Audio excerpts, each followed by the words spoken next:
in the world. Since it was built a century ago, 7 people, including my brother, have been murdered in it. Since then, I've owned the house. I've only spent one night there, and when they found me in the morning, I was almost dead.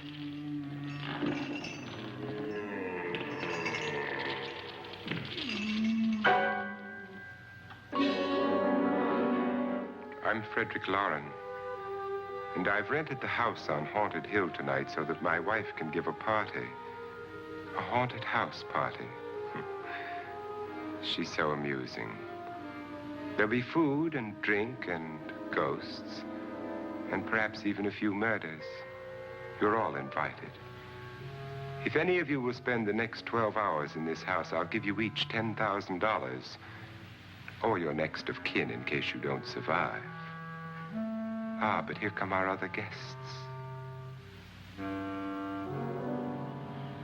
It was my wife's idea to have our guests come in funeral cars. She's so amusing. Her sense of humor is, shall we say, original. I dreamed up the hearse. It's empty now, but after a night in the house on Haunted Hill, who knows? This is Lance Schroeder, a test pilot, so no doubt a brave man. But don't you think you can be much braver if you're paid for it? And I happen to know that Lance needs the $10,000 I'll give him, if he's brave enough to stay all night. This is Ruth Bridges. You've no doubt read her column in the newspapers. She says her reason for coming to the party is to write a feature article on ghosts. She's also desperate for money. Gambles. You've already met Watson Pritchard, a man living in mortal fear of a house, and yet he is risking his life to spend another night here. I wonder why. He says for money. This is Dr. David Trent, a psychiatrist. He claims that my ghost will help his work on hysteria. But don't you see a little touch of greed there, around the mouth and eyes? This is Nora Manning. I picked her from the thousands of people who work for me because she needed the $10,000 more than most. Supports her whole family. Isn't she pretty? The party's starting now, and you have until midnight to find the house on Haunted Hill.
Well, where is everybody?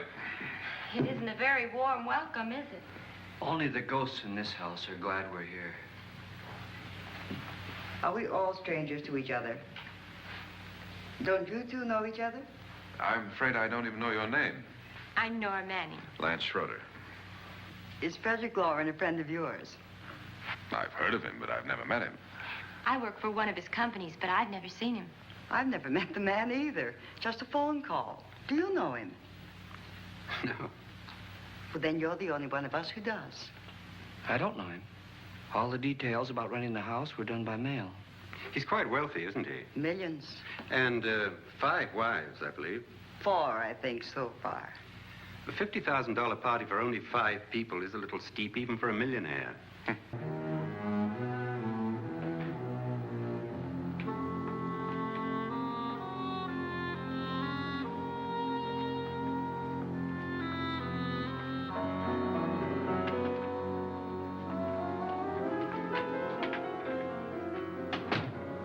Annabelle, our guests are here, unfortunately still alive. Is your face on yet? Dust and dirt everywhere, and the water barely trickles. Couldn't you have had the place cleaned? Atmosphere, darling. You know how ghosts are. They never tidy up. And that's a very fetching outfit, but hardly suitable for a party. I'm not going to the party. The spend-the-night ghost party was your idea, remember? Since it's going to cost me $50,000, I want you to have fun. The party was my idea until you invited all the guests. Why all these strangers? Why none of our friends? Friends? Do we have any friends? No, your jealousy took care of that.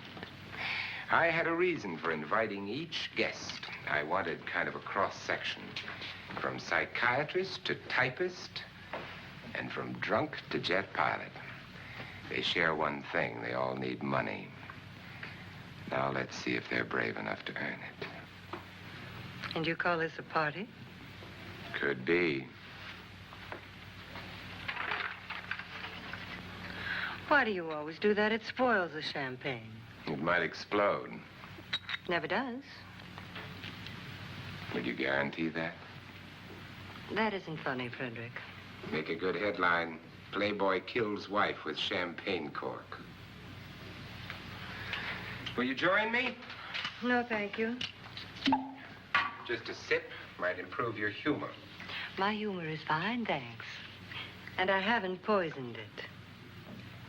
It's always good to know that.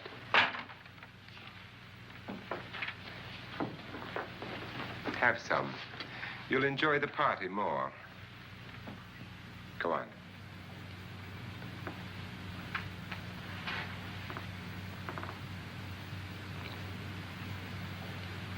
Your trust is so touching. And I'm not going to the party. Of all my wives, you're the least agreeable. But still alive. Would you go away for $1 million and tax-free? You want it all, don't you? I deserve it all. Your jealousy isn't tax-free, and your possessiveness is maddening. If ever a man had grounds for divorce, But can't prove them. the time will come. You'll slip up one of these days, Think so? if I live long enough. You remember the fun we had when you poisoned me? Something you ate, the doctor said. Yes, arsenic on the rocks. Annabelle, you'd do it again if you thought you could get away with it, wouldn't you? Darling, what makes you think that?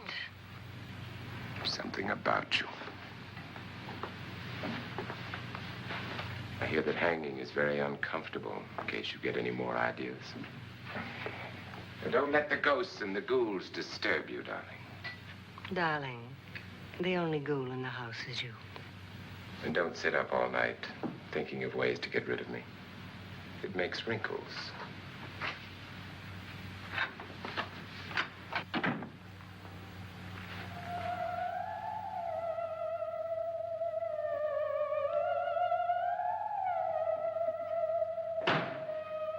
This is what she used on my brother and her sister. Hacked them to pieces. We found parts of the bodies all over the house. In places you wouldn't think. The funny thing is the heads have never been found. Hands and feet and things like that. But no heads. The wife, probably in a rage, threatened her husband with a knife and then, carried away by hysteria, took a swing at him and simply went on from there. She certainly went on. How many people did she kill, Mr. Pritchard? Only two. Her husband and her sister. No one else was here. So there are two loose heads just floating around in here somewhere? You can hear them at night. They whisper to each other and then cry. Since our host isn't here, would anyone care to mix me a drink? Certainly. What will you have? Good evening. I'm your host, Frederick Lauren. Since we're all strangers to each other, let's get acquainted with a drink, shall we? Mr. Lauren, I advise you to call this party off now. The ghosts are already moving, and that's a bad sign. Let me apologize for my wife. She'll join us later. What do you have? Scotch and. Doctor? I'll have the same. Now, before the party begins, let's go over the details. The caretakers will leave at midnight, locking us in here until they come back in the morning. Once the door is locked, there's no way out. The windows have bars that a jail would be proud of, and the only door to the outside locks like a vault. There's no electricity, no phone, no one within miles, so no way to call for help. Like a coffin. So if any of you decide not to stay for the party, you must let me know before midnight. Of course, if you leave, I shan't be able to pay you anything. I'm interested in your reasons for this, party. Aside from the pleasant company. Ghosts, Doctor. I think everyone wonders what they would do if they saw a ghost. And now my wife has given us all the opportunity to find out. Amusing. Ghosts, etc., being only creations of hysteria, your party should be a success. Well, Pritchard here promises us genuine ghosts. 7 now. Maybe more before morning. That's cheerful. 4 men have been murdered in this house. And 3 women. You planned your party very well, Mr. Lauren. 4 of us are men, 3 are women. Well, a ghost for everybody. Well, Pritchard, why don't you take us on a tour through the house and let's see what happens, huh?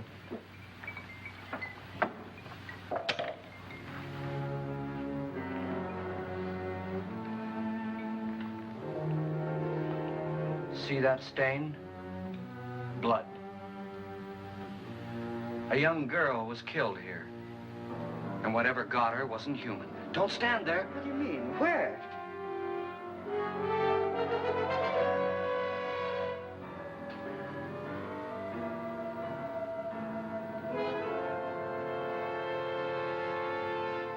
It's too late. They've marked you. Ridiculous. The roof probably leaks. Oh, that must be what it is. Who would want to haunt me? I would say any self-respecting male ghost. I hope it doesn't come back. Well, Mr. Pritchard, you're the life of the party. He hasn't even started yet. Wasn't there a man who threw his wife into a wine vat or something? That was in the cellar. There's been a murder almost every place in this house.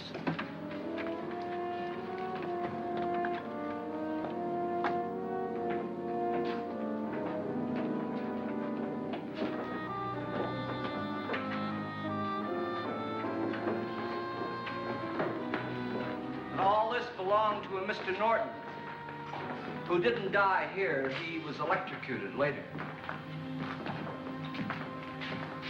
Mr. Norton did a good deal of experimenting with wines, but his wife didn't think it was any good. So he filled the vat with acid and threw her in. She was supposed to stay down, but the bones came up. It's a funny thing, but none of the murders here were just ordinary. Just shooting or stabbing. They've all been sort of wild, violent, and different. Look out! God, she didn't fall in. You mean there's still acid in there?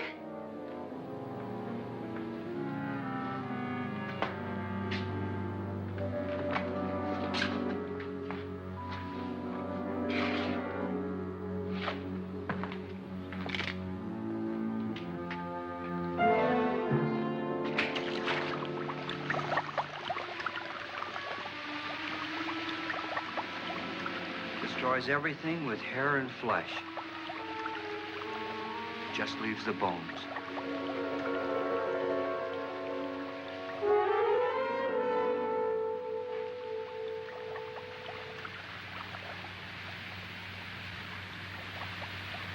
My, it's dry and dusty down here. Well, there's a cure for that upstairs. Come on.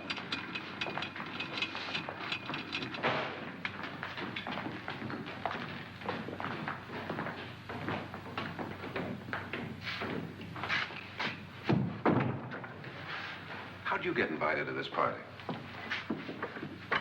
No. Oh, go on. I mean, what'd he tell you? Mr. Lawrence said everybody'd get $10,000. But he didn't say anything about being locked in. No. He just made a deal with me on the phone, but nothing about having to stay. Aren't you going to stay? If I don't, I lose $10,000. I'm going to stay, too. $10,000.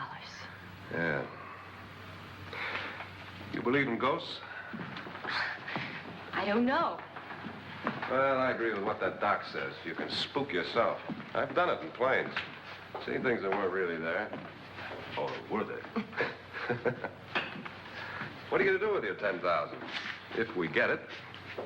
What do you mean, if we get it? Won't he pay us if we stay? Ah, sure he will. 10,000 is no more to him than a nickel is to us. We were in an automobile accident. Now I'm the only one in the family who can make any money. Boy, I've never seen so many doors.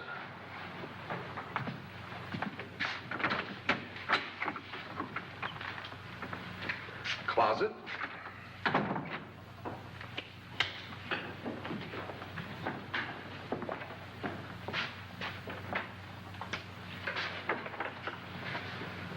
Bottles.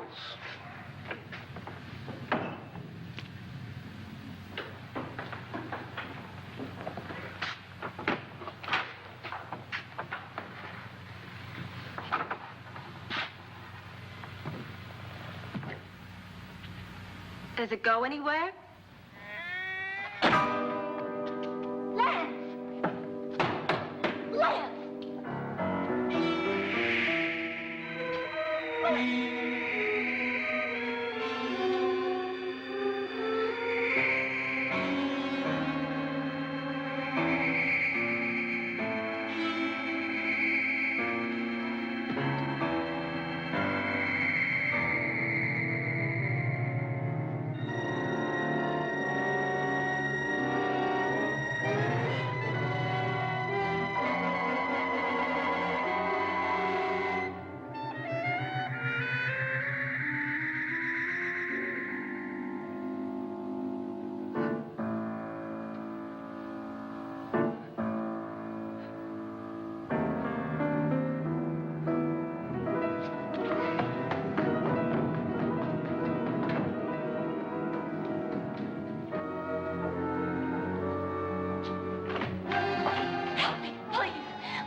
Please, come on. Did she say Lance is gone? Gone where?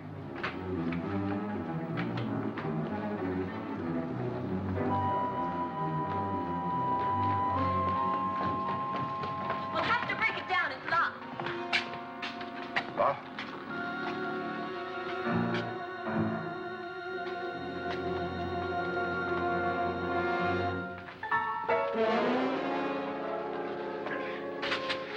You all right? Nothing that money won't cure. I must have bumped my head. And the only way you could bump your head in here is to run head on into the wall. You didn't do that, did you? Let's get a bandage on that.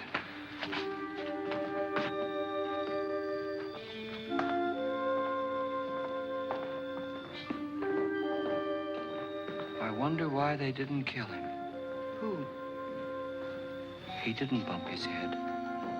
They hit him. They?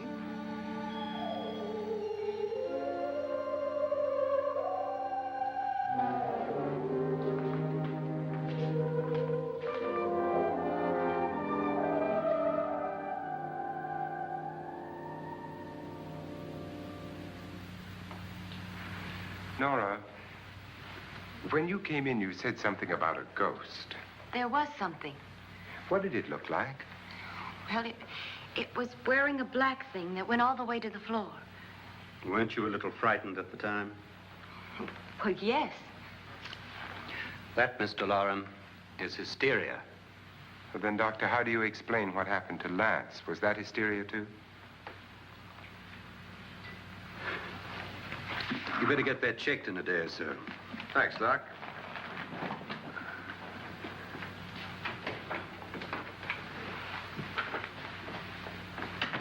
Wait for me in the hall.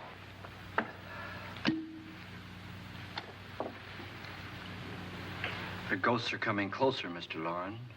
You really believe in your pet ghost, don't you, Pritchard? Before the night's over, you will, too. Would you like a drink, Lance? No, thanks. I'd like one. Scotch and.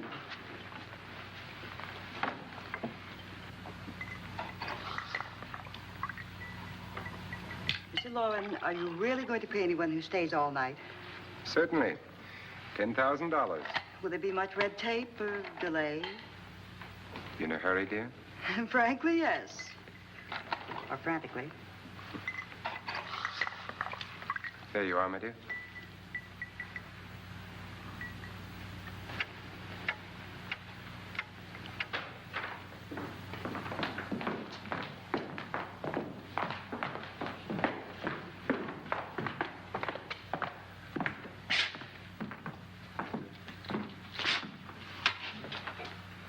Someone or something was in here when I came in.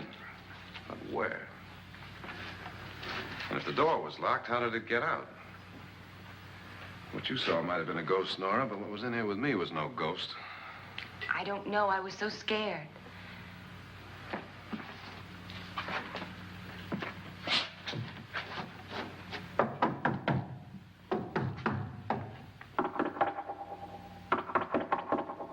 That sound different to you? Yes.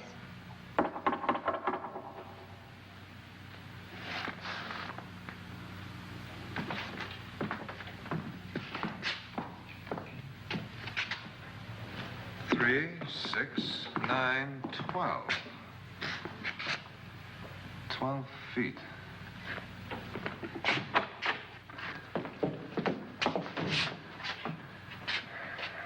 Three, 6. Now, I'm going to knock on the other wall. When you hear me, you knock on this wall.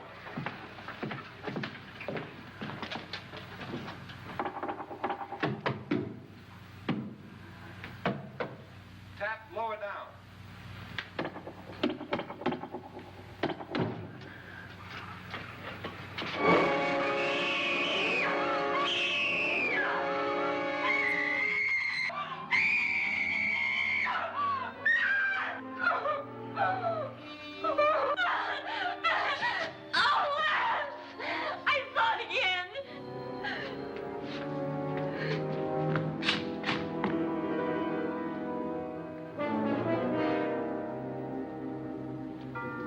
Where'd it come from? From in here.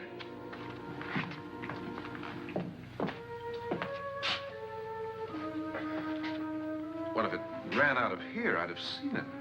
Lance, it doesn't run. It just floats. Yeah, but why didn't I see it?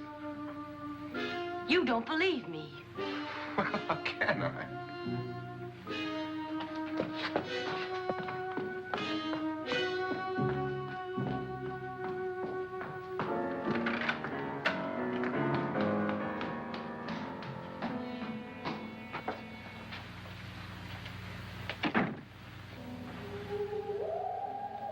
I'm Annabelle Loren. You must be Miss Manning. I realize this is a very unusual and I'm afraid very dull party. Wouldn't you like to freshen up?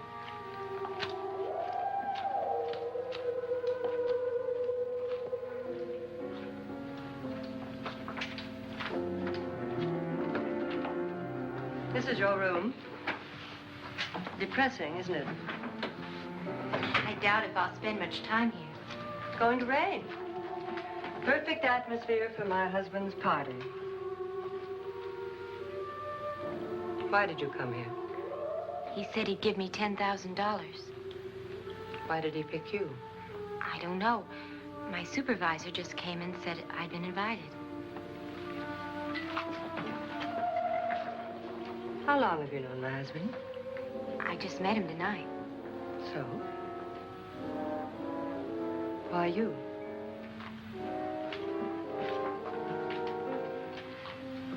What were you doing wandering around by yourself?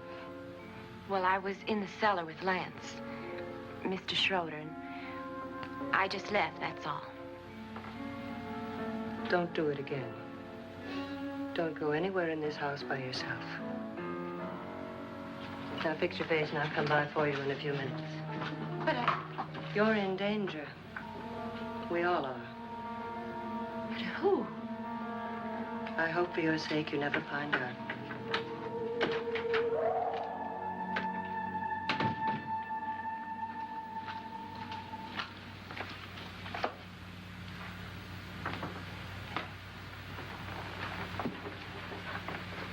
I'm Annabelle Lauren. Were you looking for something? Not exactly. Are you the doctor? No, I'm Lance Schroeder. The pilot. You've hurt yourself. Oh, it's just a bump on the head. Which is my room? I believe this is it. Thank you, Mrs. Lauren. Annabelle Lance.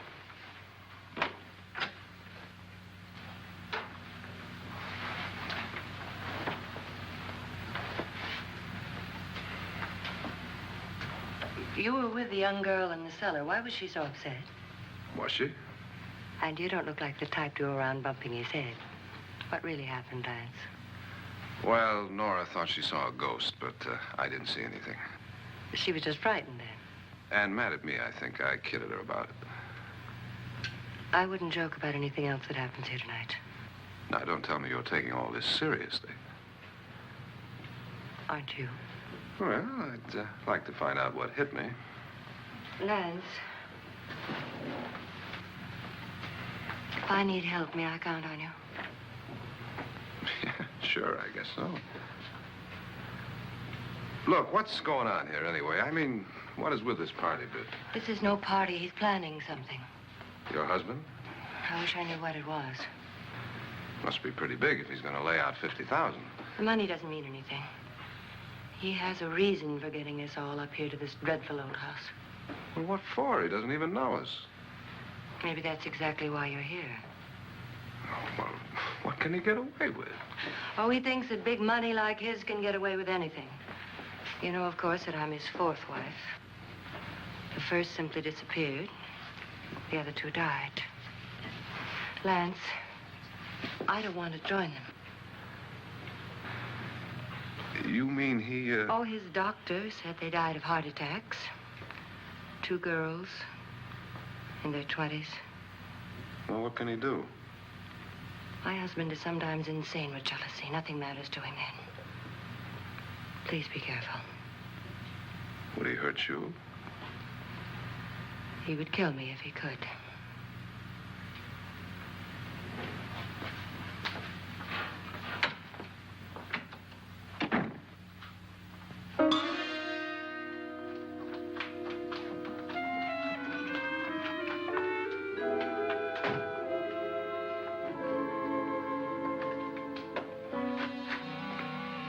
Annabelle, you're missing all the fun. Nora Manning was almost killed by a falling chandelier. The pilot bashed his head in. Is he badly hurt? The Saturnine psychiatrist bandaged him up. Don't you want to go and console him, as you do most men, in your fashion? You're so clever, Frederick. Yes, I lie awake nights wondering why I married you. It was rather a mistake. You didn't marry me, dear. I married you. Unpleasant, but no mistake. Hurry up. Frederick, for the last time, I'm not going to your party. And for the last time, it's not my party, but yours. And you are going. I am not. You ready, dear? No. Are you ready, dear? Yes, damn you. Would you adore me as much if I were poor? No. All you want to be is a lovely widow. It's almost time to lock up the house. And then your party will really begin. I wonder how it'll end.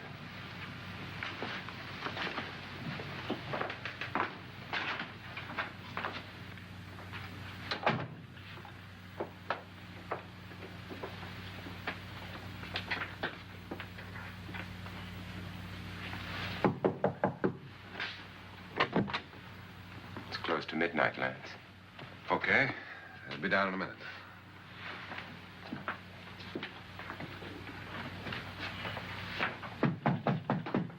Who is it? Your host, my dear. It's almost midnight, Nora. We're all going to get together down in the living room.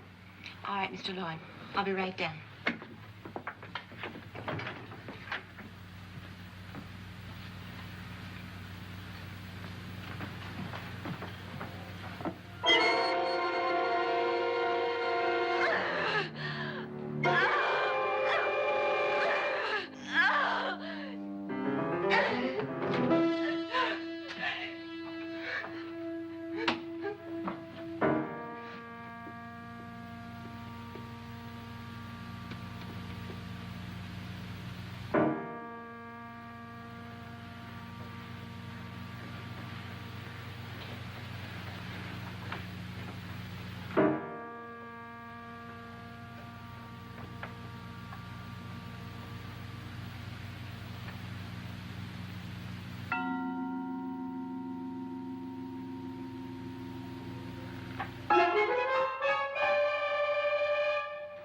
Come with us.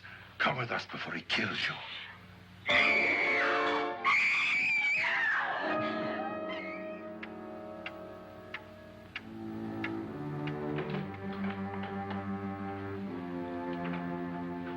Where's Nora? Miss Manning.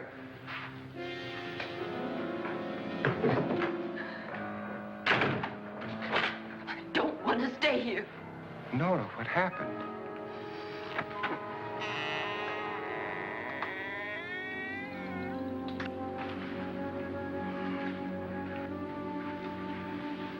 That's Jonas Slides and his wife.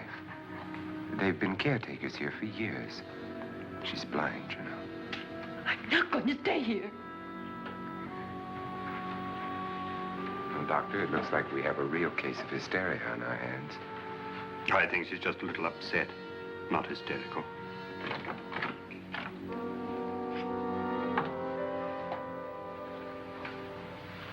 Good evening. Hello, my dear. This is my wife. These are our guests. Ruth Bridges, Dr. Trent.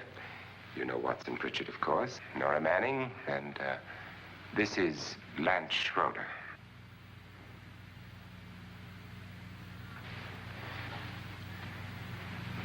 Get me out of here. So what about the 10,000? I don't care. He wants to kill me. Who wants to kill you? Mr. Lawrence. May I have your attention, please? I think you all remember the bargain we made about staying all night. $10,000 apiece.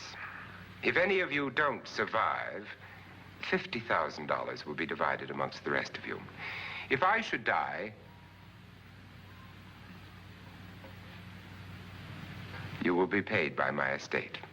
When the door is locked from the outside by the caretakers, we'll all be forced to stay in this house until morning. If any of you decide not to stay, you must leave with the caretakers now. You won't have a chance to change your minds later, because there'll be no way to get out. I don't want to stay. Wait.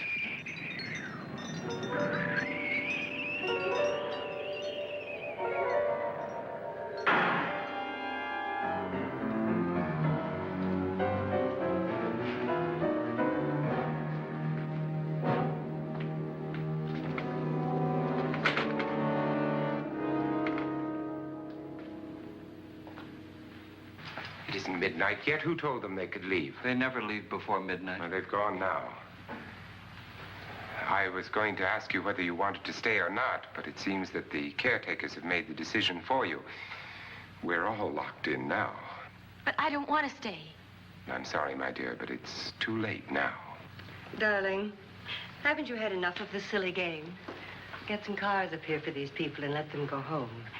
But pay them first. This is your party, remember?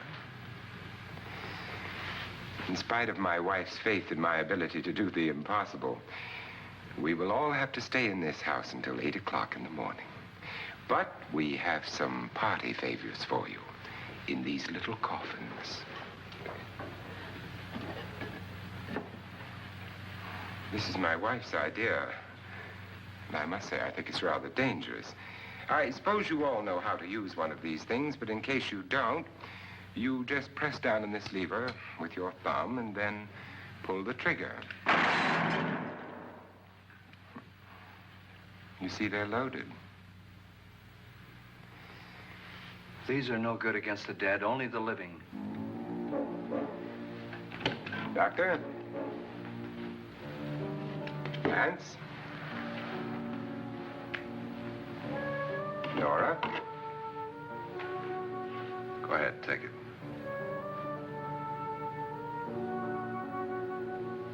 Miss Bridges?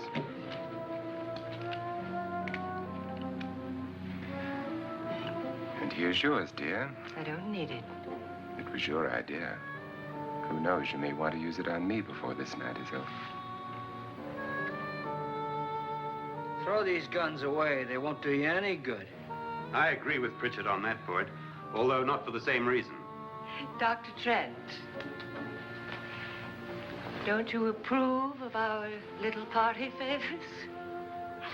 Suppose Nora had had a gun when she mistook the blind woman for a ghost. I don't think anyone else is going to walk around in total darkness. Oh, I'm sure we're not going to go running around the house shooting each other, aren't you? Who knows? Fear makes people do amazing things.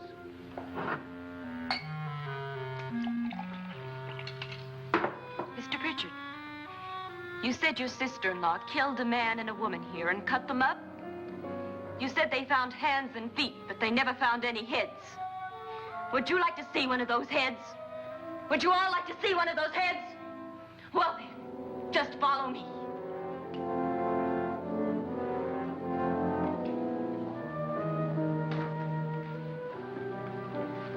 Darling, I really don't need this.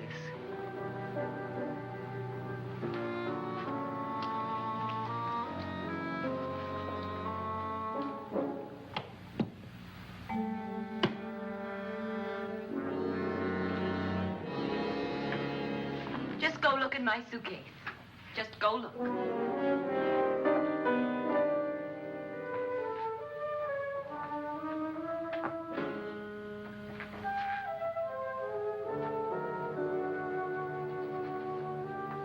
But it was in there.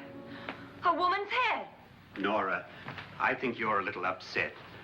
Would you care for a sedative? Get out! Get out, all of you! All of you, get out of here and leave me alone! Just get out of here! You think it's all right to leave her by herself, Doctor?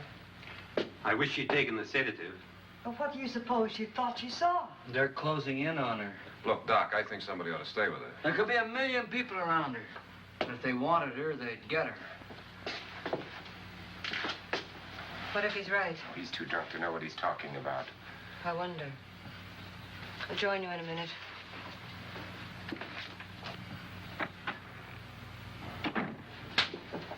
Do you think it would do any good if you went in and talked to her? Well, do you think there really was a head in her suitcase? I don't know. A thing like that would put me right over the edge.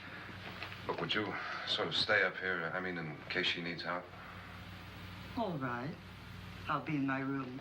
Just call it. Thanks.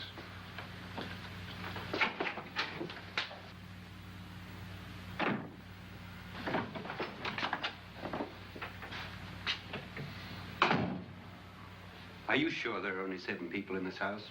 Positive, except for the ghosts. I don't believe in ghosts, nor in frightening women. In Nora's case, it's gone far enough. Perhaps too far. What do you suggest we do about it, Doctor? Don't frighten her anymore.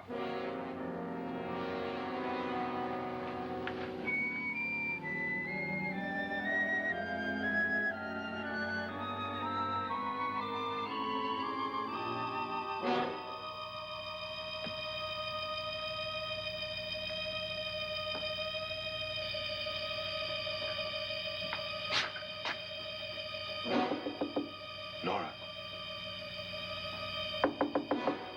Nora?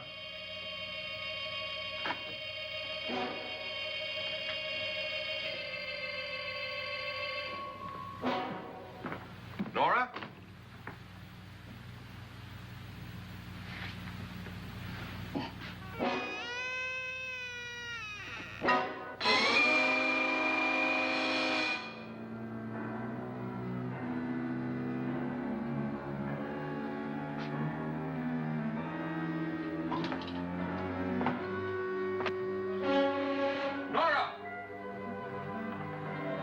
Nora!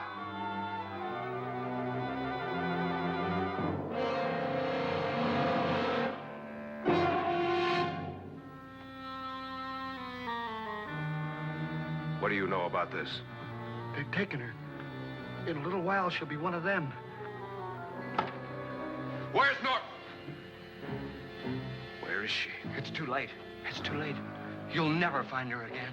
Pritchard, if you know where she is, you better tell me now. She's gone. She's gone with them. And there's nothing you can do about it.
Nora?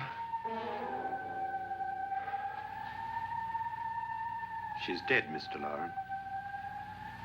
Your wife hanged herself. Suicide.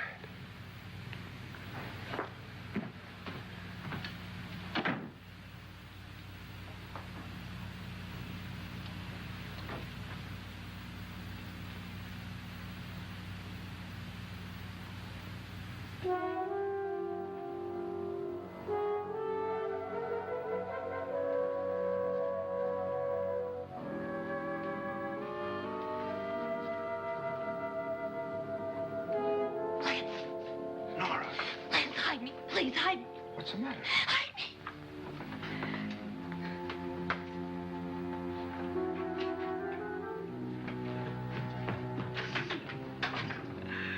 He tried to kill me. He grabbed me and choked me and put me in that room. And then he went away and left me. Who? He thought I was dead. Who? Mr. Lord. Are you sure about this? I don't know. It was dark, but it must have been him. Has anybody seen you since he left you? I heard some people in that room, but I went by and nobody saw me. Mrs. Loren is dead. But how? Loren said she committed suicide, but I think somebody killed her. Him?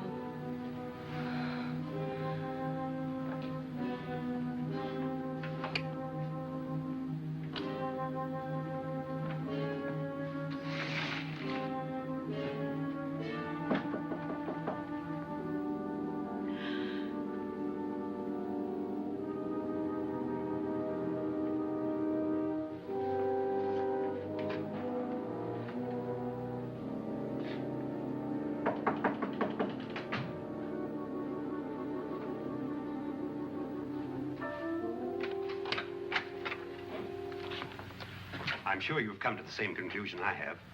Yeah, I think so. Well, let's all have a meeting, discuss what to do. The living room? Okay, in a minute.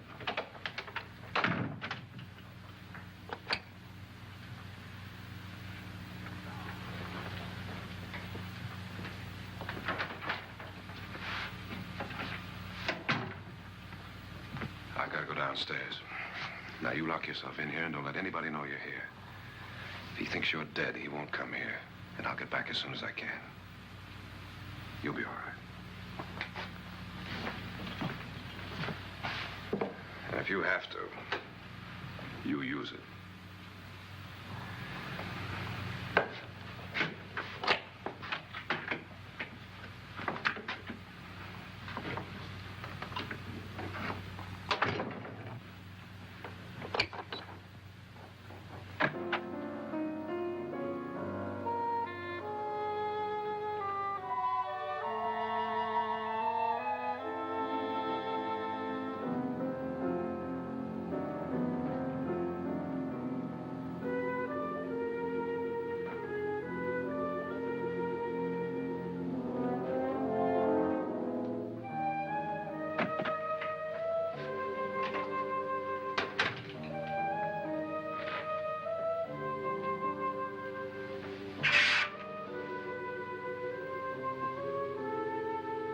So beautiful.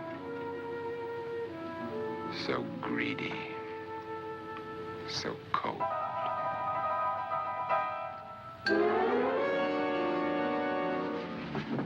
What are you doing in here? Wait. Don't wait. What do you mean coming in here? I didn't want them to take her away. You're drunk. They will if you don't watch her. You're drunk. All right, out with it, Bridget. Why did you come into this room? I'm the only one who understands. Understands what? Your wife isn't there anymore. She's already joined them. Now, Bridget, I've had enough of your spook talk. Get out, you sot, and don't come back into this room again.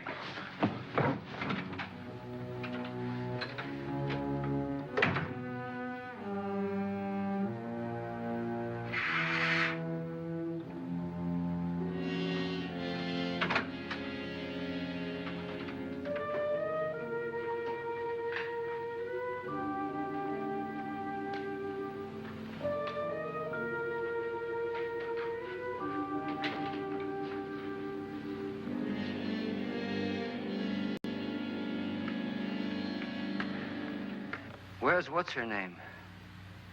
Nora. I didn't disturb her since I don't think this concerns her. No, you're right.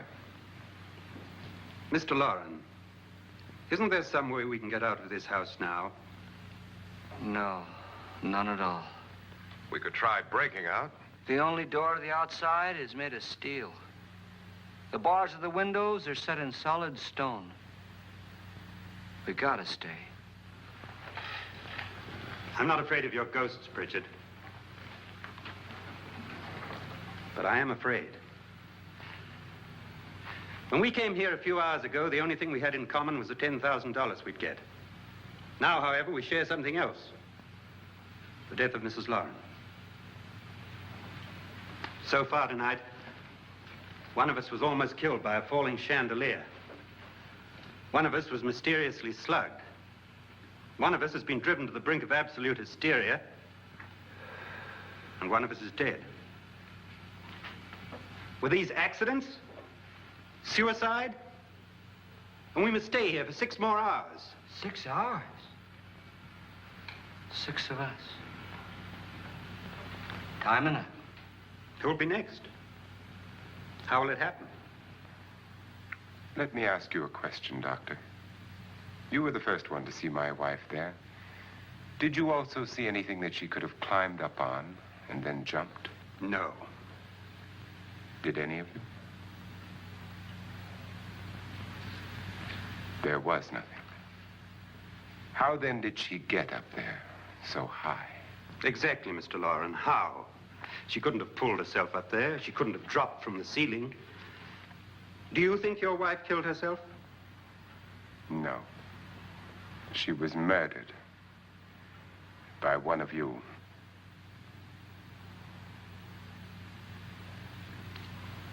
Or you, Mr. Loren. To deliberately kill someone, you must have a reason.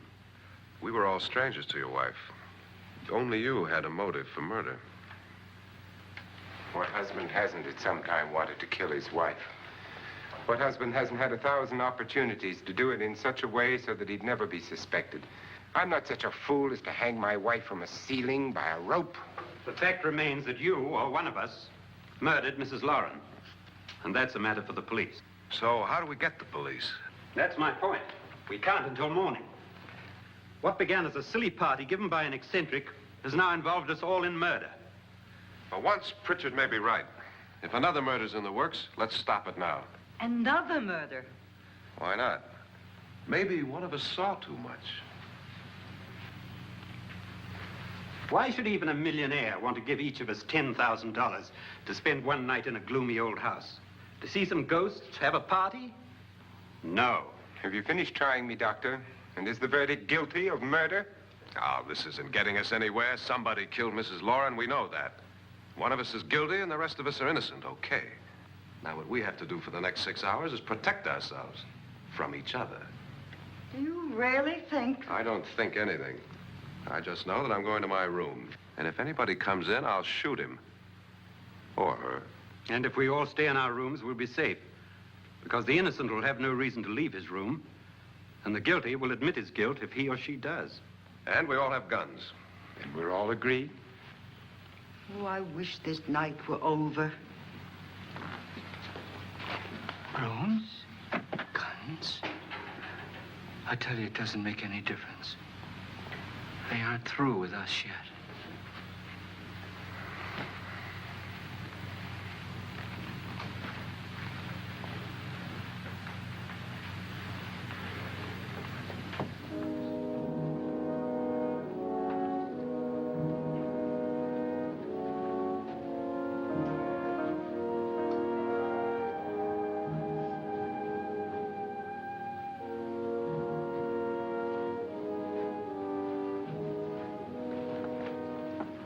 What's the use of saying goodnight?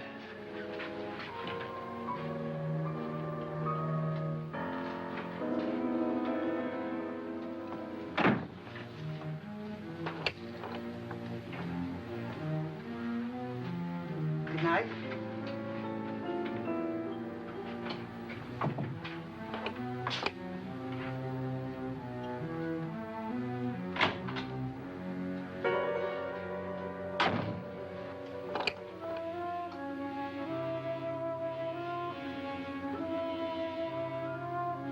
Good night, Doctor.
Okay?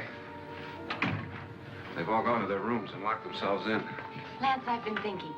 It was so dark down there. Maybe it wasn't Mr. Lorne. It was him, all right. He tried to kill you, and he did kill his wife. How can you be so sure?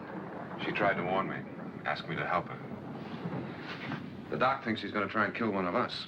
Now, there must be a way out of this place, and I'm going to find it and get the police before he does. I'm going with you. Well, if he finds out you're alive... No, Nora. You're safer here than any place else. Now, just lock yourself in and keep quiet.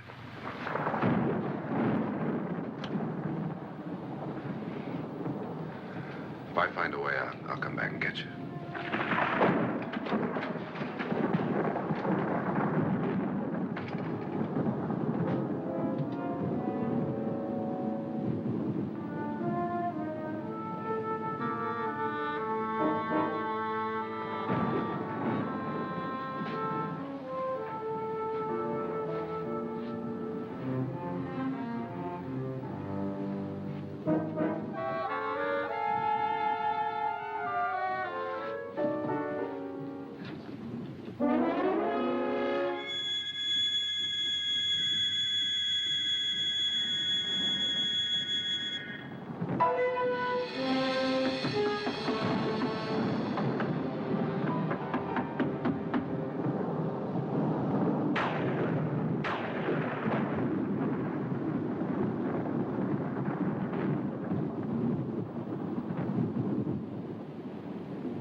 Admission of guilt, Doctor? Certainly not. There's either somebody else in this house or one of us has left his room. Did you hear anything? Organ music? That, and someone walking. You got yours? Ready?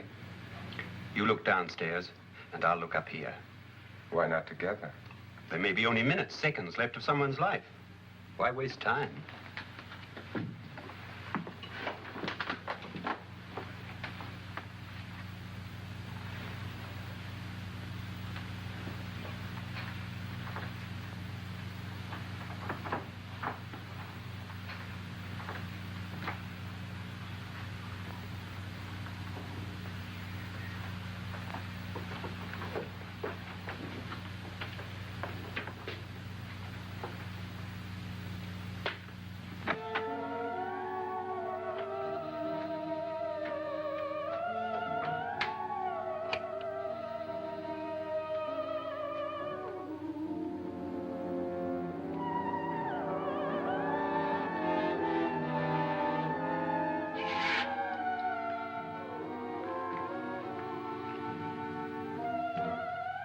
It's almost over, darling.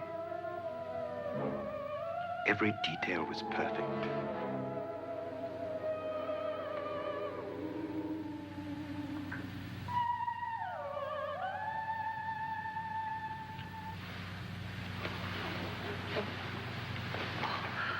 What's happening? We've done it. A perfect crime. Beautiful. Has she killed him? Not yet, but she will. Get me out of this hanging harness. What's taking that girl so long? What time is it? At first, I couldn't get Nora to want to protect herself with a gun.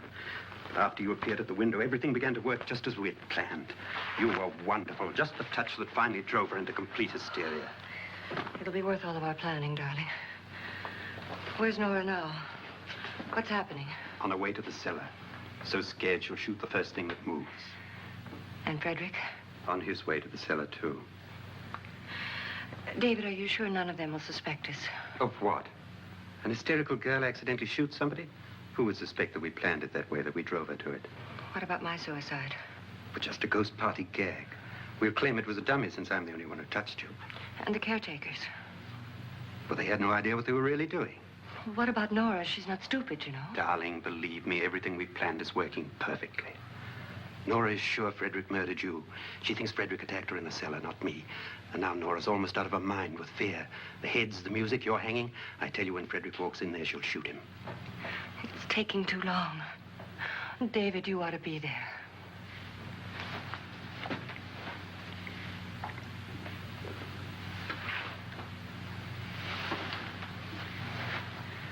When you hear the shot, come down to the cellar.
David? David?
At last you've got it all.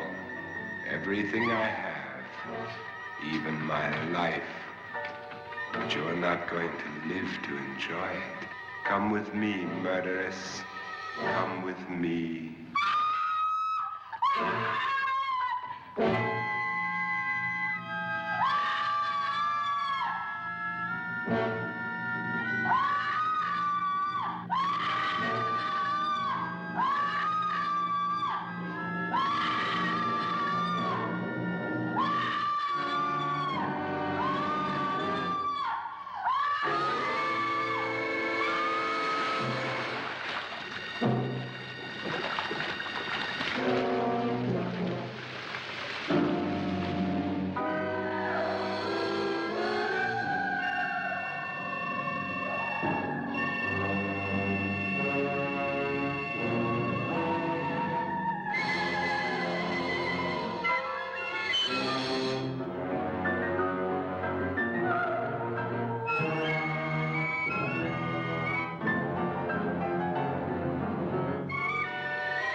You two planned was indeed perfect. Only the victim is alive and the murderers are not. It's a pity you didn't know when you started your game of murder that I was playing too.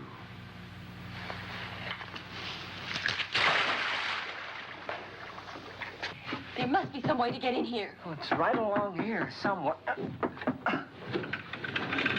Lance! I've shot Mr. Lorne. He's down in the wine cellar. Alive? I don't think so.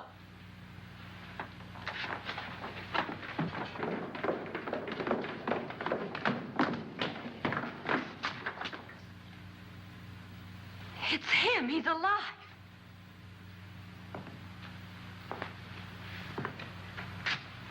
You didn't shoot anyone, my dear. I loaded your gun with blanks. I can tell you all now. Trent and my wife were planning to kill me. They failed. Trent tried to throw me in the vat. My wife stumbled and fell. I'm ready for justice to decide if I'm innocent or guilty.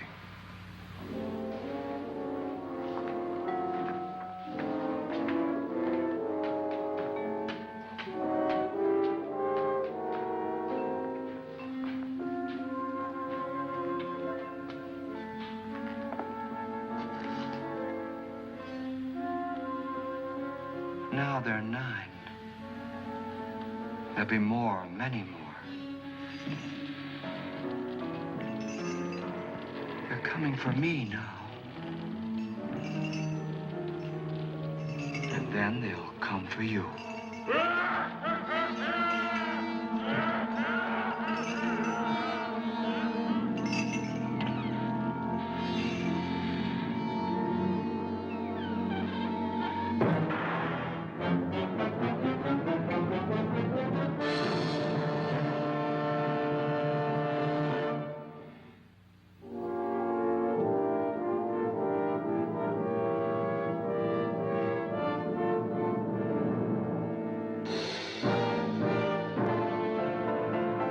Gabriel Kaique YT, filmes em domínio público.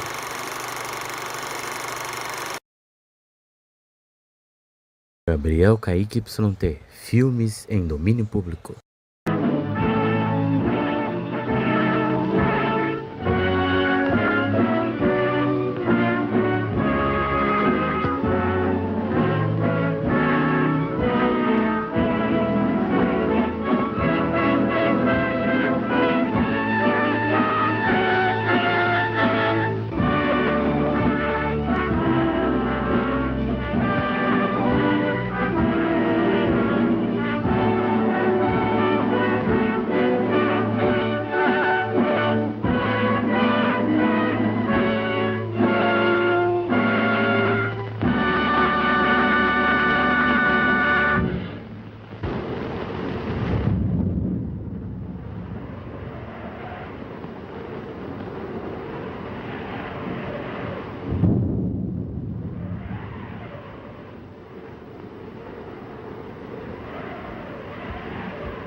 His death was very sudden, Mrs. Krug. Yes, sir. He was alive last night when I brought him his supper. This morning, Hans found his body. Your son? Yes, sir.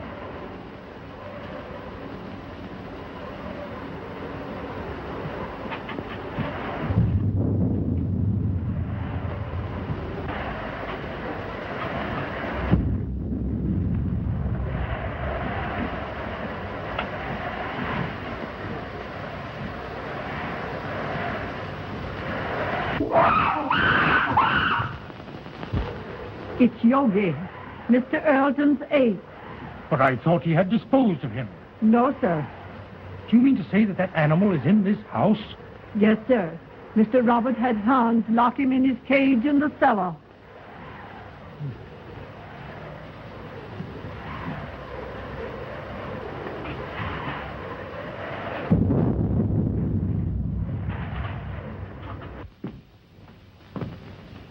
Everything secure, Hans? The cage is strong enough. I put a chain across the door. But what makes him scream so? That's because of the cough in the house. He remembers his dead master.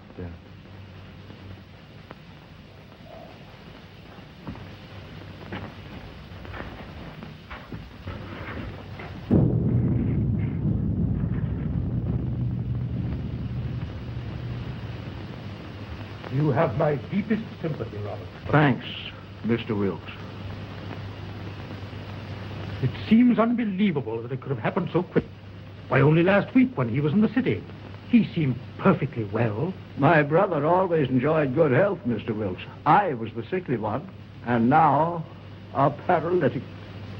But could medical science do nothing for you? No, nothing can ever bring power to these lifeless limbs. Don't be alarmed, Mr. Wilkes. He is securely locked in his cage. Would you care to see him? Why, yes, if it is not too much trouble. Hans, take Mr. Wilkes down to see Yogi. Yes, sir.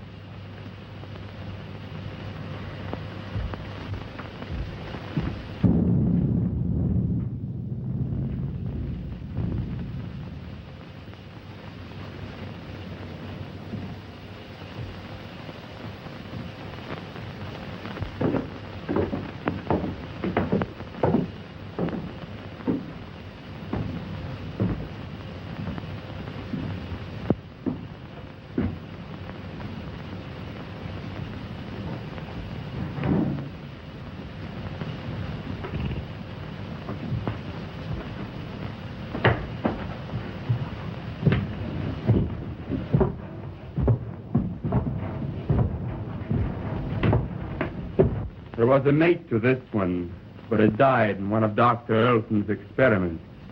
What was the nature of that experiment? I don't know. But he was the doctor's favorite.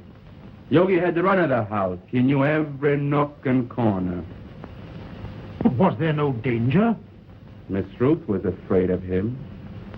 But that's because he was always jealous of her. So that is why she went away. I suppose she had other reasons for wanting to get away from this dreary old place. And she's coming back here tonight. If she does, he'll know. They'll never forget their hatred.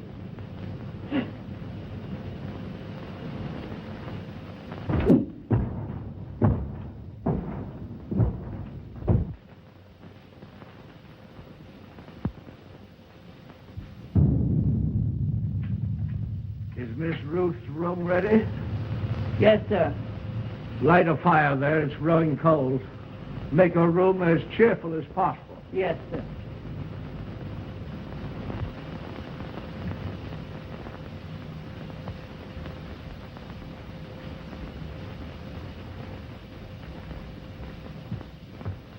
Oh, excuse me, sir.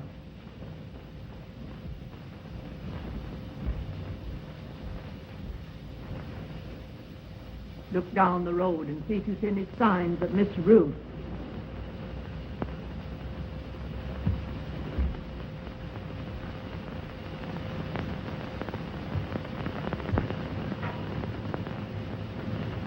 Hans has just told me of that animal's hatred for Ruth.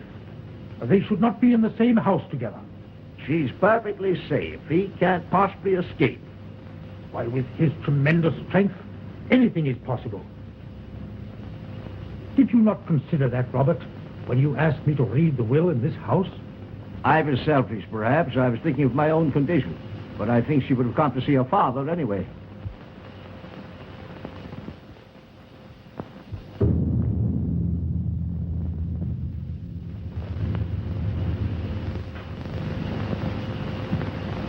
Storm is increasing. I'm afraid I shall have to impose on your hospitality and spend the night here. Yes, of course. Mrs. Krug. Mrs. Krug? Mrs. Krug?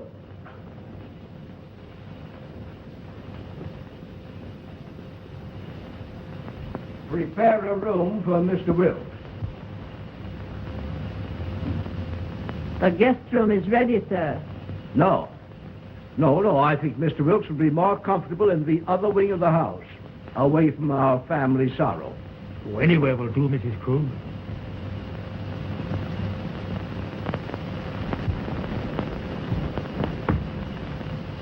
Did you see anyone on the road, Hans? Can't see a thing.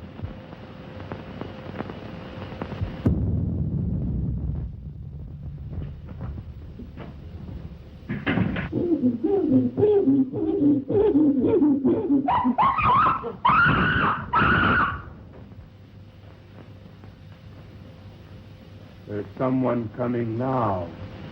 How do you know? He always acts like that when there's somebody arriving that he knows. Could it be Ruth? I wonder.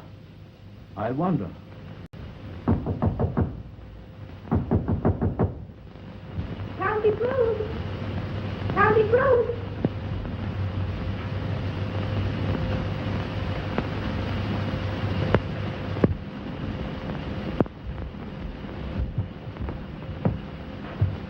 Uncle Robert.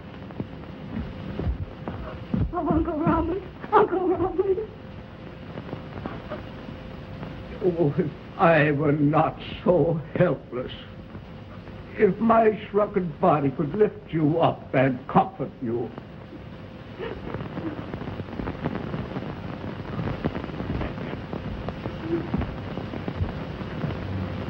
There, my child. Be brave, dear. Be brave.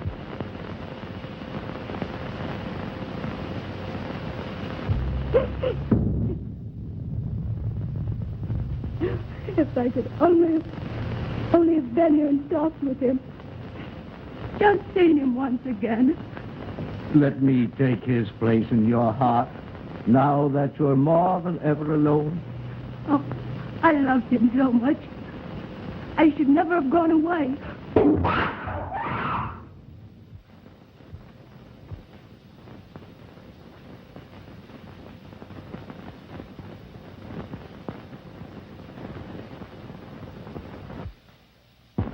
There is nothing to fear, dear.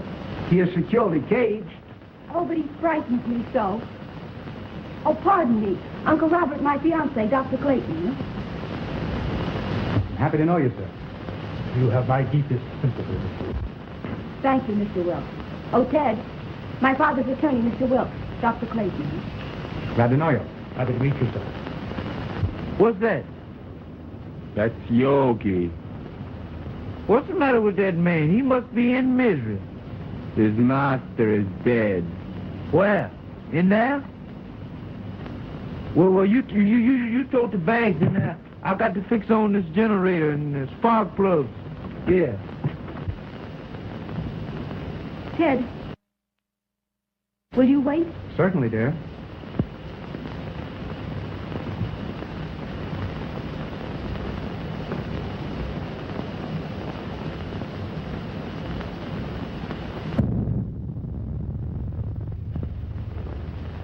Make yourself comfortable, Doctor. There is little I can say in welcome at a time like this. I understand, sir, and I extend you my deepest sympathy. Thank you. You knew my brother? You were acquainted with his work? Yes.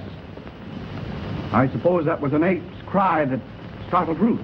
But there is no cause for alarm. I have him secured beyond possible means of escape. Mr. Wilkes inspected him. Oh, yes, sir. He's in a cage. But he's such a powerful animal. I would not have wanted to be closer.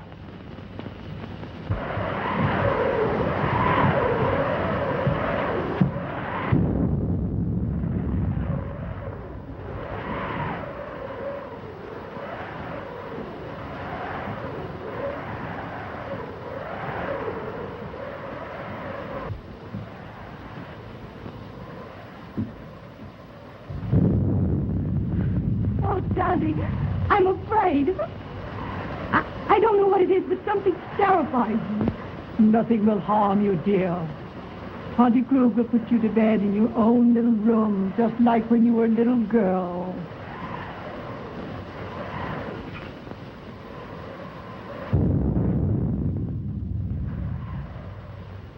Oh, I can't seem to realize. It was all so sudden. Yes, very sudden. Come along with Tante, dear.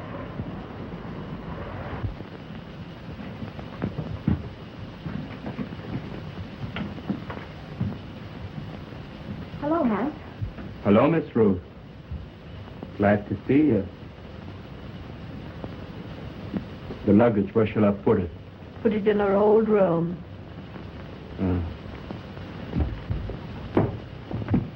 Your Uncle Robert arranged it that way. I'll fix your things for you. Thank you, Tante.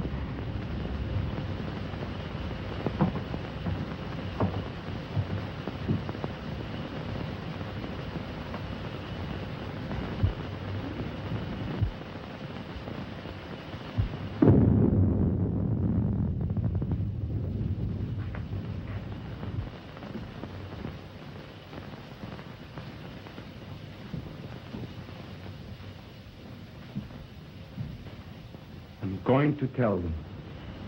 Now that he is dead, it should be known. Don't be a fool. We may be turned out. But it is our right. Haven't we been still long enough? No. Wait until the will is read. We may be rich.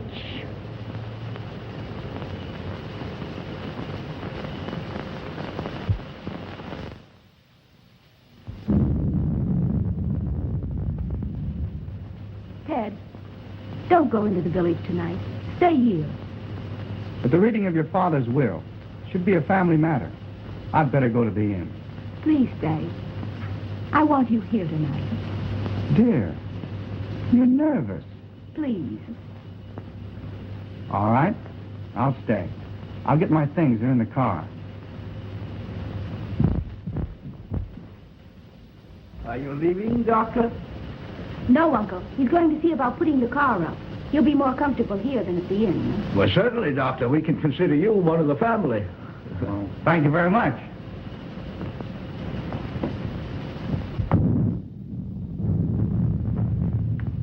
Oh, Hans, will you show Dr. Clayton where to put his car? He's staying all night. All right, Miss Ruth. Thank you, dear. I'll only be a minute. Sandy, will you prepare the guest room? Yes, I will, dear.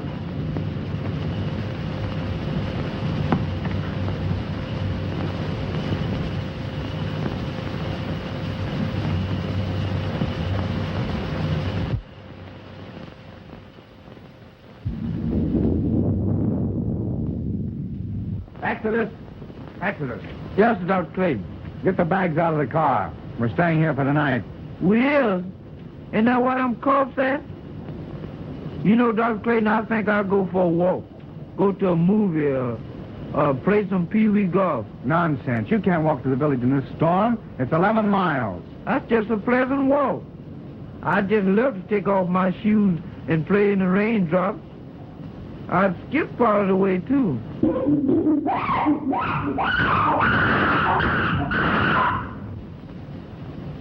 Did you hear that? Get the bags out of the car. Hans will take care of it.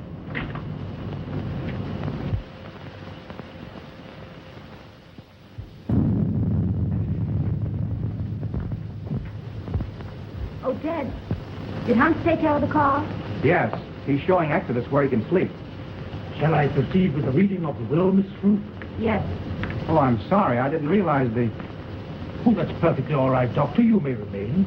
Thank you, but I prefer to go to my room. Will you show Dr. Clayton to his room, Tonty? The doctor will be more comfortable in the other wing with Mr. Wilkes. But Miss Ruth said Dr. Clayton was to occupy the guest room. Well, of course, Ruth, I was thinking only of the doctor's comfort. Come, Doctor. I'll come back when you're through.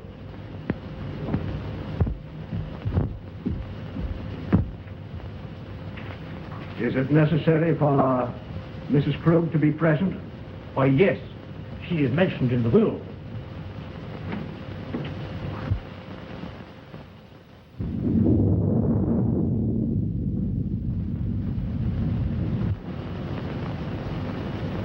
Come with me and I'll show you where you can sleep. Where's the dead man at? On the second floor. Well, I'll sleep in the cellar then. That's where Yogi is. You mean that man at her household? Well, you give me an umbrella and I'll go up on the roof. Come on.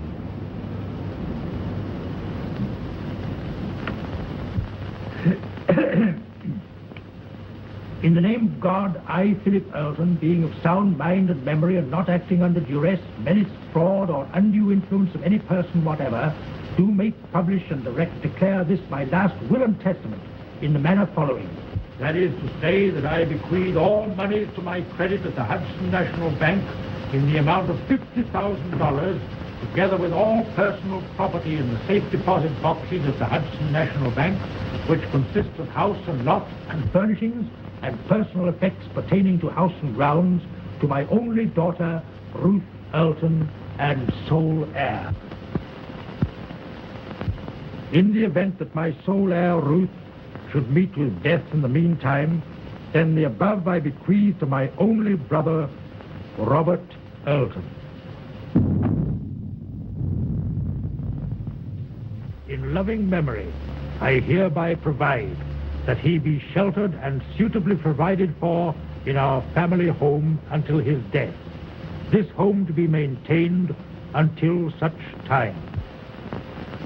To my faithful servant, Emma Krug, I hereby bequeath the sum of $50 monthly to be paid out of my estate. This sum to continue without recourse until her death. I hereby appoint William Wilkes as executor of my will to act without bond.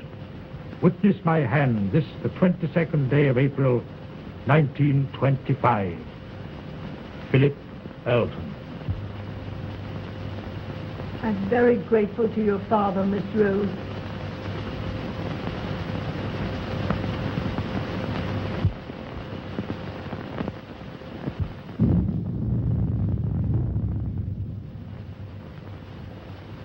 Philip was always thoughtful and just. I'm very happy. My wishes are realized in spending the remaining years. Have they finished? Yes, sir. Thank you.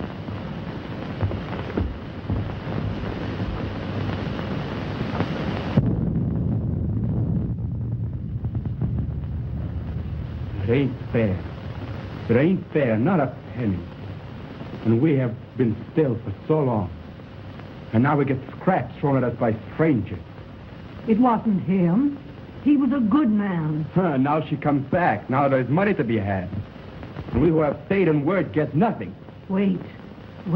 Someday... I've waited long enough. I'm going to speak. And if you do, I'll swear that you are mad. Now carry him upstairs.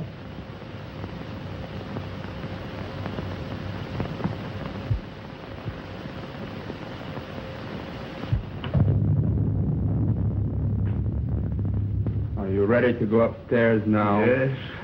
It's been a trying day. I think I had better retire. You also, Ruth. I'm coming with you, Uncle.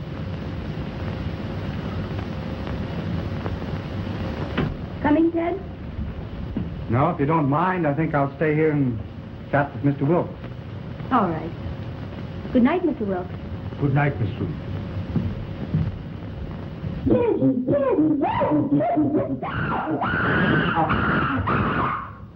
That yoga man sure is mad about something. If he's gonna yodel all night, ain't nobody gonna sleep. Hans, I will go through my brother's room. I have had my bed moved to the room next to his, so we could spend these last few hours together. Go to my room, dear. Yes, Uncle.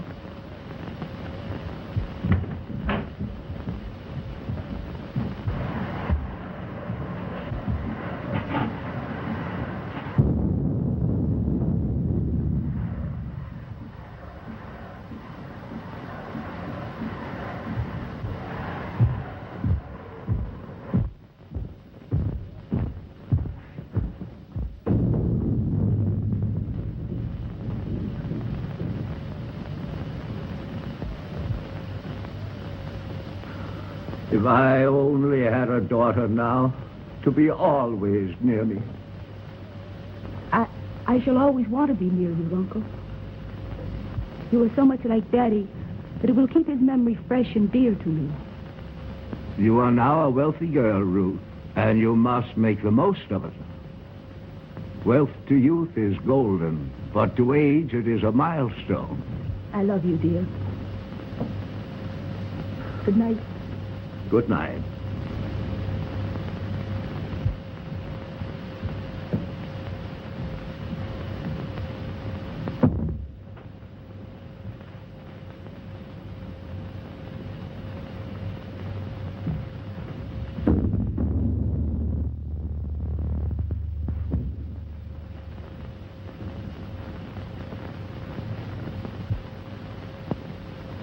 Hypocrite.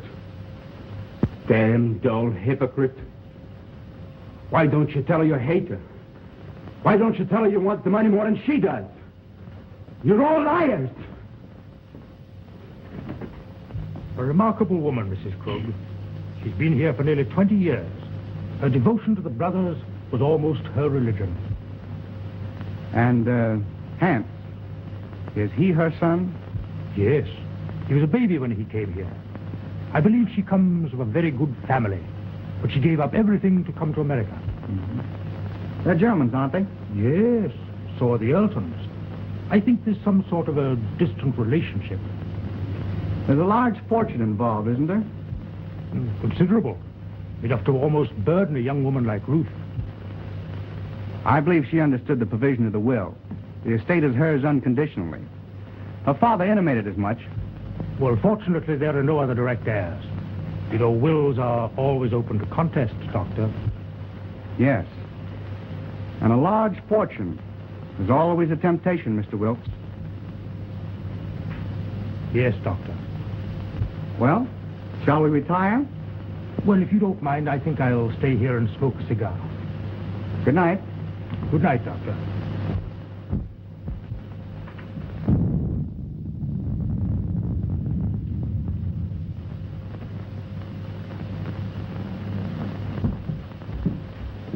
I have attended to your car and driver, sir. Thank you, Hans.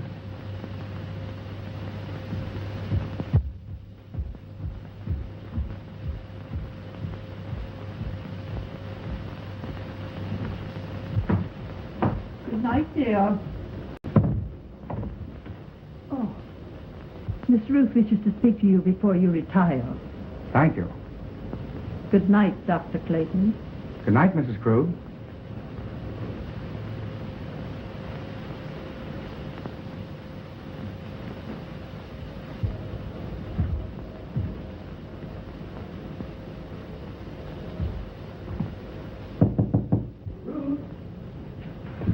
Come in, Ted.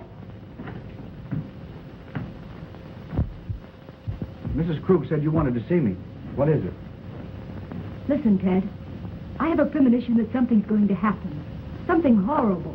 No, it's your nerves. What you need is some rest. Oh, I know it seems foolish, but it's all about me, oppressing me. The house wasn't like this when Daddy was alive.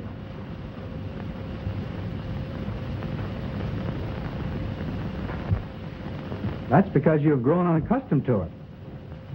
It's an old place, isn't it? It's supposed to have belonged to smugglers a long time ago.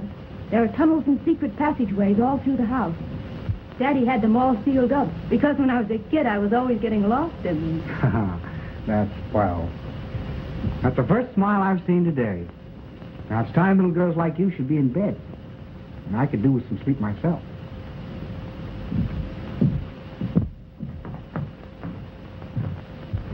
You're going to have to take something for your nerves, young lady. All right, Doctor. Should I take an apple a day? Apples are strictly forbidden in your diet. Good night, dear. Good night, sweet.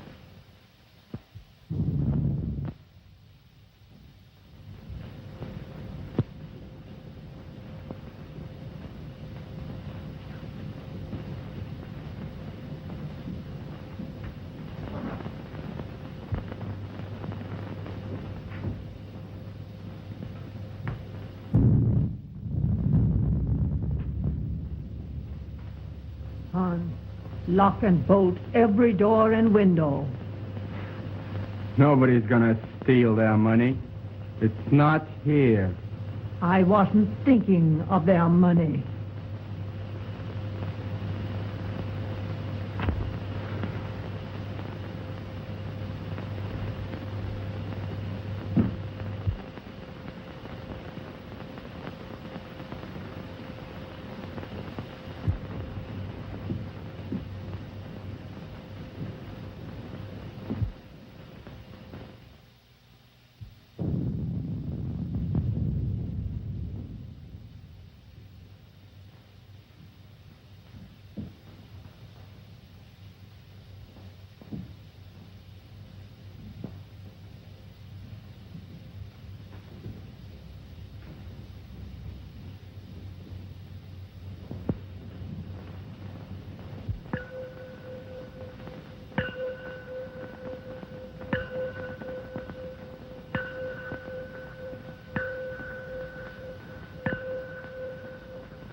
the door!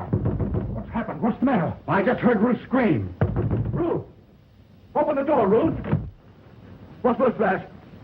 Someone come to me. Ruth! Wilkes! What is it? What has happened? Now be calm, Robert, be calm. It was my niece. I heard her scream. What is it? Oh, Dad! Dad! Well, what happened, Ruth? What's the matter? Oh, it was... Oh.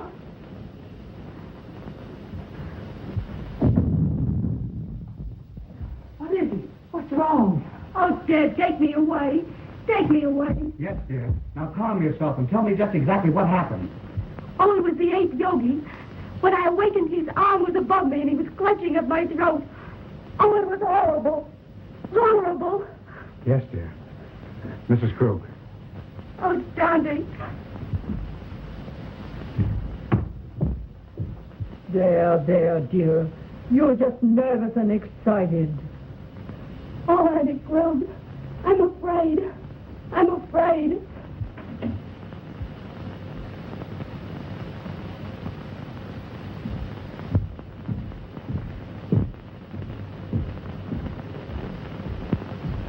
She is terrorized. She said that awful brute was in her room. No. He couldn't possibly escape. Rouse Hand, send him to the cage and tell him to bring Ruth here to me. Yes.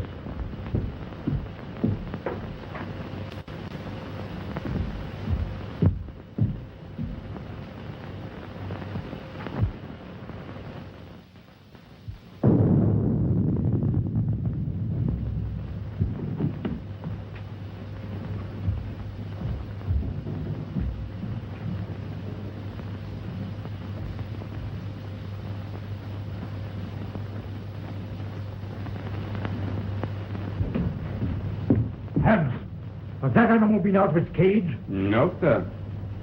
The lock hasn't been touched and everything is the way I left it.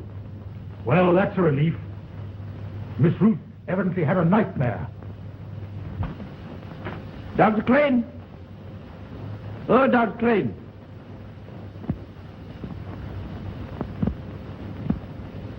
I bet he's down there giving that yoga man a pill.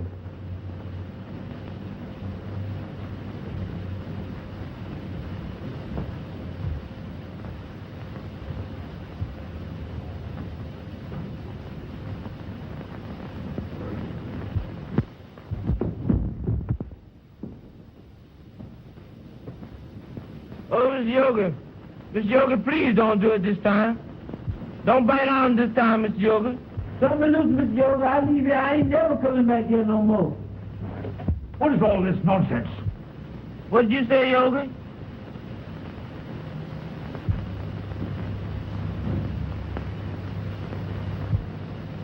Doggone, I thought that was Mr. Yoga had over me. Go to your room. Yes, that's why I'm going and far away from here. That's all right. You needn't show me. I'm going in now.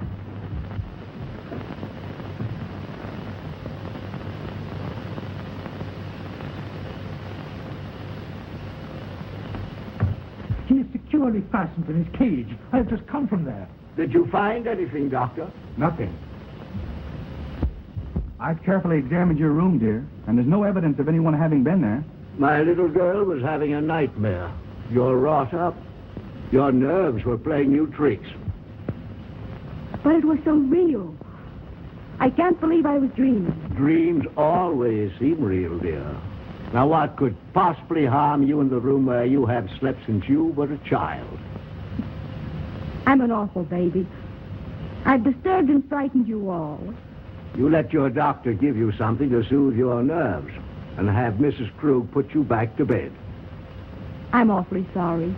Good night.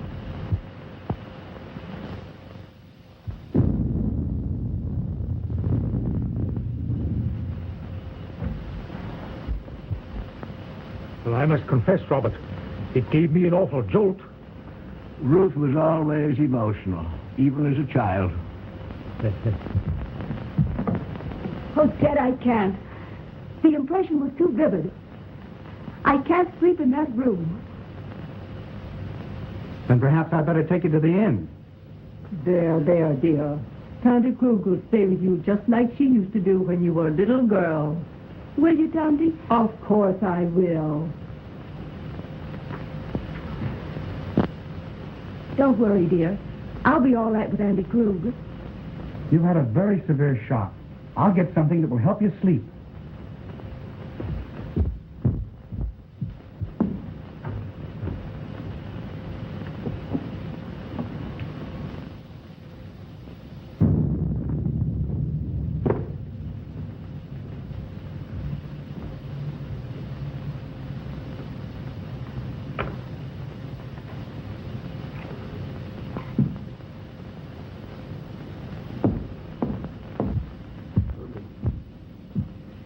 Drink this just before you go to bed, after it's dissolved.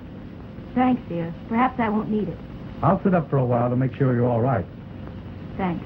Good night. Good night, dear.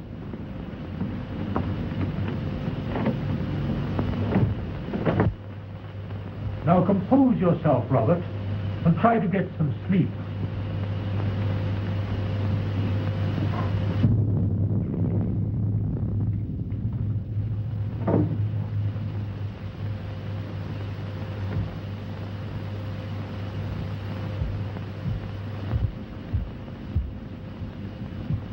You may have another patient, Doctor.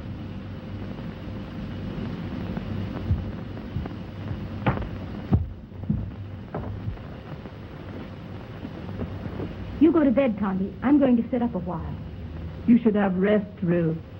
Oh, I couldn't go to sleep right now. I'm going to read a while.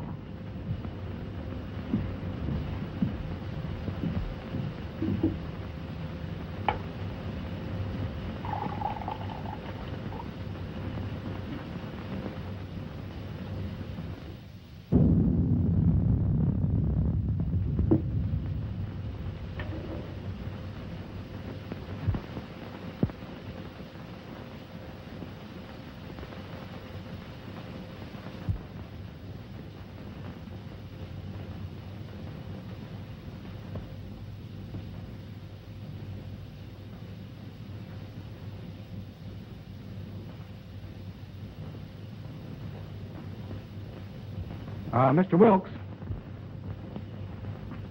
just where were you when Ruth screamed? Why, I was here, smoking my cigar. I must have dozed off. When I heard the scream, I rushed upstairs immediately. And you stopped by Robert's room? Why, yes. Her scream had awakened him also. And Hans was at the foot of the stairs, and he went to the cellar with you? Yes. The ape was in his cage, and the chain was securely fastened. But I'm convinced that Ruth was dreaming.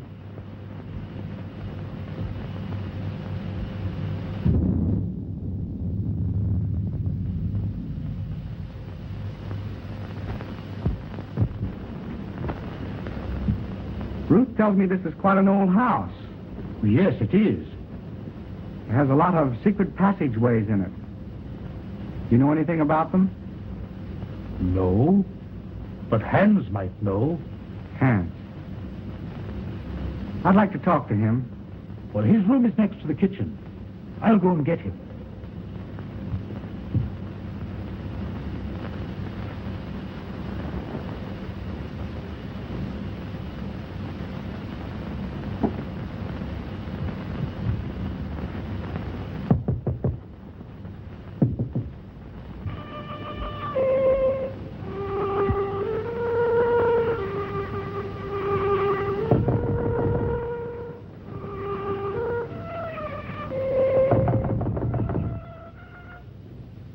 Hans!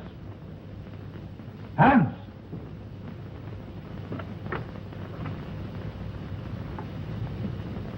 Yes, sir? Dr. Clayton wishes to speak to you.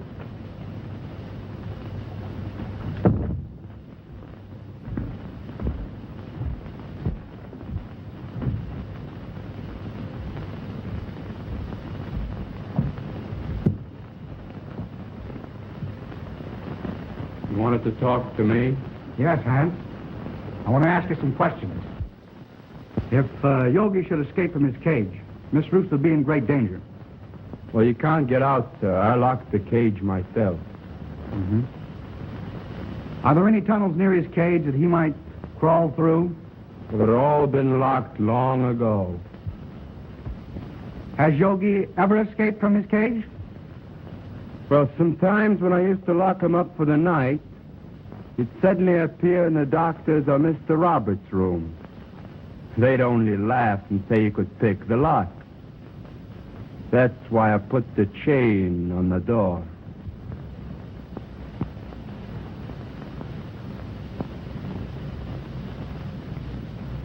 That's all, Hans. You may go. Very well.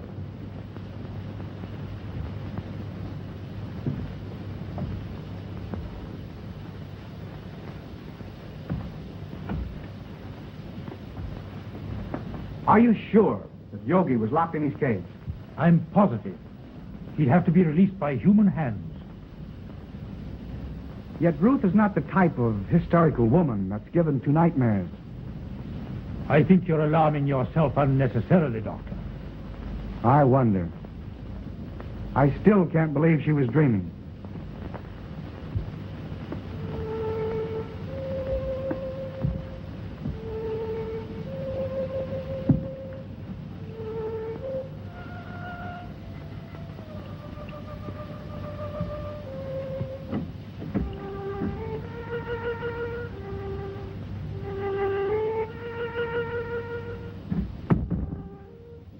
Strange boy, Hans. He often plays until late in the night. You say Hans was in the cellar? Why hadn't he gone to bed? Well, Hans's room is almost over Yogi's cage. He told me, before he heard the scream, that he heard some sort of slight shuffling noise coming from the cellar, and he went down there to investigate.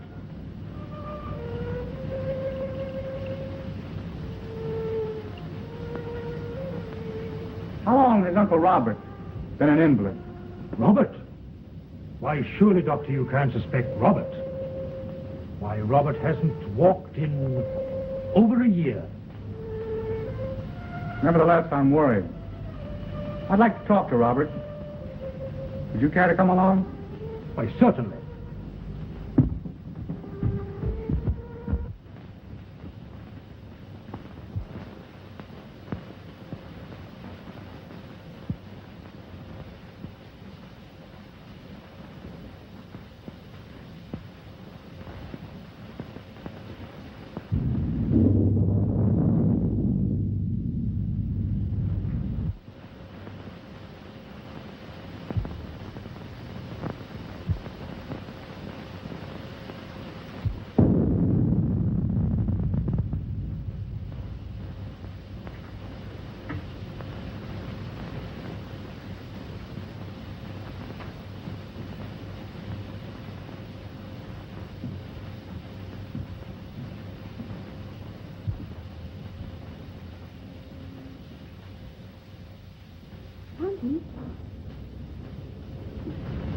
Tonty Krug.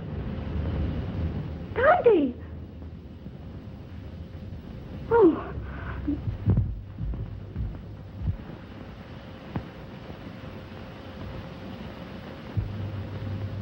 He's sleeping.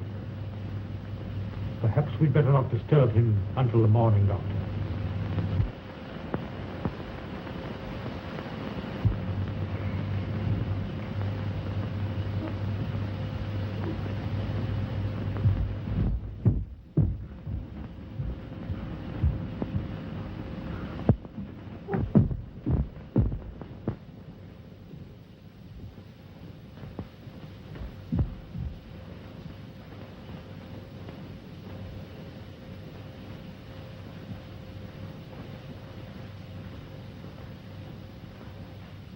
She's been strangled to death. Ruth.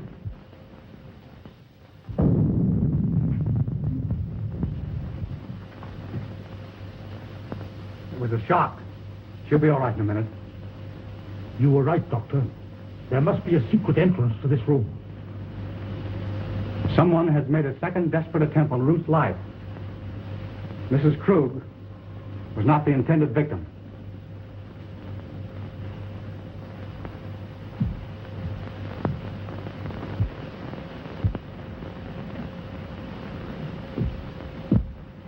Who could have done this? Let's see. Robert was in his room. Yes, but we know where Hans was. Could there possibly be a secret passage to the ape's cage? I don't think it was the ape. His animal instinct would have told him it was not Ruth. Possibly.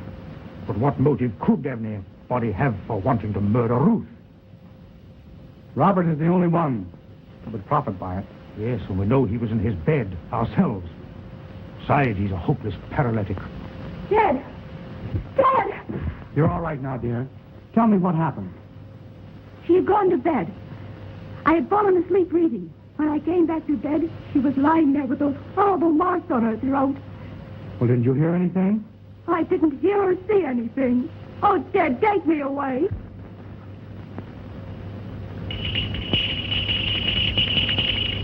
That's Uncle Robert's bell. I'll go to him. Wait. Don't tell him. The shock would kill him. All right. I won't tell him a thing.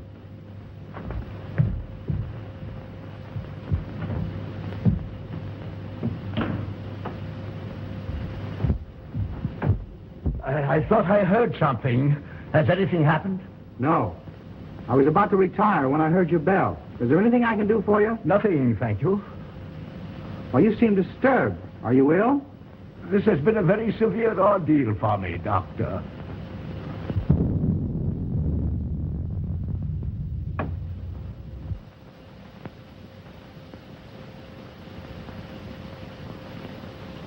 Ruth!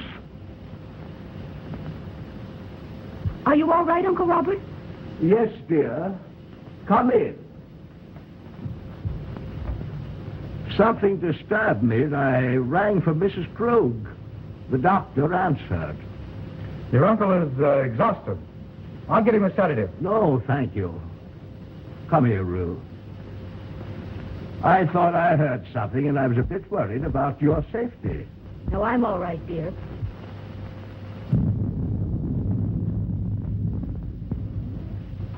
Doctor, did you learn anything? Yes. Robert did not know of Mrs. Krug's death.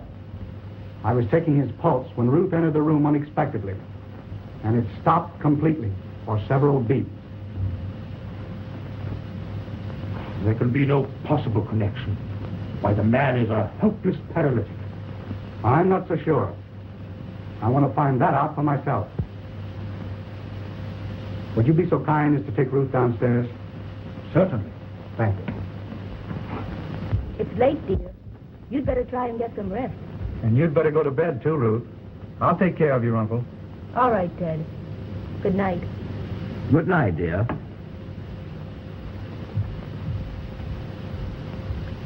Ruth has told me of your case. I'm very interested. Medical science can't help me, Doctor. Nevertheless, if you would permit me, I should like to make an examination. Very well. See for yourself.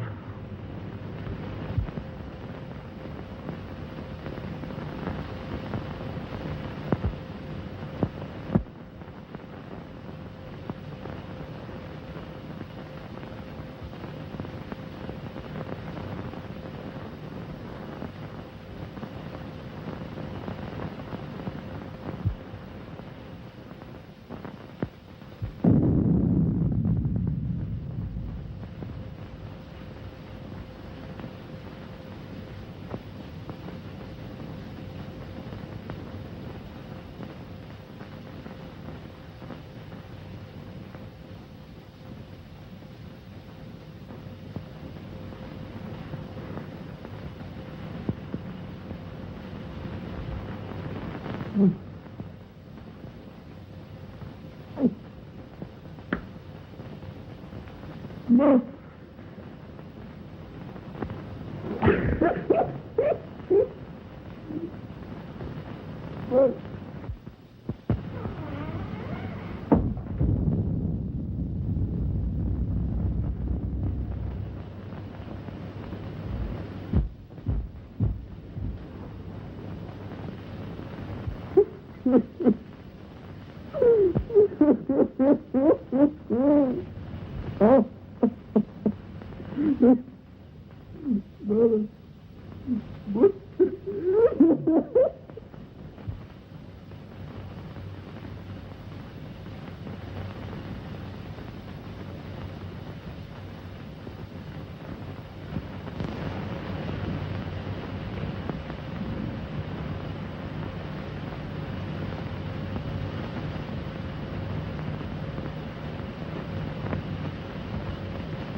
fool.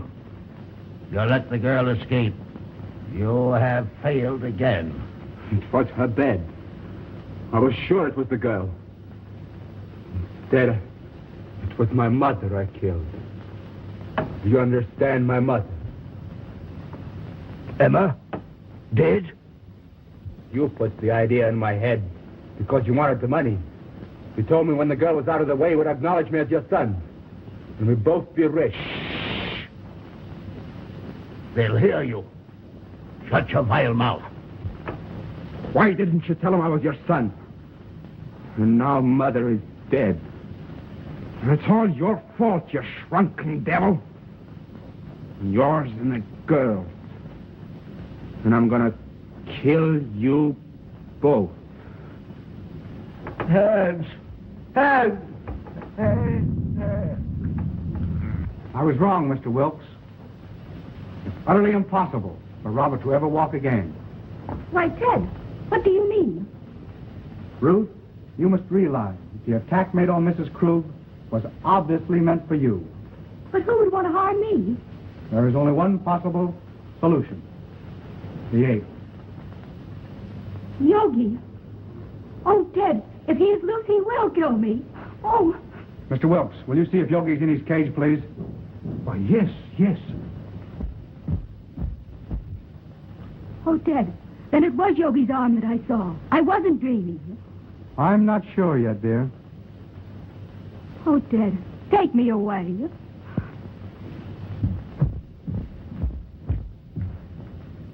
Here. Have you got a revolver in your car? No, sir, I got it right here. So if Yogi messes around with me, I'm going to blow a hole right through his overcoat. Good. Come along with your revolver. No, sir, not me. I wouldn't go down there with President Hoover. Not that he's a better man than you, but the position he holds. Sure. Give me that gun.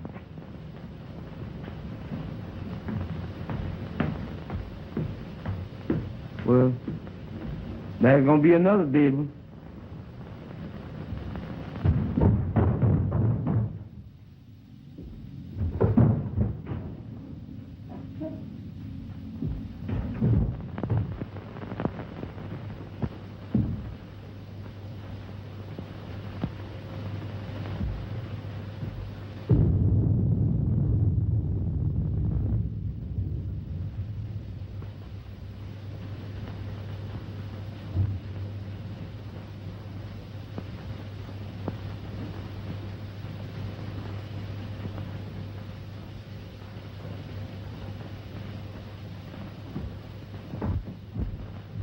The ape is securely fastened in his cage.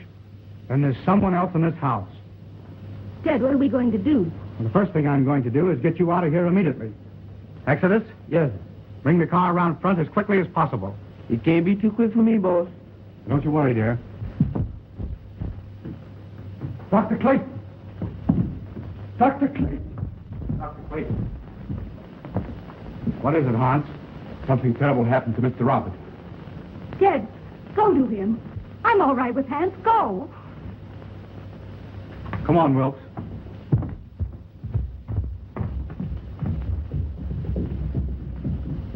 Hans, what is it?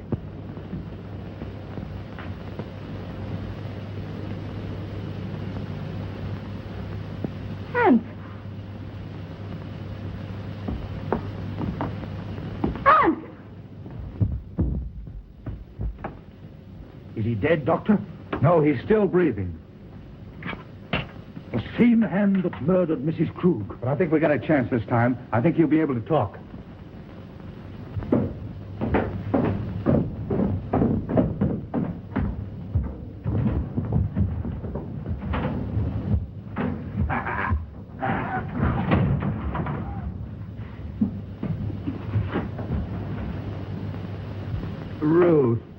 Ruth. It's all right now. Tell us what happened. Take Ruth away. Ruth's safe? Who was it? I am the guilty one.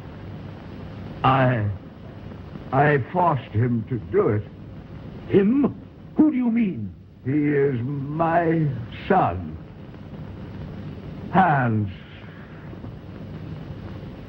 Hans!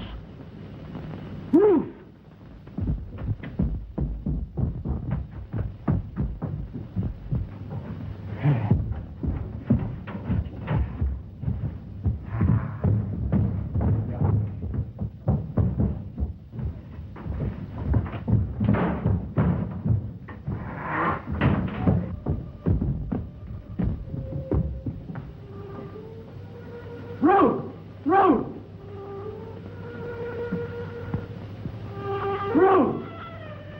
Doctor!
She's all right.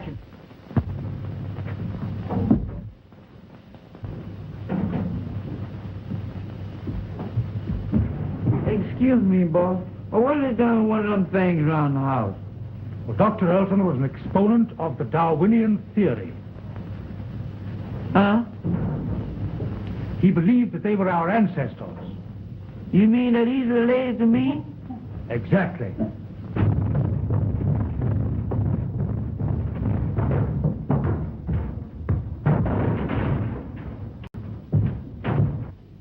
Well, I don't know. I had a grandpappy that looked something like him, but he wasn't as active.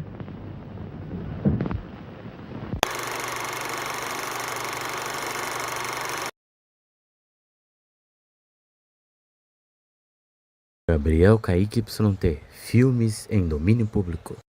Let me die. Let me die.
I should have known he was as good as dead when we wheeled him in.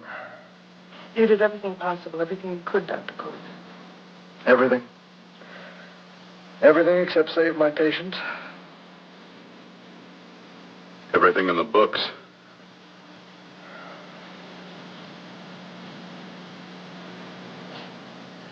Now, Dad, do I have permission to take over and try things my way? The operating room is no place to experiment.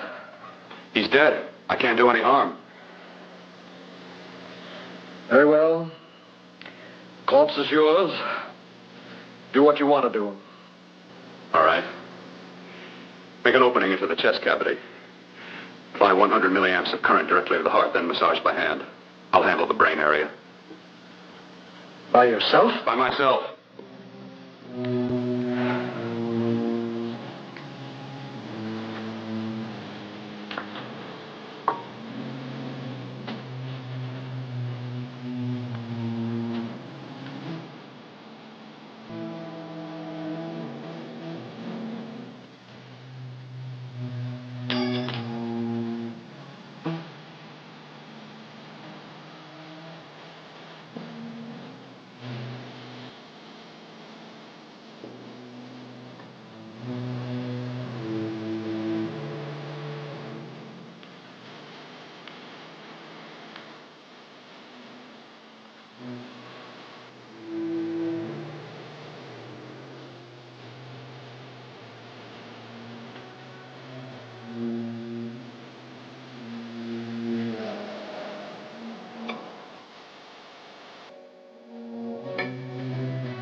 Got to work fast. If it isn't too late. You talk as if he's still alive. He is. I just picked up a faint pulse beat. Keep massaging the heart. I am. These electric shocks should stimulate the motor area enough to innervate the heart again. Then he won't need any external stimuli. Keep away from the motor area. You'll paralyze him for good. Which would you rather be, paralyzed or dead? Try to play God. Some choices are not yours to make. When the obstetrician has to decide which to save the mother or the child, who plays God then? It's part of the game. Game? The human body's not a jigsaw puzzle to experiment on. Still playing it safe like the other doctors, Might as well save my breath. Keep massaging the heart. You've already lost your patient, Doctor. I'm going to save mine. His pulse is coming back stronger than ever. It's unbelievable. Nothing's unbelievable if you have the nerve to experiment. I've been working on something like this for weeks. In your laboratory?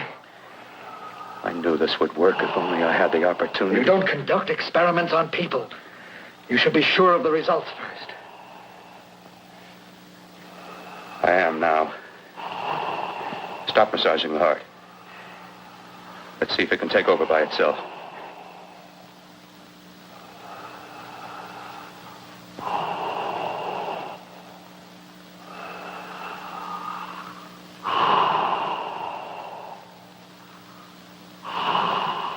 All right. Close up the chest. I'm about finished with the cerebral area. How's his pulse? Strong and steady.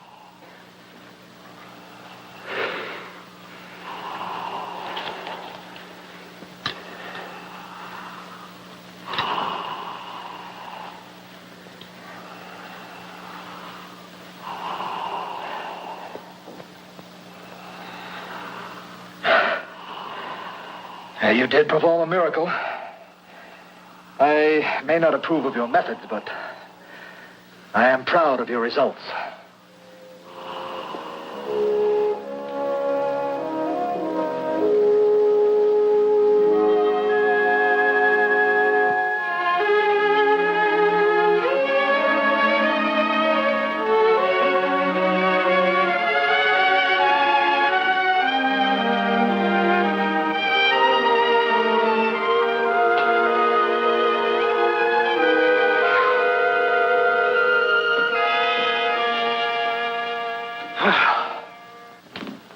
That was an amazing, even an extraordinary operation, son. But it still is too risky, too uncontrolled. Saved his life. And the after effects, what about them? You've lost the urge to experiment, to explore.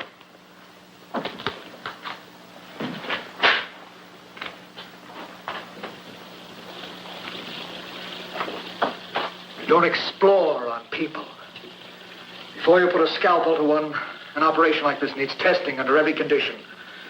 Over and over again. Rabbits, mice, monkeys, not people. That man who should be dead now won't think so. There's more to surgery than just being a carpenter to patch up walls or a plumber to drain pipes. Our bodies are capable of adjusting in ways we've hardly dreamt of. If we can only find the key. I'm so close now, so very close. The key to what? Complete transplantations. To be able to transplant limbs and organs. To be able to replace diseased and damaged parts of the body as easily as we replace eye corneas now. So that the new parts will join together as though they were born there. Can't be done. It can be done.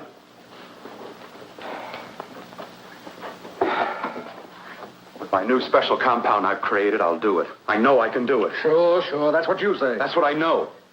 I know I'm close. Darling, I'm so proud of you, I could kiss you. Promises, huh? Always promises. Careful, your father's liable to report us. Stop the floor show? When you two are married, it won't be fun to watch anymore. Well, I can promise you one thing. Your grandchildren won't be test tube babies. You better hurry if you want to catch that plane to Denver, Dad. You know that medical convention can't start without you. Jan, you'd better check about my reservations. Oh, yes, I'll call the airport. I'll be right back. Bill, the line between scientific genius and obsessive fanaticism is a thin one. Now, I want you on the right side of it. If I don't experiment, how can I hope to perform operations like the one you almost messed up? But I can't cover up for you anymore. The superintendent had it out with me. He thinks it's you who's been stealing those limbs from the amputee operations. So what if it is? I've got to have limbs for my transplant experiments. Well, you said test and experiment. Test and experiment. Yes, but limbs and organs taken from people. I've got to have them to work with. Sure, I've made a few mistakes, but I've learned from them. I've learned. Your reservations are all set. 3:30 takeoff. Well, what have you two planned for the weekend? Oh, nothing much. It's a quiet weekend. You sure you're not going up to the country house? You're always sneaking off up there. The place gives me the creeps. I should have sold it when your mother died. You can't sell that place. Well, I mean, it's nice to get away from the city. I can work without anyone snooping around. You spend too much time up there. All right, I'll see you both in a few days. Got to clean up and get out of here. Fine operation or not, Bill. You're walking on thin ice. But don't go too far.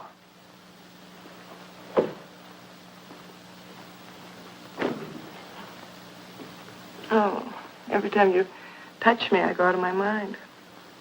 I want to kiss you. Bill, I want to get married. I can't stand not having you. You've been wonderful. I'd rather be a bride. In a few more weeks. And nothing will keep us apart. We'll be together.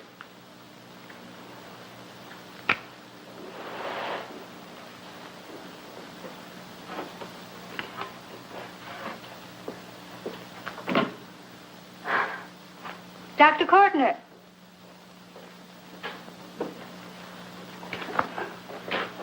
I'm so glad you're here. I was afraid you'd gotten away.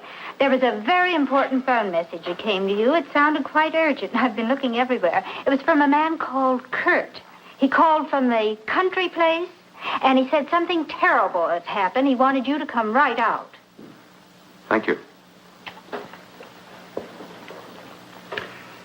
Well, you've always wanted to know what's kept me away from you so many weekends. Have you got the keys to your car?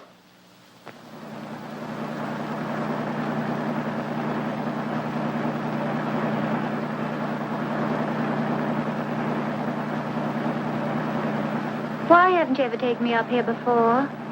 Because the things I'm working on don't need an audience. That telephone call. What about it? All right. Hold off the questions. Why the mystery, Bill? What's it all about? We'll be there soon enough. You'll see. I've got to hurry.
All right, for God's sake, open the door. I'm coming.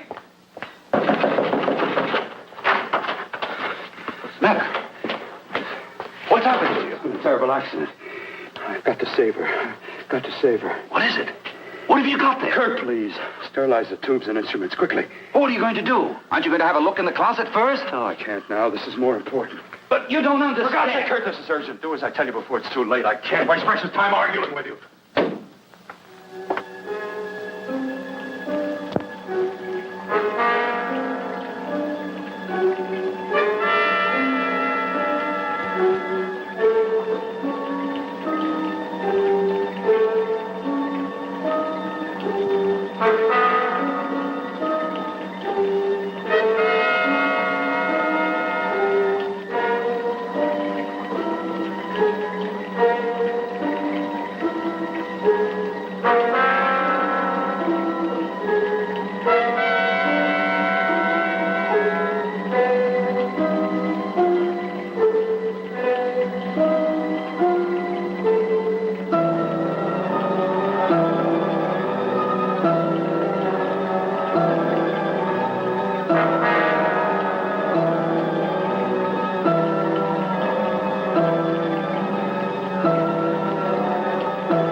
Are deceiving me. What you see is real. What's done is done, and what I've done is right. It's the work of science.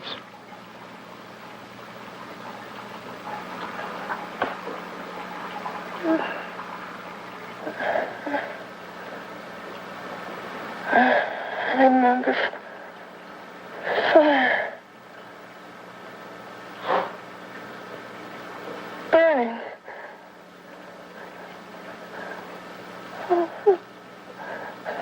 Let me die.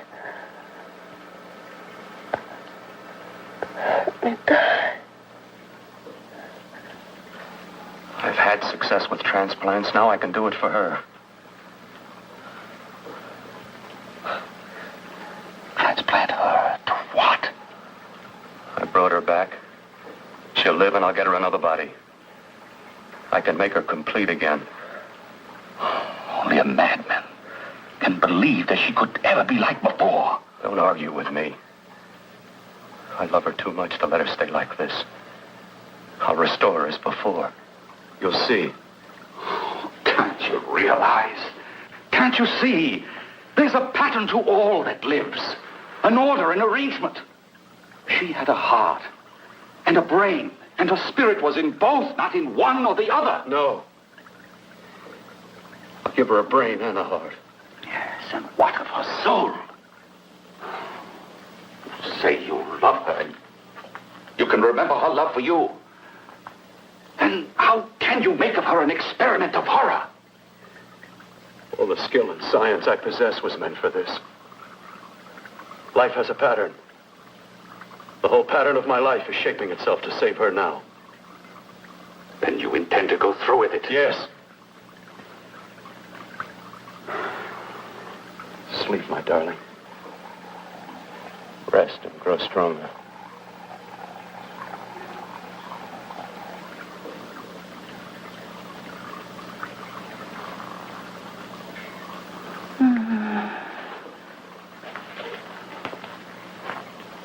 long do you think we can keep her alive under these conditions? 48. 50 hours at the most. Yes. And you really believe you can work a transplant on her successfully? Yes. Like my arm. Withered and deformed. Yours was an early experiment that failed. With her, I'm using my new adreno serum. Must work. I've got to go now. If the police or anyone call, tell them you don't know anything about it. I don't think anyone will trace us here because her body was burned in the wreckage. Yes, of course, of course. Look, Bill, before you go, do have a look in that closet. It's the reason why I called you up here.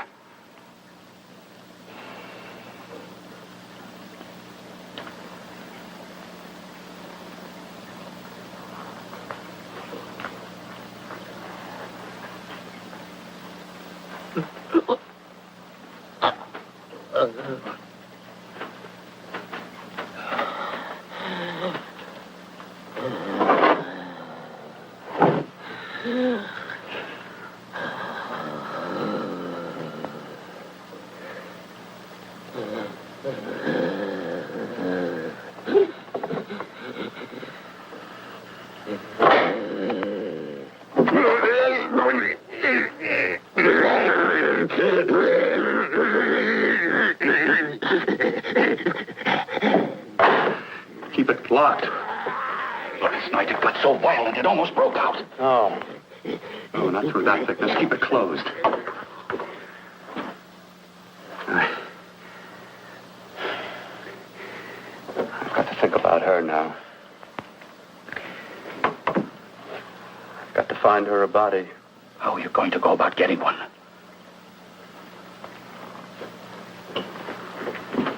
Bill, how will you do it? There are ways.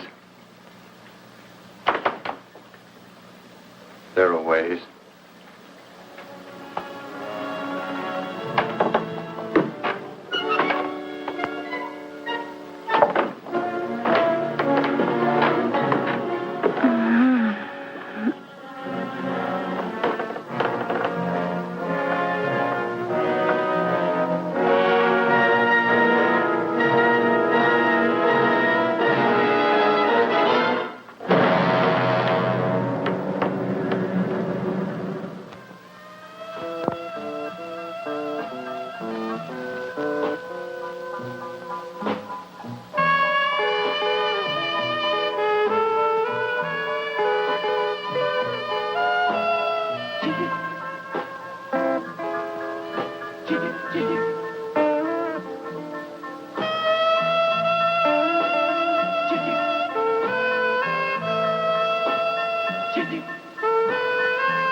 What took you so long?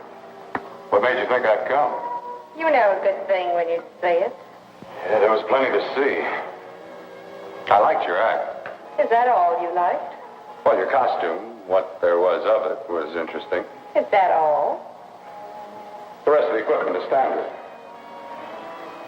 But, the arrangement is pretty special. You know, tourists just looking at the sights. What are you doing here? Slumming? Well, I get my allowance once a week. Okay, if you're so loaded, you pay for the drinks. I already did. Are you hustling for the house? I hustle for myself. I'm the leading lady around here. I can sit with the squares out front, or I can relax back here with my friends. I'll bet you don't have an enemy in the world. Hmm?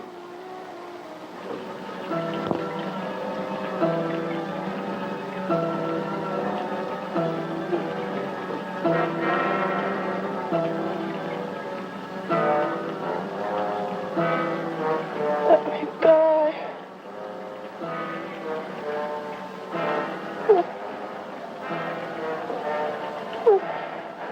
Let me die.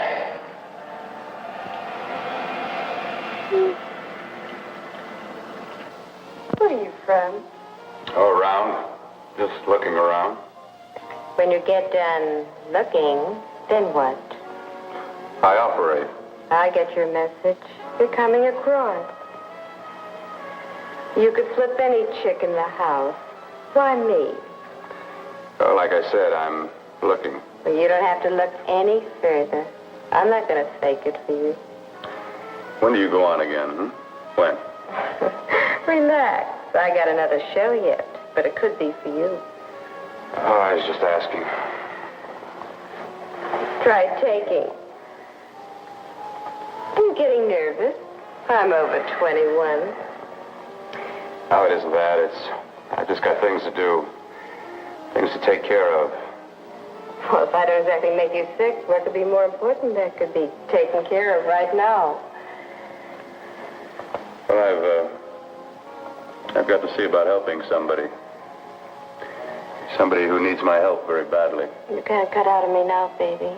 Now when you got me feeling so good. I'm so warm all over. I'm good for you. I know I'm good for what you want. You may be just what I'm looking for.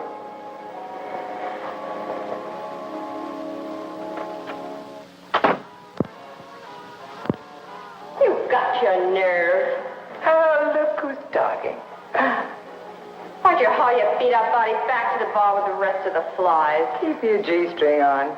I only came in here to change my clothes. I got admission. Now I'd like to see the rest of the show. Come back in half an hour and maybe you will. Get lost. Hi, lover boy. I see you've met the queen. Hey. Come here, don't hide. You know, you've got the kind of face a girl doesn't mind looking at. Even out front, all the other girls are asking about you. Get out of here. Choose company. Three's a crowd. Who's to tell me to blow if I don't want to? This here's my dressing room, too. Remember? It kills her to see me make time. You're the only thing that's going to be made around here tonight.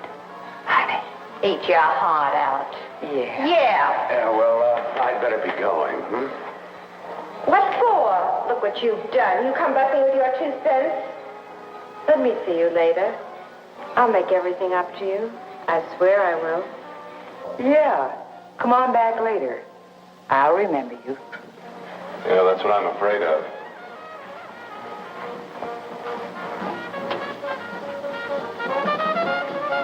You lousy tramp. Once in a blue moon, I walked into a bar with class, and you messed it up. What makes you think you had him? He wouldn't have you on a bet. Says who? Says me. What's a guy like that want with leftovers for? Leftovers? Why, you cheap third-rate stripper! You want to pull it over? You cheap lead. Let go! You had to pull over. Well, go. There. try all right. Meow.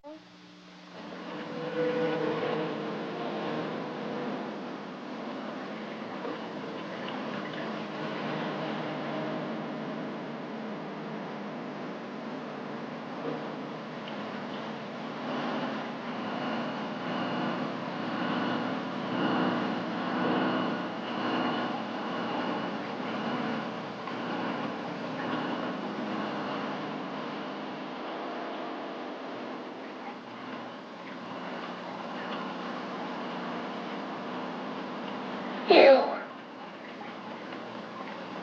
Inside the closet. What has he done to you?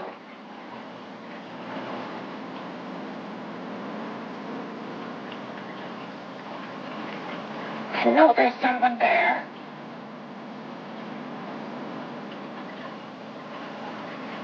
Knock once if you hear me.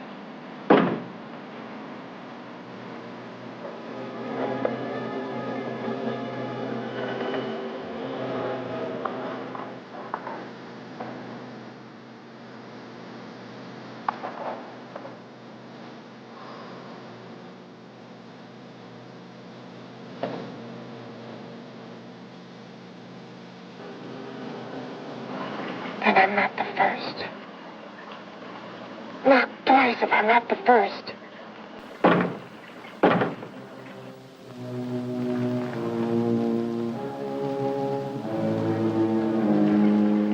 He should have let me die. I hate him for what he's done to me. If he only knew what it's like being like this.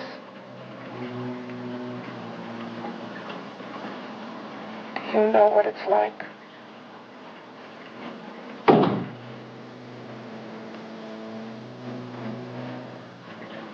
Together we could have revenge. You want revenge?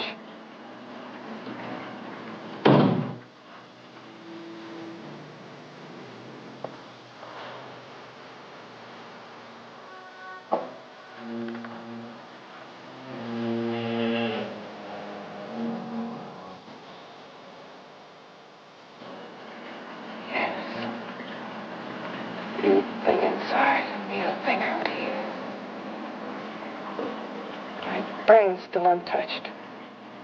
And his keeping me alive has given me a power he didn't count on. Power that you can feel across this room and through that door. Can't you?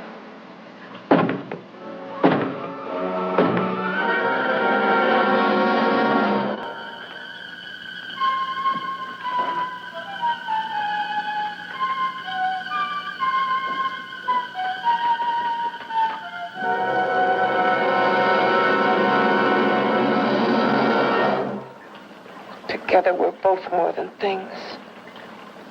We're a power as hideous as our deformities. Together we'll wreak our revenge. I shall create power, and you will enforce it. You, the thing inside. Me, the thing out here.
What's locked behind that door? Horror. No normal mind can imagine. Something even more terrible than you. No, my deformed friend. Like all quantities, horror has its ultimate. And I'm that. There is a horror beyond yours. And it's in there. Locked behind that door. The paths of experimentation twist and turn through mountains of miscalculation and often lose themselves in error and darkness. Behind that door is the sum total of Dr. Corton's mistakes. He had no right to bring me back to this. Perhaps not. Who knows? But you should know that before he injected the serum into that, it was but a mass of grafted tissues, lifeless. Just lay there, weighted down with its transplants of broken limbs and amputated arms. But with this serum, it began to breathe. It's impossible. Would you have thought possible what he's already done? Take yourself. He's brought you back. You live. Only a few years ago, all transplants were impossible. That's what he's been doing up here where no one could see his work. Yes. Experimenting with transplants on that. And on me. Letting him tear away my flesh time after time. Test after test. My hopes shattering with each grafted arm he fastened to me. Watching it wither and warp. Instead of strengthening. You see, he's learned from his mistakes. And you stayed with him, helping him in his grotesque work that he claims is for science. Was there a place for me on the outside with this? A world where eyes would look upon me with pity and people would turn away from me in disgust. No. The alcoholic has his bottle. The dope addict his needle. I had my research. I used to be a surgeon. It was my life. And one night in the laboratory there was an accident. They had to amputate my arm.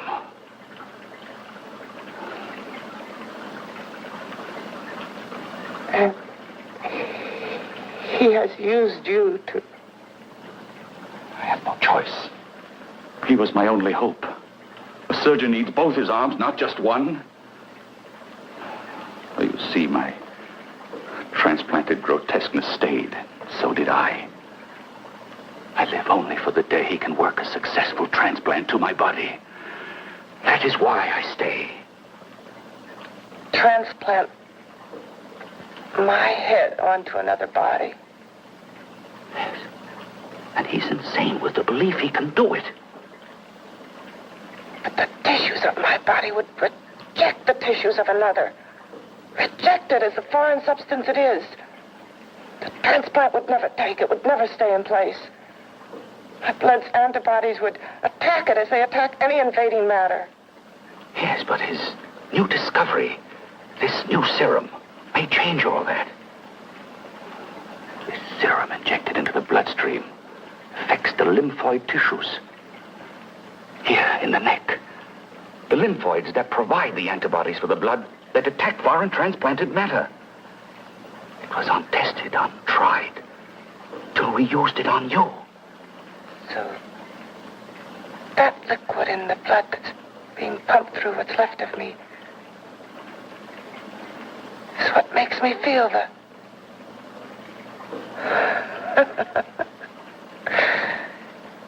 He may produce results he didn't ask for. Results? You mean like this? Results more terrible than your arm of relative beauty. Results of power. Of magnitude. Power. What power? Can't you see that you're at the mercy of every element of the universe? How can you speak of power? I heard of power. This liquid that he's pumped into me. My brain burns with it. That thing inside an iron touch. Want me to prove it? You can prove nothing. You're powerless. I'll show you how powerless I am. You. Behind that door.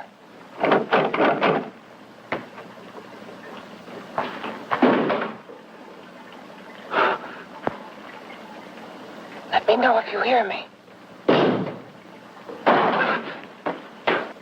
Whoever, whatever you are, I command you. You understand me. I'm only a head, and you're whatever you are. Together we're strong, more powerful than any of them.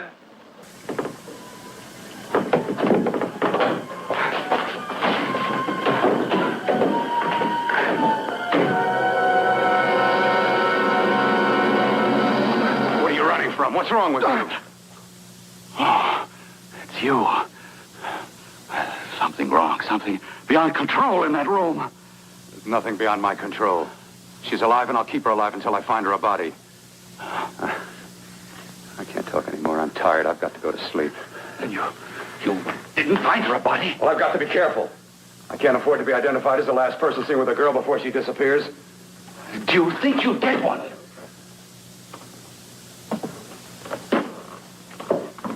There are many things left for tomorrow.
About to call a cop the way you were looking me over. How have you been, Bill? Oh, just fine, Donna. I haven't seen you for quite a while. Too long. I'm still waiting for that call you once promised me. Well, you know how it is with interns. All work. All work and no play even makes for dull doctors. You're going to lose that bedside manner of yours. Say, how'd that little side course in anatomy? Yours? Anytime. No, not mine. A Body Beautiful contest. You know, bathing suit models. Plenty of females on the hoof. Your eyes will have a field day. Interested? Well, why not? You're just what the doctor ordered. Come on, jump in. On second thought, I just remembered I've got to stop by my place and take care of a few things. It'll only take a minute. You don't mind, do you? I always follow the doctor's orders. Anything you prescribe, I'll take. That's what I like about you, Donna. Always so obliging. Hey, Donna, where are you going? What's the hurry? Hi, Jeannie. We're going to look for some bodies. You mean the contest? Yeah. Got any room for me? Oh, sure, plenty. Bill, this is Jeannie Reynolds. Jeannie, this is Dr. Hi. Bill Portner. Hello. Hop in, but first we gotta stop off at his place. Sure.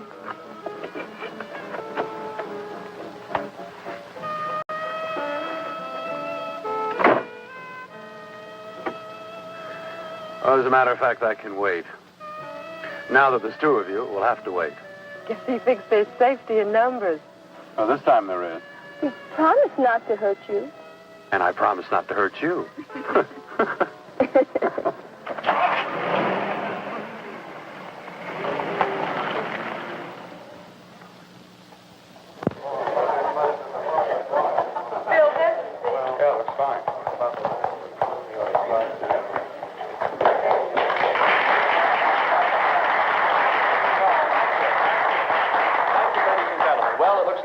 Ready to go. Backstage are 5 of the girls who have reached the contest finals, and we are here to choose Miss Body Beautiful. Now, we've eliminated everyone except the 5 finalists, and they will be judged solely by your applause. So let's bring them on. First, Helen Appleton.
Second nicest body I've ever seen. Second to you? No, another girl, a figure model. You remember that one in school years ago? The one who had the accident. Oh, yeah. Doris, Doris Powell. Yeah, she's still around? Few people see her nowadays. She just stays in her studio posing for art classes and camera bugs. Figure model. Poses for art classes. The nicest body she's ever seen. The nicest body. Maybe this is the one. She's got to be. I can keep Jan alive only for a few more hours. I've got to find her a body.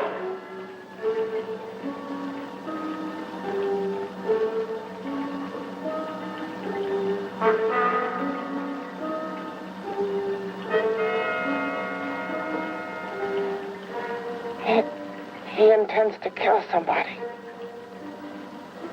To rob them of their body. Do you hear me?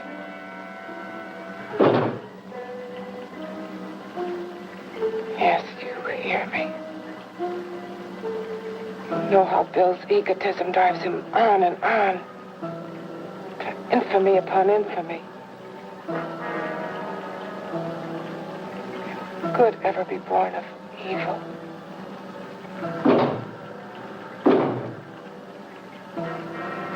Yet he claims his work is for science, for humanity.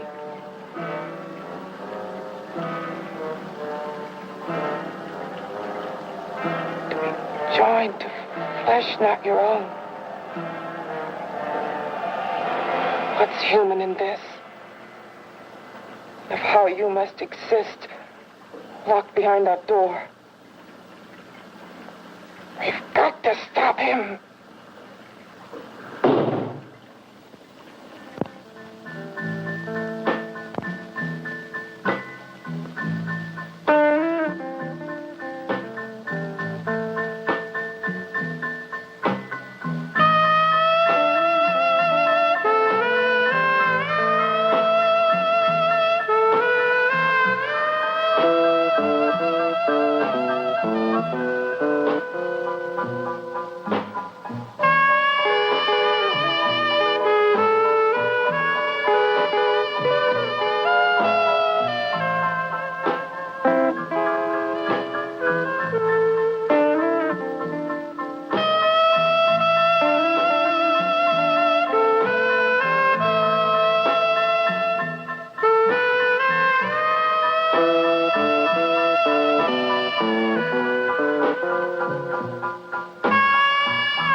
Okay, boys, I've had it for tonight. Come on, baby, one more. Just one more, please. Another 5 minutes, baby. Time's just about up anyway. Okay.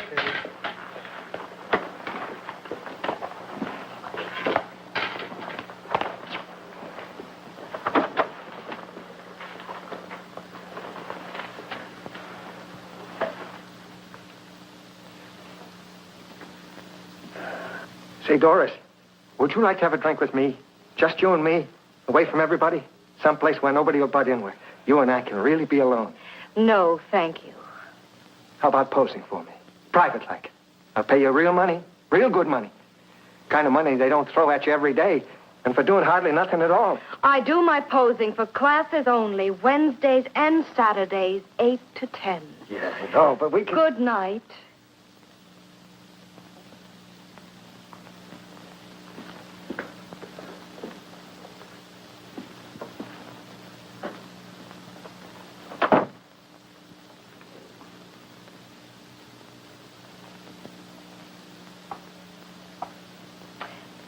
See it all, mister. The show's over. Next time, bring a camera and buy a ticket. I'm not running a charity. You don't remember me, do you, Doris? Every guy on the make gives me that same tired line. I'm Bill Courtner. Bill Courtner. Long time ago, that fight. You almost tore that wise guy apart for making fun of me. After my accident. Look, can't we go somewhere and talk? No, I don't date men. Because I pose like I do. Your mind works overtime. You get ideas. You're all alike. Oh, not all of us. I'm not on the make for you. Okay, so maybe you're better than most. Maybe not. I still hate all men. I hate them for what one did to me once. Have you forgotten? Well, have you? No, I haven't forgotten. Well, neither have I. I carry the memory around with me. But you can't hide yourself away here forever, posing bare in front of a bunch of neurotics. Listen, Galahad. I trusted a man once, all the way. What did it get me? He gets his head full of jealous lies, and I get... You've got to forget what How happened. can I forget? I carry the memory around with me.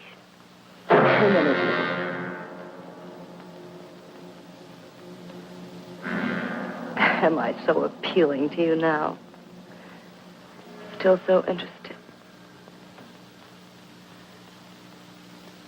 Doesn't it make you sick?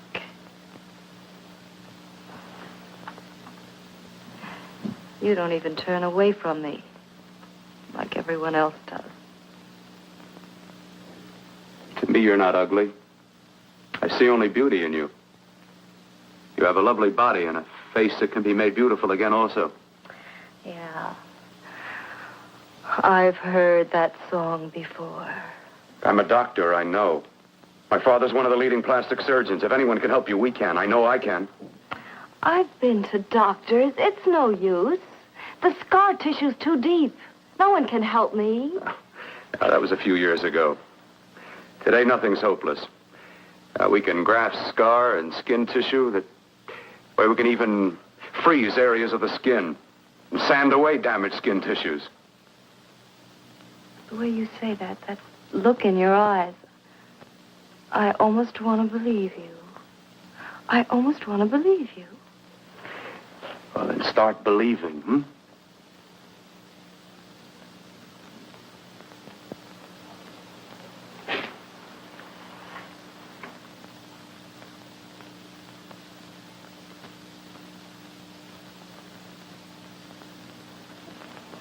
Even if your father could help me, I couldn't pay him the kind of money it would take. Don't talk about money. He does a lot of work without any charge. Why should you want to do this for me? What's in it for you? I'm going to make your face beautiful again. Cut it off and give your body away.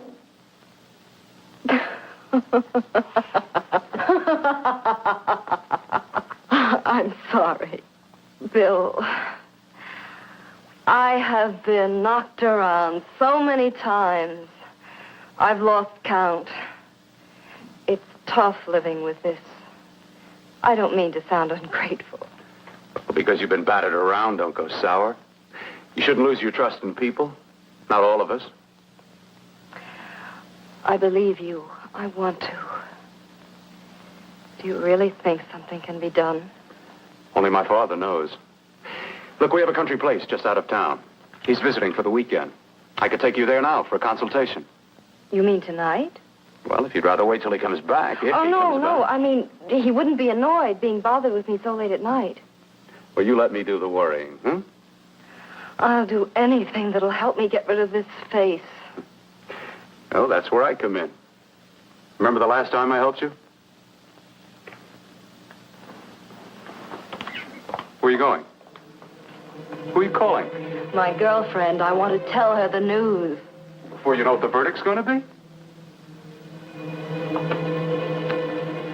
You're right. I shouldn't talk until I know what's going to happen. My girlfriend, she's supposed to drop in later. I'll have to leave her a note or something. Well, just tell her you'll see you later.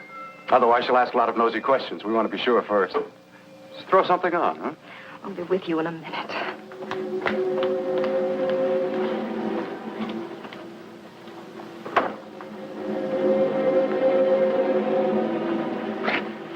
Just tell her you'll keep in touch. I'll leave it on the table. She'll see it.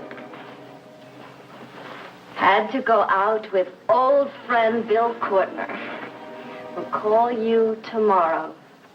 Doris. Here.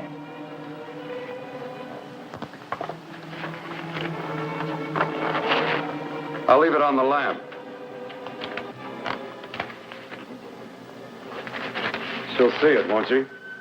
That's the first place she'll look. I'll leave the lights on for her.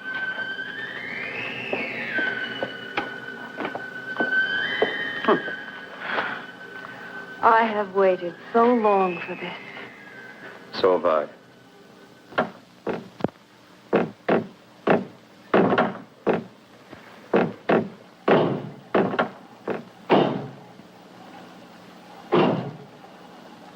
Again. Hit it again. Got to see your hideousness. You've got to see mine. Wonder which of us is more awful. Nothing you can be is more terrible than what I am. A head without a body. A head that should be in its grave. I hate him. I hate him for what he's done to me. Can your horror match mine? Quiet. Someone's coming.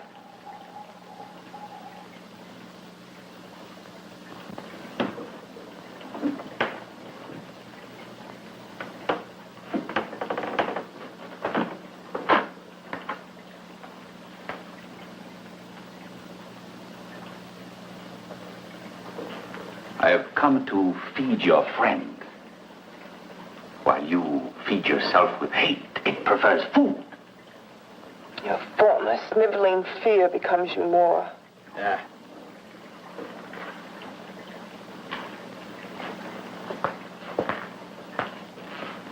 What makes you think I'm afraid of what's in there?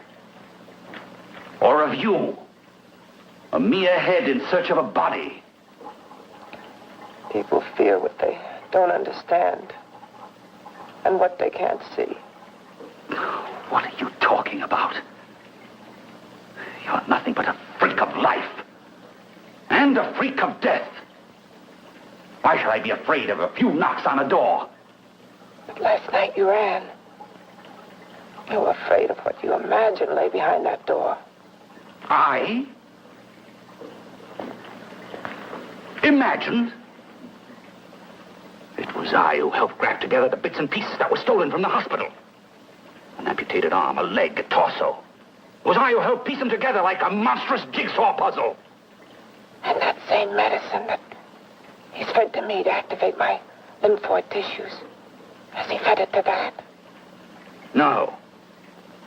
No, on that he used an earlier formula. It wasn't as successful as the serum he's using on you, but it was enough to allow the transplants to take. If your experiment is successful,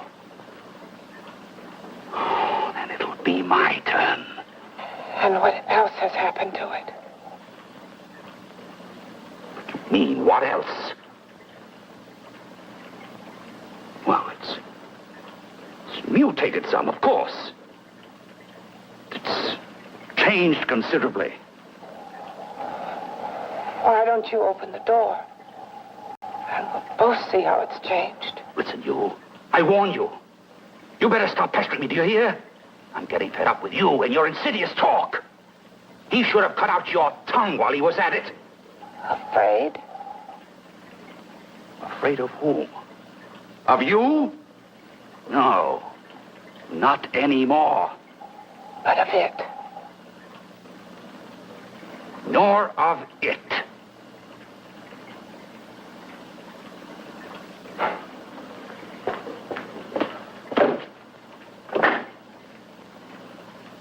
He only keeps it locked in there so that it'll be safe, that's all. Safe? From me?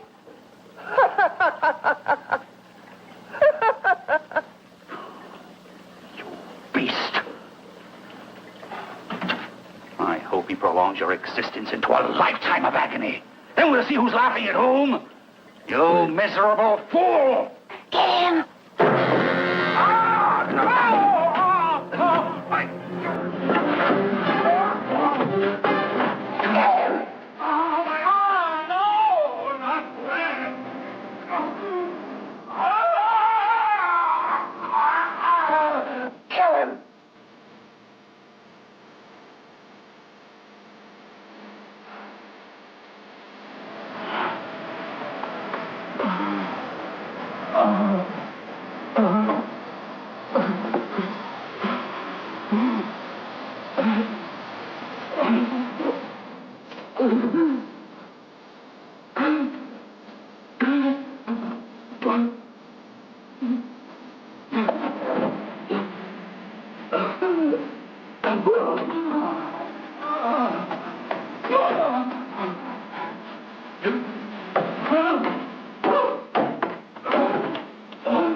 You and your father live here?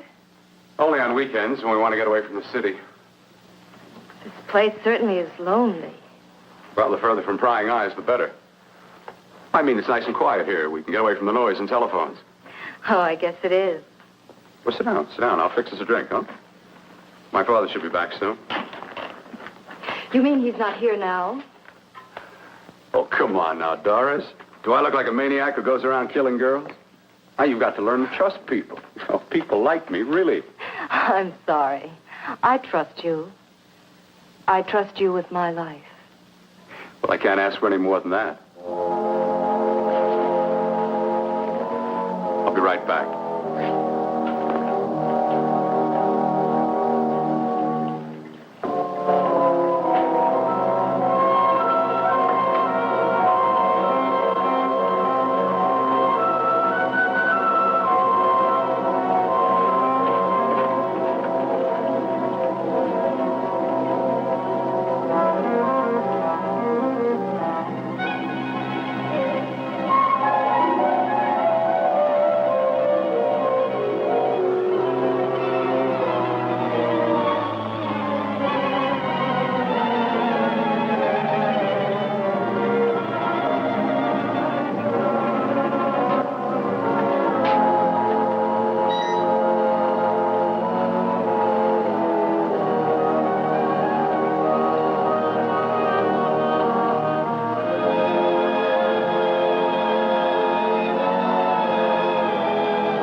I was beginning to think you'd forgotten about me. Forgotten you?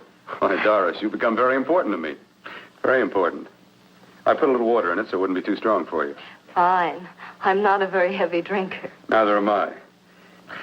Well, here's to your future, whatever it may be.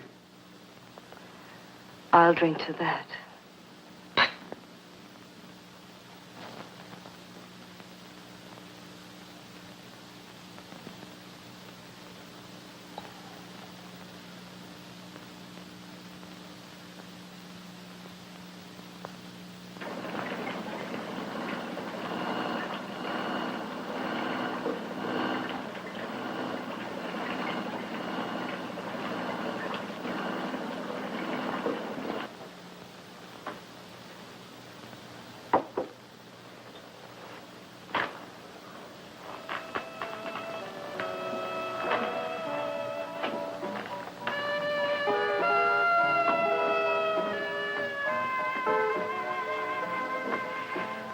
Getting awfully warm in here.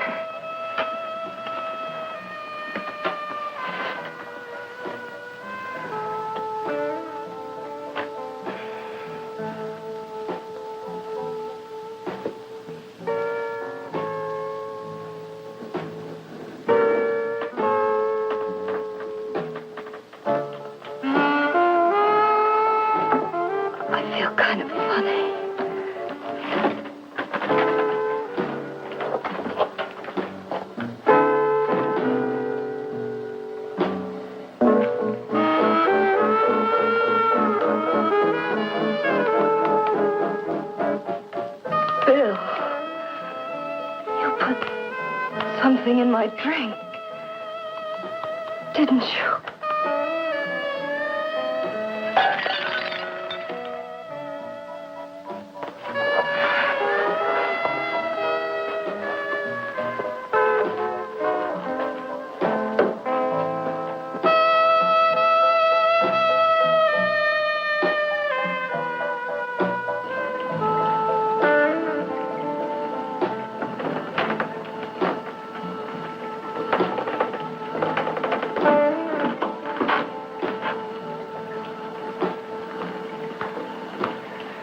I told you I'd bring you a body. A beautiful one. Soon it will be yours. Bill, you can't. Yes, I can. I want you as a complete woman, not part of one. Is it a crime to want to keep you alive? Is it a crime for science to jump ahead by years? This kind of thing must be done. When it's over, you'll see. I've got to hurry now. The drug will wear off soon and she'll be awake. When she does come to, it will be your head consciously awakening for her.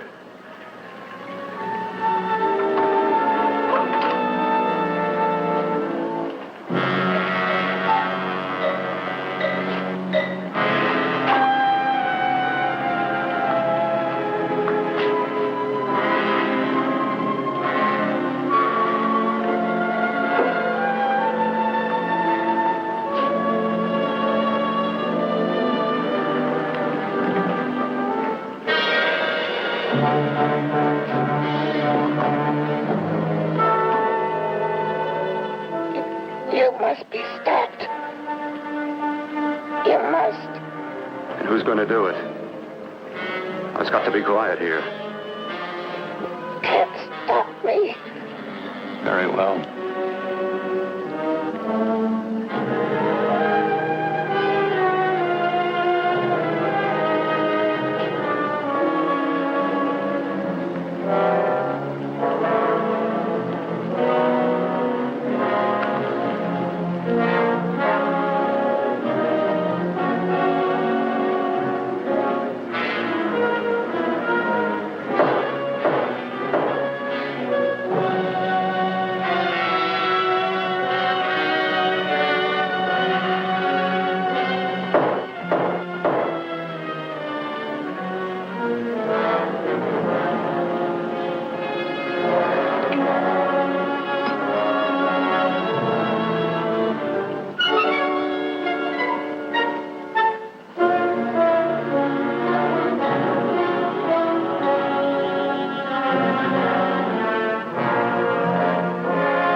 Não perca as próximas estreias. Gabriel Kaique YT, filmes em domínio público.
Well, here we are. I turned down here at the next block.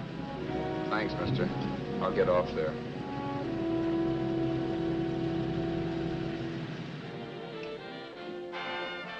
Want anything else? No. Hey, you. Me? Yeah, you. Where you heading?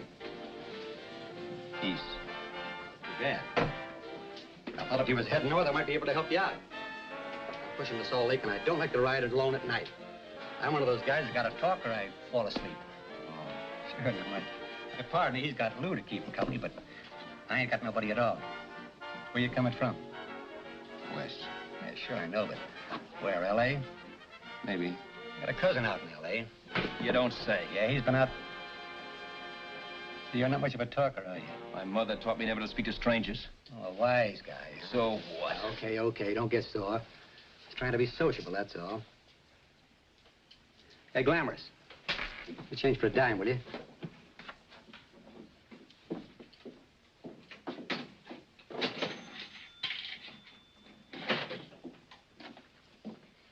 Let's have something quieter this time, Joe. My head's splitting. Is that what's wrong with it? Done with your coffee? No. And don't rush me, will you?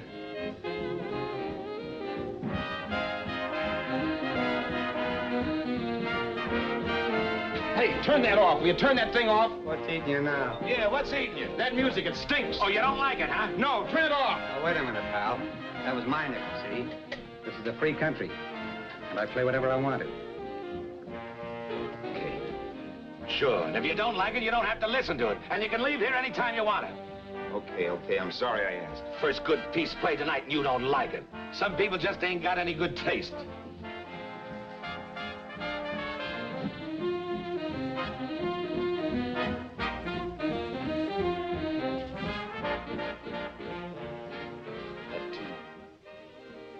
Tune.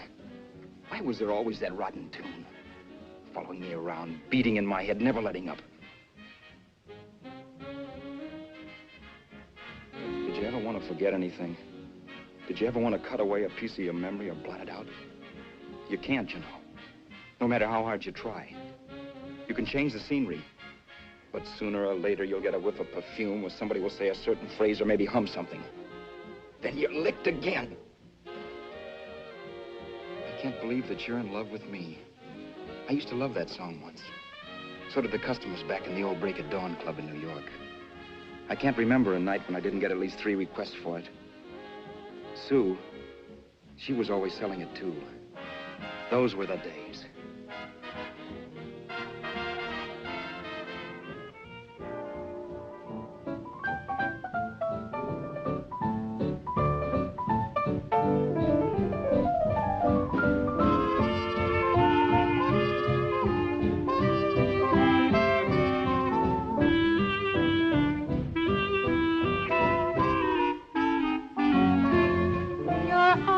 of blue, your kisses too, I never knew what they could do. I can't believe that you're in love with me. You're telling everyone you know that I'm on your mind each place you go. They can't believe that you're in love with me. I have always placed you far above me. I just can't imagine that you love me. And after all is said and done, to think that I'm the lucky one, I can't believe that you're in love with me.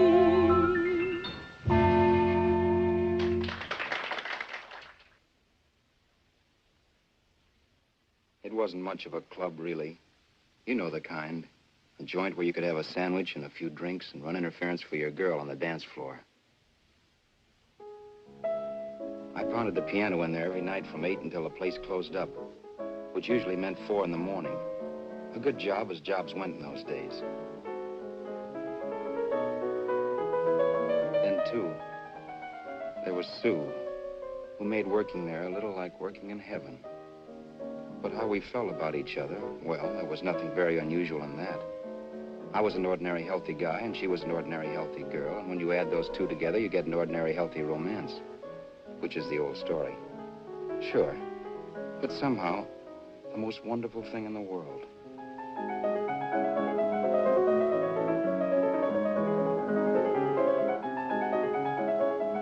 All in all, I was a pretty lucky guy.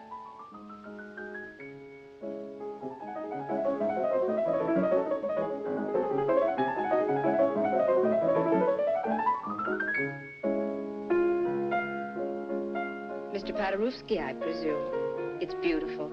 You're going to make Carnegie Hall yet, Al? Yeah, as a janitor. I'll make my debut in the basement. I don't blame you for being bitter, darling, but you mustn't give up hope. Why, someday... Yeah, someday. If I don't get arthritis first. In the meantime, let's blow this trap.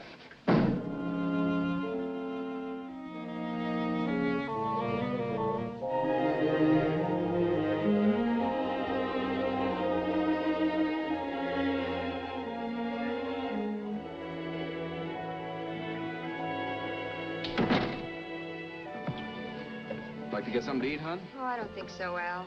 I lose my appetite working in this flea bag. Let's go home. Okay. I can't stand much more of that dump. Did you see that drunk tonight trying to paw me? No, what drunk? Does it matter what drunk? Say, what's the matter with you tonight, darling? That's the third time you started to tell me something and then stopped. We shouldn't have any secrets from each other, Sue. Next week, we're going to make with the ring and the license. You and me will be a team. Yes, that's right. In the Bush League. I don't get you. We've been struck out. It's a funny way to talk, darling. Don't you want to marry me? Al, look, I love you. You know I do, and I want to marry you. But? But not now. Only after we've made good. Sunday, I'm going away. Oh, I know you'll think it's silly. That's why I hesitated to tell you. But I'm going to California. I want to try my luck in Hollywood. That's the most stupid thing I ever heard of. Don't you know millions of people go out there every year and wind up polishing cuspidors? I thought you had better sense. You sound as if you don't think I have any talent. That has nothing to do with it. I'll make out all right. Maybe. But what about me? Doesn't it mean anything to you that you're busting up all our plans? We may not see each other for years? It won't be that long. I thought you loved me. I do. You know I do. Well, here we are. Al. Al, why can't you see my side of it? I'm young. We both are, and we've got all the time in the world to settle down. Really, darling, what I'm doing is the only sane thing to do. I hate the thought of being so far away from you, but we'll be together again someday. Maybe you'll decide to come out too later on. So long. Al, aren't you going to kiss me goodnight?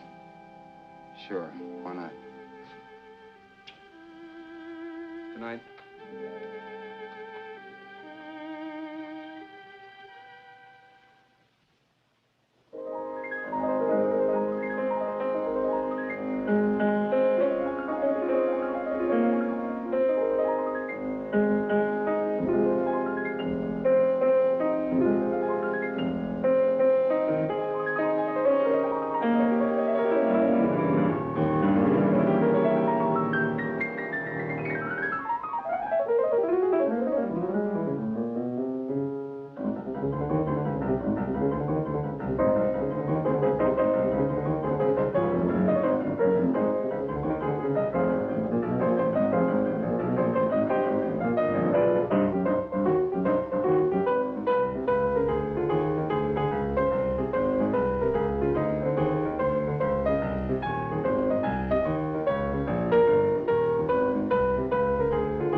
Say, Roberts, you hit the jackpot this time. $10. Thanks.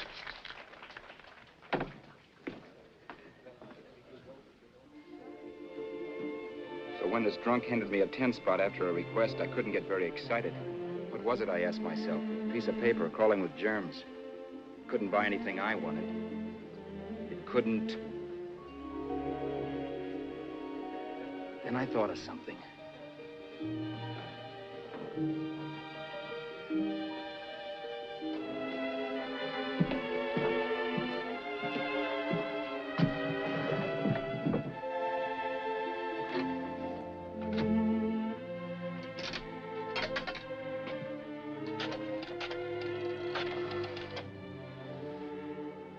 Long distance.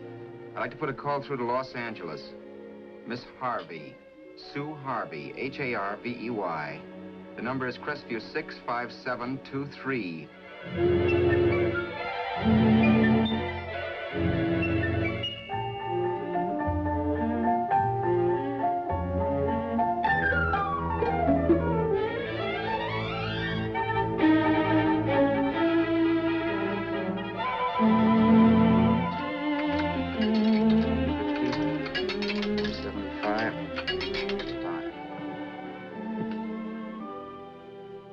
Hello, Sue? This is Al. Oh, baby, it's great to hear from you, too. What's that? You do? Oh, me too, darling. I thought I'd go batty without you. I just had to... Huh? You're working as a hashlinger? Gee, honey, that's tough. Those guys out in Hollywood don't know the real thing when it's right in front of them. You just stick it out, Sue, baby. Keep going around to those casting offices. I'm sure you'll click. Look, I'll tell you what. You stay put out there. I'll come to you. No, don't try to stop me. Just expect me. Train? Who knows? Train, plane, bus, magic carpet. I'll be there if I have to crawl. If I have to travel by pogo stick. And then, let's get married right away, huh? That's the stuff. That's what I've been wanting to hear you say. Well, goodbye for now. I'll be seeing you soon. Yeah. Bye. The only way I could cross country was to thumb rides. For even after hawking everything, I only had enough money to eat. Money.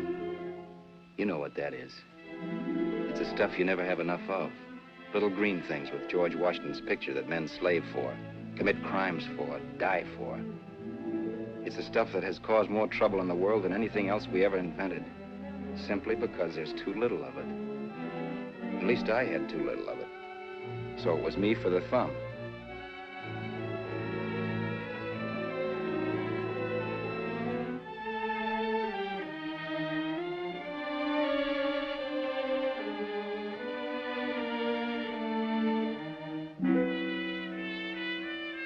Ever done any hitchhiking? It's not much fun, believe me. Oh, yeah, I know all about how it's an education and how you get to meet a lot of people and all that. But me, from now on, I'll take my education in college or in PS 62, where I'll send $1.98 in stamps for 10 easy lessons.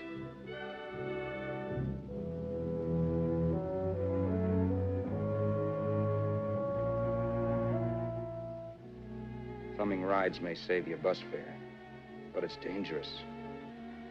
You never know what's in store for you when you hear the squeal of brakes. If only I had known what I was getting into that day in Arizona. Here, throw that in the back seat.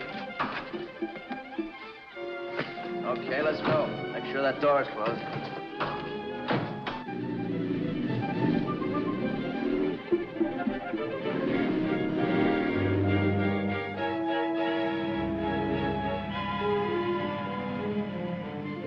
You know, Emily Post ought to write a book of rules for guys thumbing rides.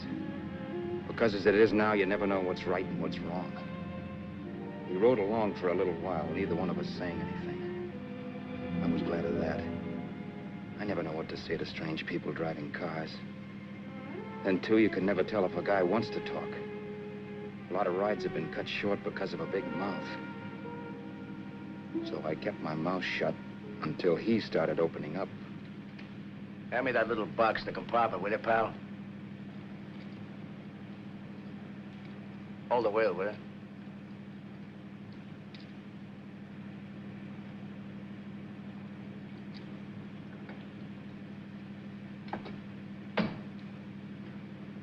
How far are you going? L.A. Well, you're really traveling, aren't you? Yeah, but I don't expect to make it for a couple of years at the rate I've been promoting rides. Not much luck, huh? Sure, all bad. Not many people stop for a guy these days. Afraid of a stick-up, maybe. Well, you can't blame them. Where you coming from? New York? Well, New York. You're in luck this time. I'm going all the way. Right through to Los Angeles. You drive a car? Sure. Whenever you're tired, let me know. I'll holler. I guess at least an hour passed before I noticed those deep scratches in his right hand. They were wicked. 3 puffy red lines about 1/4 of an inch apart. He must have seen me looking at them because he said, "Beauties, aren't they? They're gonna be scars someday." What an animal. Whatever it was, it must have been pretty big and vicious to have done that. Right on both counts, New York. I was tussling with the most dangerous animal in the world. A woman. She must have been Tarzan's mate. Looks like you lost the bout. Certainly wasn't a draw. You know, there ought to be a law against dames with claws. Yeah. I tossed her out of the car in her ear. Was I wrong? Give a lift to a tomato, you expect her to be nice, don't you? Yeah. After all, what kind of dame some rides? Sunday school teachers? Yeah. A little witch. She must have thought she was riding with some fall guy. And me, who's been booking horses around racetracks since I was 20. I've known a million dames like her. 2 million. Yeah. Stopped the car, opened the door. Take it on the Arthur Duffy, sister, I told her. That's the stuff. As always done, huh? But if you want to see a real scar, brother, get a load of this. What? I got that one, Julie. Julie? Yeah, we're just kidding, of course. My dad owned a couple of Franco-Prussian sabers. Kept them on the wall for decorations. Well, one day, another kid and I took them down. When the old man wasn't around, had a duel. He got me in the arm here. Pretty mean cut. Infection set in later. Yeah, I can see that. Now, give me that box again, will you? Yeah.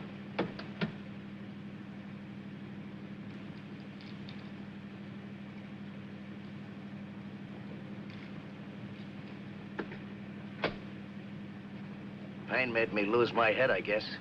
Began slashing. Before I knew it, I'd put the other kid's eye out. That was tough. Well, it was just an accident, of course. But you know how kids are. I got scared, decided I was going to run away from home. Old man almost caught me when I was packing my duds. The bloody rag I had wrapped around my wrist hadn't caught his attention. You've seen the bundle for sure. But I beat it when he was phoning for a doctor. That was 15, 16 years ago. I haven't been home since. Pull in there for a bite or something, huh? A bite or something. Brother, was I hungry. I hadn't had anything in my stomach for hours. Yet even with that gnawing in the pit of my belly, I didn't want to be in too big a rush to put on the feed bag. First, I had to make sure this guy knew the score. If I got him down on me, it was goodbye ticket to Hollywood. I'll wait out here for you, mister. If it's the money, don't worry about paying for it. This time it's on me. Well, that's white of you, Mr. Haskell. Think nothing of it. You make your first million, maybe you can do the same for me. Come on, New York. I gotta make the West Coast by Wednesday. There's a horse running in Santa Anita named Pirate Bicycle. Means dough to me if I'm on him. We'll make it all right. He did most of the talking during the half hour we were in the place. I ate. He rambled on about his old man, whom he hadn't heard from since he ran away as a kid. Now he happened to become a bookie. And then all about how he got rooked in Miami. One race, 38 grand. They cleaned out my book. How do you like that? That was tough luck. Yeah, and I'm supposed to be the smart guy.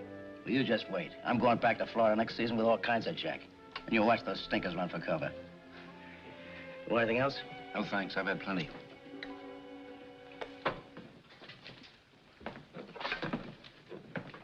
That check there, sister? Oh, just a minute. Your change, sir. Keep it, sister. Oh, thank you, sir. Call again. I'll be waiting outside for you when you finish work.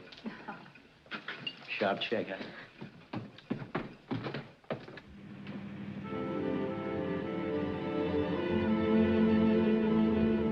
I drove all that night while Haskell slept like a log. After a while, I began to get sleepy myself. I was happy, though. Soon I'd be with Sue again. The long trip was practically over, and there'd be no more hoofing it down the concrete. I began to think of the future, which couldn't have been brighter if I'd embroidered it with neon lights. It was nice to think of Sue shooting to the top. It's amazing what a full belly can do to your imagination. Your eyes are blue, your kisses too. I never knew what they could do. I can't believe that you're in love with me. You're telling everyone you know I'm on your mind each place you go. I can't believe that you're in love with me.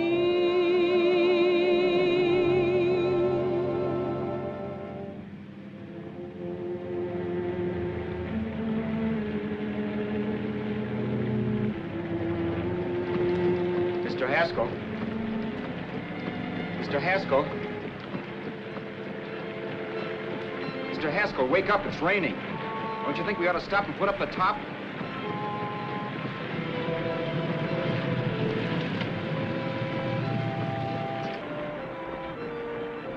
Mr. Haskell, I'm going to put up the top.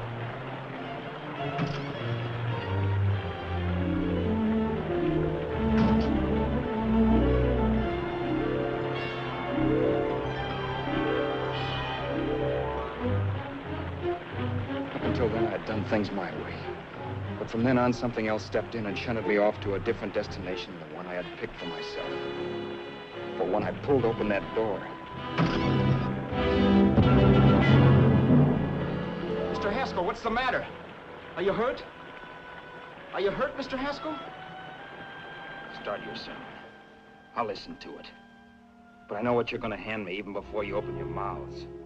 You're going to tell me you don't believe my story of how Haskell died and give me that don't make me laugh expression on your smug faces.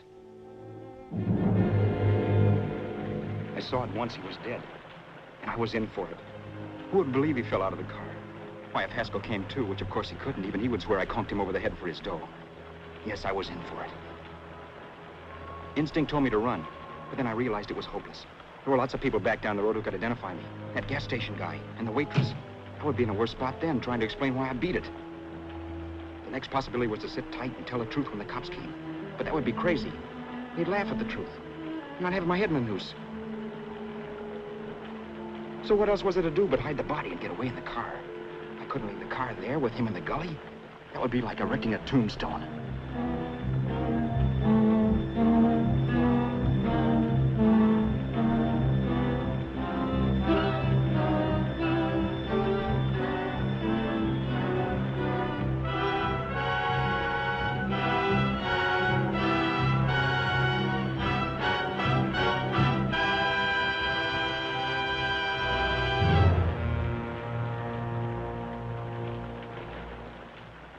My idea was to cover him with brush, not to rob him. But then I remembered that even if I only drove the car for 100 miles or so, I would need money for gas. Besides, it was stupid of me to leave all that money on a dead man. Not only that, I'd have to take his driver's license in case I was stopped for something. I didn't like to think about it, but by that time I'd done just what the police would say I did, even if I didn't. My clothes. The owner of such an expensive car would never be wearing them. Some cop might pull me in on suspicion.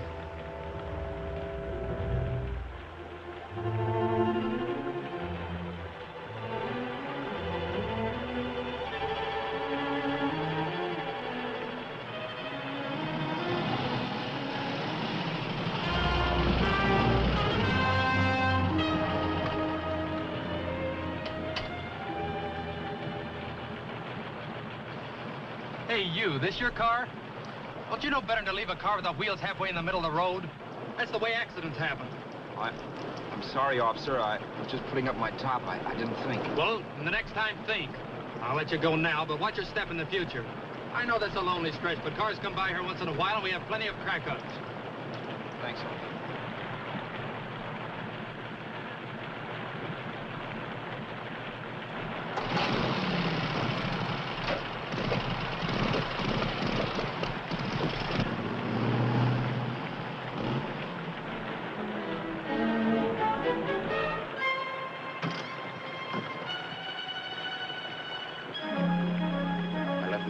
To give me away as Roberts.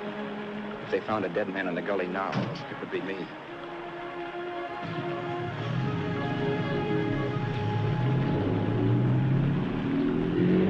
As I drove off, it was still raining. The drops streaked down the windshield like tears. I kept imagining I was being followed and that I could hear sirens back in the distance. Just how long it took me to cover the 60-odd miles to the California state line, I don't know. I lost all track of time. But the rain had stopped and the sun was up when I pulled up to the inspection station. Hello? Carrying any fruits or vegetables? No. Any livestock or poultry? No. I'd like to see your registration and driver's license, please. Anything in the baggage compartment? Just baggage. Charles Haskell, Jr., age 30, brown eyes, dark hair. Identifying marks, none. Are you Charles Haskell, Jr.? Yes. Well, remember, if you're employed and you stay over 30 days, you take out California plates. All right, officer, but I'll only be in the state a short while. Right, you can go now.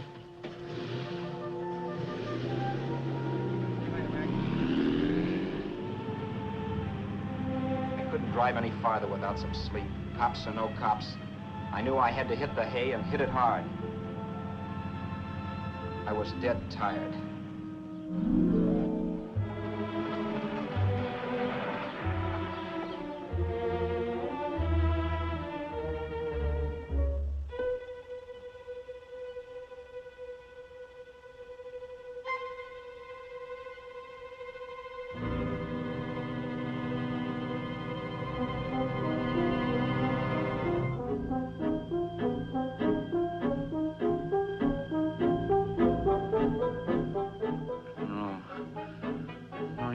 Mr. Haskell. No.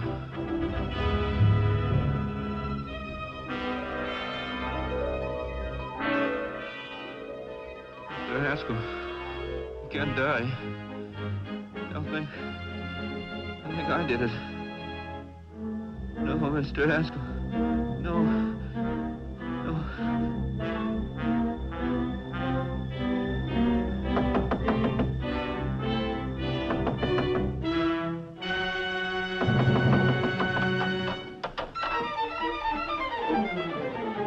Who's there? It's the maid. Can I come in and clean? Later. In a half hour.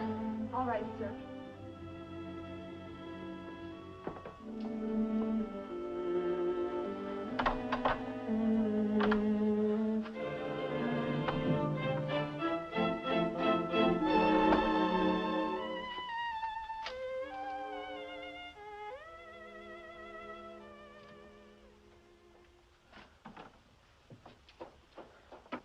There was no time to lose. Every minute I had to be Charles Haskell was dangerous. And I'd have to be Charles Haskell until I got to some city where I could leave the car and be swallowed up.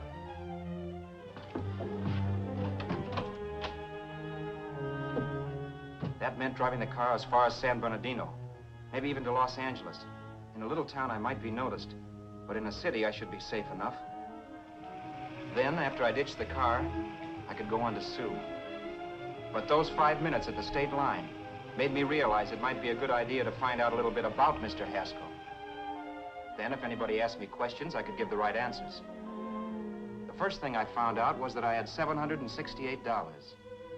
This was a lot of jack, but believe me, it was the kind of money I'd rather not have.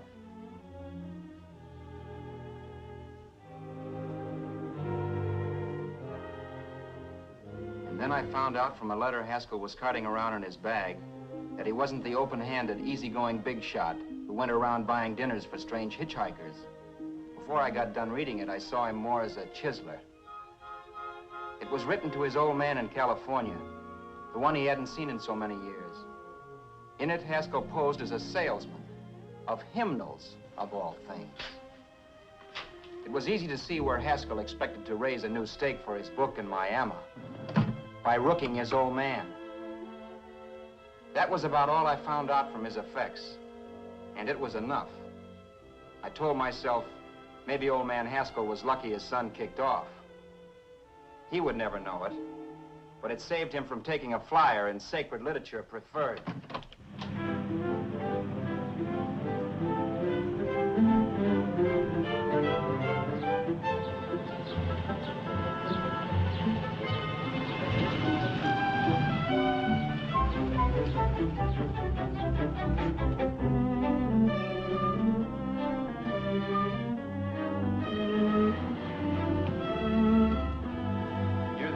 At Desert Center, I pulled up for water. There was a woman. Hey, you! Come on if you want to ride.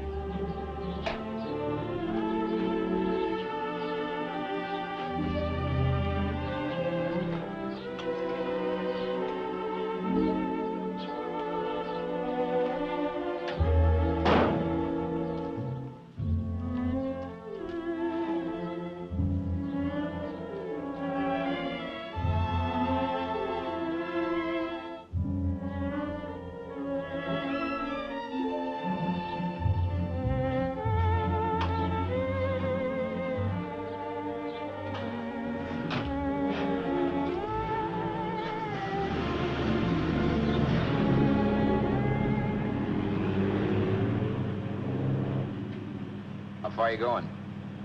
How far are you going? That took me by surprise, and I turned my head to look her over. She was facing straight ahead, so I couldn't see her eyes. But she was young, not more than 24. Man, she looked as if she'd just been thrown off the crummiest freight train in the world. Yet, in spite of this, I got the impression of beauty. Not the beauty of a movie actress, mind you, or the beauty you dream about when you're with your wife, but a natural beauty. A beauty that's almost homely because it's so real. Then suddenly she turned to face me. How far did you say you were going? Los Angeles? L.A.? L.A.'s good enough for me, mister. That's what I was afraid of. What'd you say? Oh, nothing, just thinking out loud. People get in trouble for doing that. What's your name? You can call me Vera if you like. You live in Los Angeles? No. Where are you coming from? Oh, back there. Needles? No.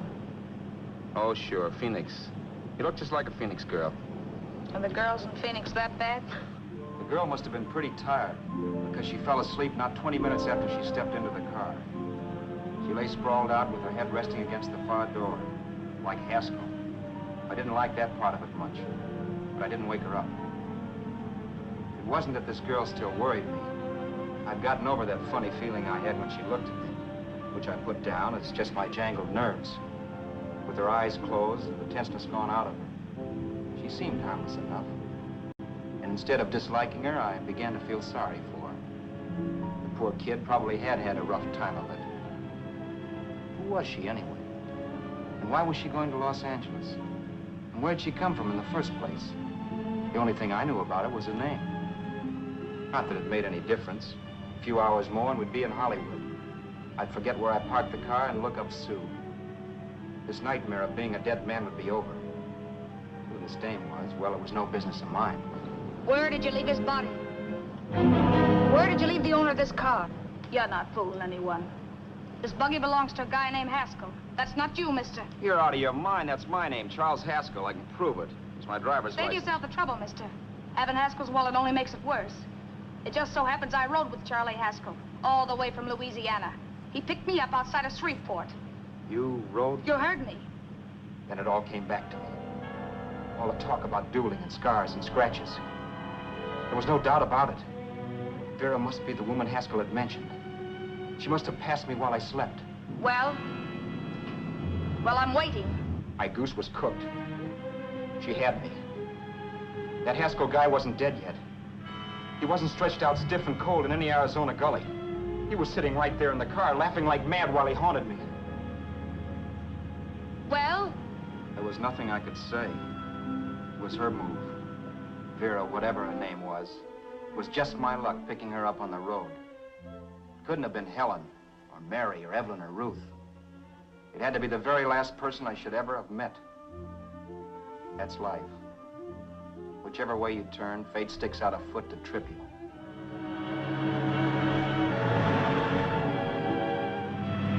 I told her everything, but she didn't believe my story. I should have saved my breath. That's the greatest cock and bull story I ever heard. So he fell out of his car. Say, who do you think you're talking to, a hick? Listen, mister, I've been around, and I know a wrong guy when I see one. What'd you do, kiss him with a wrench? Now, wait a minute. What I told you was true. You see, that's why I had to do it. You think I killed him. Well, the cops would have thought so, too. Yeah, well, maybe they still think so. What makes you so sure I'll shut up about this? Vera, I'm innocent. Give me a break, will you? It won't do me any good having you pinched. The cops are no friends of mine. Now, if there was a reward, but there isn't. Thanks. Don't thank me yet. I'm not through with you by a long shot. Let's see that roll.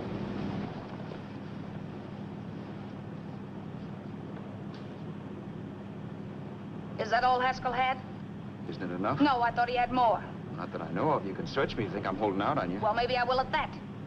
He told me he was going to bet $3,000 on a horse named Paradisical on Wednesday at Santa Anita. He was stringing you along. He meant 300. Maybe. Sure, $3, 300. He was a piece of cheese, a big blowhard. Listen, mister, don't try and tell me anything about Charlie Haskell. Remember, I knew him better than you did. Okay, then you knew he was a four-flusher. That explains the $3,000 bet. I'm not so sure he didn't have that $3,000. Why should I believe you? You got all the earmarks of a cheap crook. Now, wait a minute. Shut up. You're a cheap crook and you killed him. For 2 cents, I'd change my mind and turn you in. I don't like you. All right. Don't get sore. I'm not getting sore. But just remember who's boss around here. If you shut up and don't give me any arguments, you'll have nothing to worry about. But if you act wise, well, mister, you'll pop into jail so fast it'll give you the bends. I'm not arguing. Well, see that you don't. You know, as crooked as you look, I'd hate to see a fella as young as you wind up sniffing that perfume that Arizona hands out free to murderers. I'm not a murderer. Of course you're not. Haskell knocked his own head off. He fell, that's how it happened, just like I told you. Sure, and then he made you a present of his belongings. I explained why I had to do that. Doesn't make a difference one way or another. I'm not a mourner. I liked Haskell even less than I like you. Yeah, I saw what you did to him. What do you mean? Well, scratches on his wrist. Sure, I scratched him.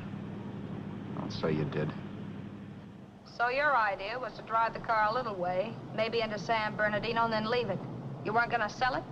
Sell it? You think I'm crazy? Somebody else's car? See, all I want to do is leave it somewhere and forget I ever saw it. Not only don't you have any scruples, you don't have any brains. I don't get you. Maybe it's a good thing you met me. You'd have got yourself caught, sure. Why, you dope. Don't you know a deserted automobile always rates an investigation? Huh? Look, the cops find a car. Then they get curious. They wonder where the owner is. So, all right, they don't trace Haskell. They trace you. I never thought of that. The only safe way to get rid of the car is to sell it to a dealer.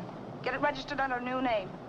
Say, stop at the next store. I want to get a bottle and do some shopping before we hit L.A. Okay. As soon as we find a place, I'll drop you off and pick you up later. Nothing doing. You're coming in, too. From now on, you and I are like the Siamese twins. Have it your way, but I don't get the point. The point is, I don't want you to get lost. I'm not going to beat it if that's what you're afraid of. I'll say you're not. Well, I'm going to see that you sell this car so you don't get caught. Thanks. Of course, your interest wouldn't be financial, would it? You would want a small percentage of the profits. Well, now that you insist, how can I refuse? 100% will do. Fine. I'm relieved. I thought for a moment you were going to take it all. I don't want to be a hog. A few hours later, we were in Hollywood. I was recognizing places Sue had written about. It struck me that far from being at the end of the trip, there was a greater distance between Sue and me than when I started out. Vera wasn't kidding with that Siamese twins crack. She rented a little apartment as Mrs. Charles Haskell. When I objected to this, she explained that it was on account of the car. A dealer might think something was funny if he called and found we were using different names.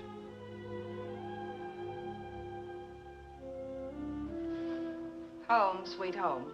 Yeah. Not bad either.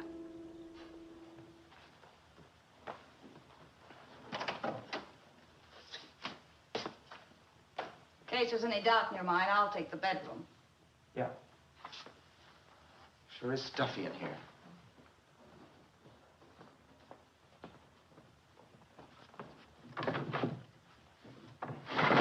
Keep the window shut. Okay. The old crow downstairs said there's a folding bed behind this door.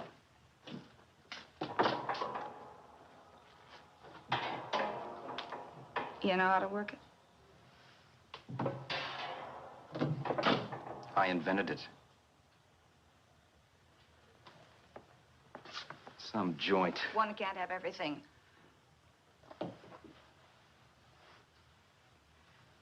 I'm first in the bathtub. I don't know why, but I figured you would be.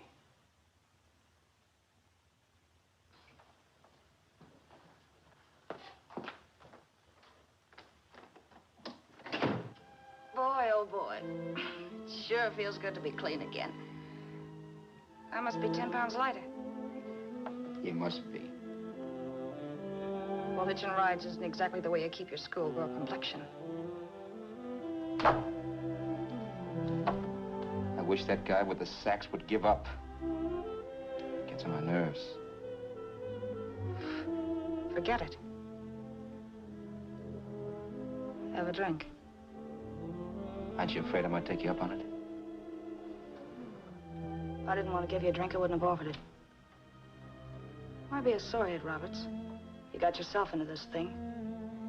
You should be grateful I'm not turning you in. Why, if I wasn't regular, you'd be in the pen this minute, being photographed, fingerprinted, and being pushed around by the cops. So cheer up. Get rid of that long puss. Or is your conscience bothering you?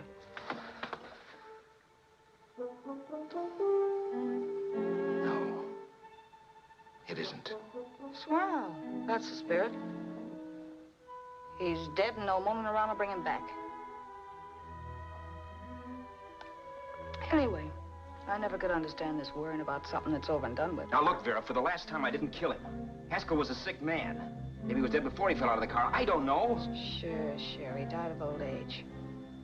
All right. So if it'll make you sociable, you didn't kill him.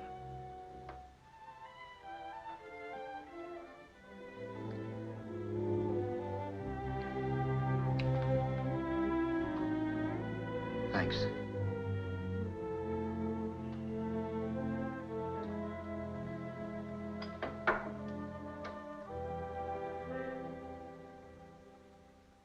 We're out of liquor, Roberts. Yeah. Too bad. I felt like getting tight tonight. Well, I think you succeeded. Am I tight? As a prima donna's corset. That's good. I wanted to get tight. Why? What have you got to get tight about? Oh, I don't know. Few things. You should have my worries. If I had your troubles, I'd stay sober. And I've got the key to that door. Yeah. Maybe you're right. I'm always right. You know, I don't like your attitude, Roberts. Well, there's a lot of things I don't like. Sure. But life's like a ball game. You gotta take a swing at whatever comes along before you wake up and find it's a ninth inning. I bet you read that somewhere. That's the trouble with you, Roberts. All you do is bellyache. But taking it easy and, well, trying to make the best of things. But maybe that's what's wrong with the whole world. Get the professor. People knock themselves out trying to buck fate. Now, take you, for instance. You're lucky to be alive. Why, suppose Haskell had pulled open your door. You'd be playing a harp now. Think of that. You think of it. I'm tired of thinking. There's plenty of people dying this minute. I would give anything to trade places with you. I know what I'm talking about. I'm not so sure. At least they know they're done for. They don't have to sweat blood wondering if they are. Your philosophy stinks, pal. We all know we're going to kick off someday. It's only a question of when. But what's got us on this subject anyway? We'll be discussing politics next. Yeah. Where'd you hide the butts? On the table, sucker.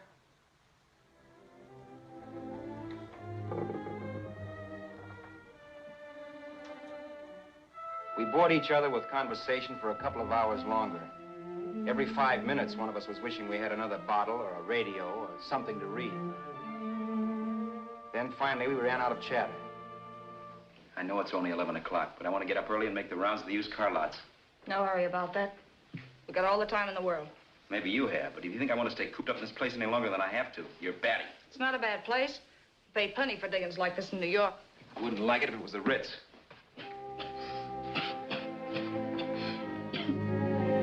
Rotten liquor. You got a mean cough. Ought to do something about it. I'll be all right. That's what Camille said. Nobody you know. Wasn't that the dame that died of consumption? Yeah. Wouldn't it be a break for you if I did kick off? You'd be free with all Haskell's dough and car. I don't want to see anybody die. Not even me. Especially not you. One person died of me. If you did, well, that's all I need. You don't like me, do you, Roberts? Like you. I love you. My favorite sport is being kept prisoner.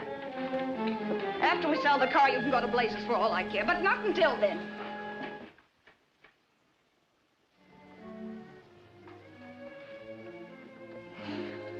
I'm going to bed.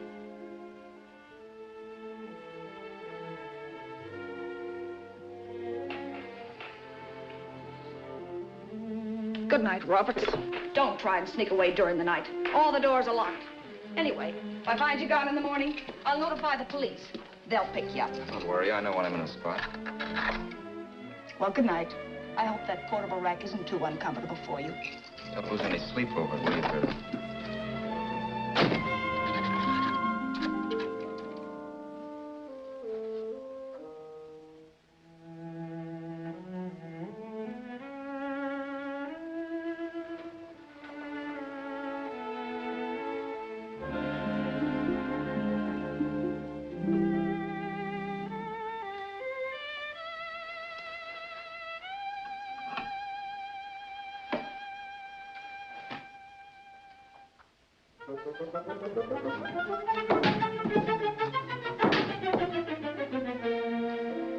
Crestview.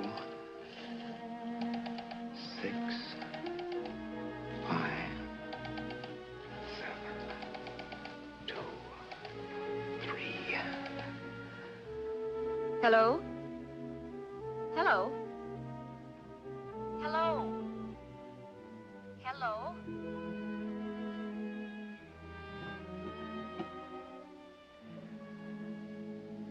No.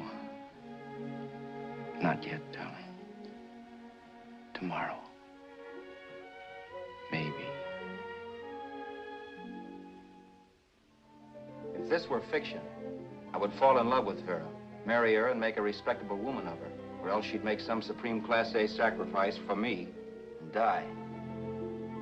Sue and I would bawl a little over her grave and make some crack about there's good in all of us.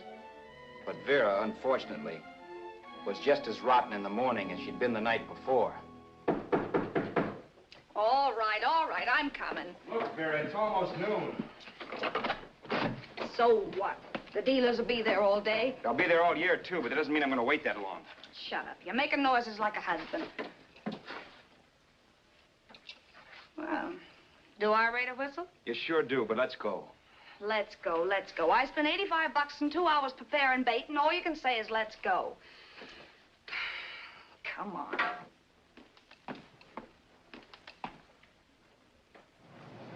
We passed a few used car lots last night down this way. What do you think we can get for this heap? I don't know. Plenty. You just let me handle everything. Think we can get $2,000? I don't know, but don't worry. I'll squeeze as much out of this guy as I can. If I let it go cheap without a fight, he might think we've stolen the car. And listen, don't make any slips and call me Roberts. That'll cook us.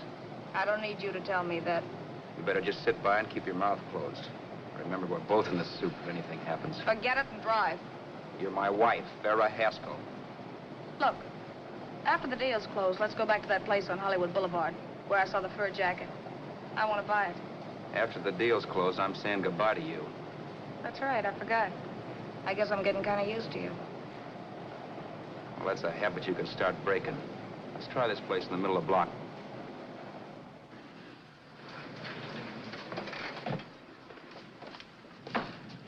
Good afternoon. What can I do for you? We're interested in selling a car. If the price is right. Well, if it's in good mechanical condition, it should blue book for about $1,600. Tony, take a look at this motor. 1,600. Are you kidding?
New York, huh?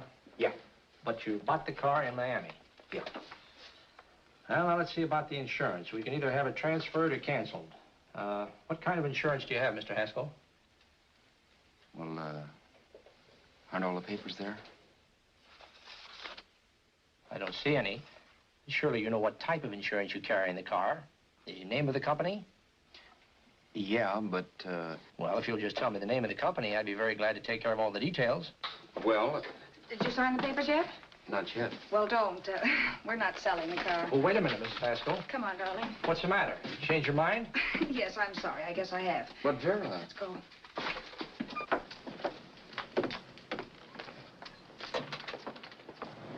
You got me out of a tight spot, Vera. But I still don't understand all this. You will in a minute. I almost threw away a gold mine. 1850 isn't to be sneezed at. The car doesn't book for as much as I thought. We're not selling the car. You want to keep it. Now, wait a minute, Vera. You said yourself I wouldn't be safe until the car was in someone else's name. I'd like to be free of this mess when I go. That's just it, Roberts. You're not going. There's a drive-in at the next corner. Pull in there and we'll get a bite to eat. And I'll explain. What is this, another one of your brilliant ideas?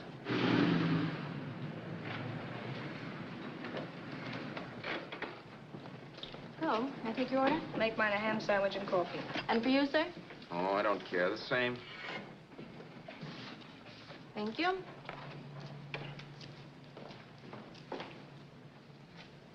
Get this, Vera. I've been pretty patient so far. I've done everything you asked me to do, but no more. Shut up. You've taken Haskell's money. You can have the dough we get from selling the car, but you're not going to keep me a prisoner. It's a good thing I bought the paper. Take a look at that. Vera, I'm in no mood. Read that.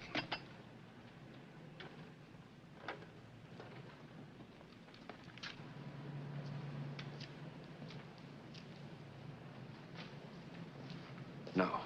Yes. No, I won't do it. Yes, you will. You think I'm crazy? It's impossible, I tell you. Excuse me.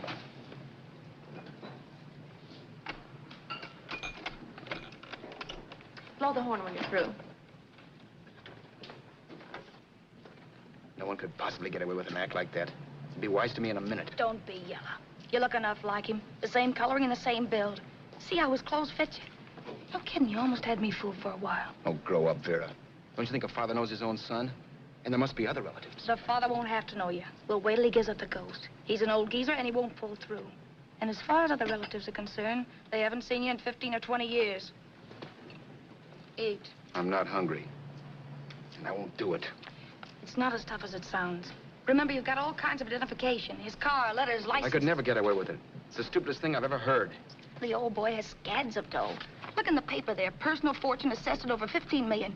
He'll leave plenty, I tell you. Maybe he cut off his son. How do we know? It's out, Vera. I won't have anything to do with it. I think you will. Look, Vera, I'll do anything within reason. But not that. So forget it. Find yourself another stooge. You sap. You'll be fixed for the rest of your life as Charlie Haskell. You can take your inheritance and go away. No more worrying about the rent, no sweating, scheming, wondering where your next meal's coming from. Think about that, Roberts. Vera, please, you're talking too loud. On this, I'm splitting 50-50 with you. Sure, why not? We're both alike, both born in the same gutter. Now, take it easy, Vera. There's people around here. You don't know what you're talking about. We'll wait till we read that old man Haskell's dead. And you show up. Like you read in New York that he was sick. No. Suppose he doesn't die. He will. I know he will. Something tells me. But as much as I insisted I would have no part of her scheme, Vera was taking it for granted I would. Neither of us had our mind on the cards as we played that night. I knew we were just trying to kill time between newspaper editions. This was a death watch for Vera. Maybe it was for me, too. Don't you realize if I'm caught, they'll want to know where I got the car and stuff, and they'll have me on a murder charge. If you're smart, you won't get caught. I knocked with 7. And if I'm caught, don't you realize you'll be out, too? 18 points. That gives me 30. How will I be out? You'll be out $1,850 we would have gotten on the car. Really, Vera, you'd be an awful chump if you threw away all that dough on a dizzy long shot. Let me sell the bus tomorrow. With the money it'll bring and what you've already got, a clever kid like you can run it up in no time. Then we'd both be in the clear. I'll be in the clear anyway. Maybe. Maybe. But if I got caught, I'd get good and sort you, you know. You mean you'd squeal? Well, no, not squeal exactly. Never mind what you meant. Even if you did tell the cops I was in on it with you, what could they do to me? They might give me the same medicine they gave you. Yeah. A rope. But I'm on my way anyhow. All they'd be doing will be rushing it. All right. But think of the $1,850 you'd lose. You'd kick yourself along the block if you ever let it get away from you. I'll take the chance. Want another drink? You're being a goon. That's the way people wind up behind the 8 ball. Once they get a few dollars, they become greedy and want more. My. Caesar. Who? You know that Roman general? He got his for being greedy. He wasn't satisfied, so the final wind-up was he took the count. A couple of days ago, you didn't have a dime. Why, you were so broke you couldn't pay cash for a postage stamp. Now you've got almost $700 with $1,850 in the offing. Take my advice. Don't try for more. I'm tired of this game. Let's have some blackjack. Play solitaire. Okay, I will if that's the way you feel about it. That's the way I feel about it. Getting sore and throwing things won't help much, Roberts. I'm really doing you a favor. I help you out of a jam by keeping my mouth shut. I show you how to make some soft money. And what thanks do I get? Thanks. Sure. Or would you rather call the cops and told him you killed a man and stole his money? I didn't kill anybody. Yes, you did. No, I didn't. You know I didn't. All right, then. Suppose I call the cops. If you're innocent, what do you got to be scared of? Okay. Call them, you mutt. Go ahead and call them. See if I care. At least they'll give me a square deal. You want me to call them? You heard me. But I'm warning you. If I'm pinched, I'll swear you were in on it. I'll say that you helped me. If I fry, I'll get even with you. You wouldn't dare. You didn't. Yeah? Then try it and see. Call them. Yeah. Okay, I will.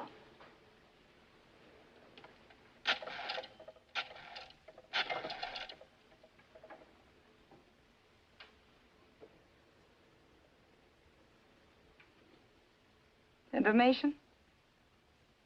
I want the number at the Hollywood police station.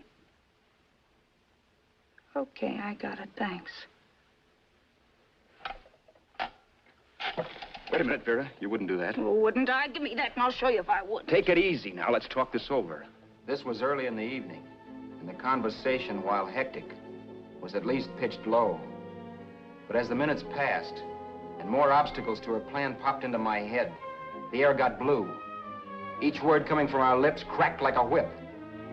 I reminded her that as Charles Haskell, I didn't even know my mother's name, where I'd gone to school, the name of my best friend, whether I had an Aunt Emma or not, my religion, and if I'd ever owned a dog. I didn't even know what my middle initial stood for. I also pointed out that the real Haskell had a scar on his forearm. His people never saw that scar. He told me he ran away right after putting out the kid's eye. Yeah, but his father knew he was cut. It'd have to be some kind of a mark. So what? The old man's dead, or will be. I hope by tomorrow morning's papers. Anyway, you could cut yourself a little, couldn't you?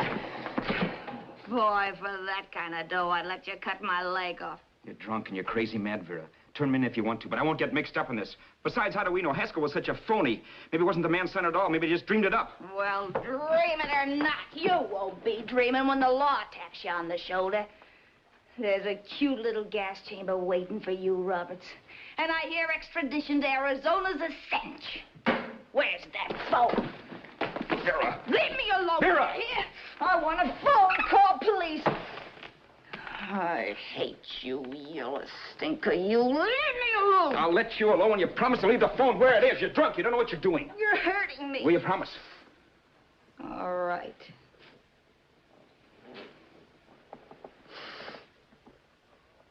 You hurt me. I'm sorry, but... And it's hot in here. Open up a window. It's not hot. Don't tell me. Now, do you do it or do I do it? You're no gentleman, see? Yeah.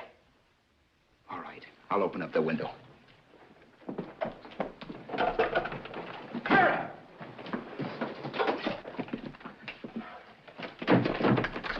Vera, open the door. Please open the door. Vera, open the door. Don't use the phone. Listen to me. I don't like you, Roberts.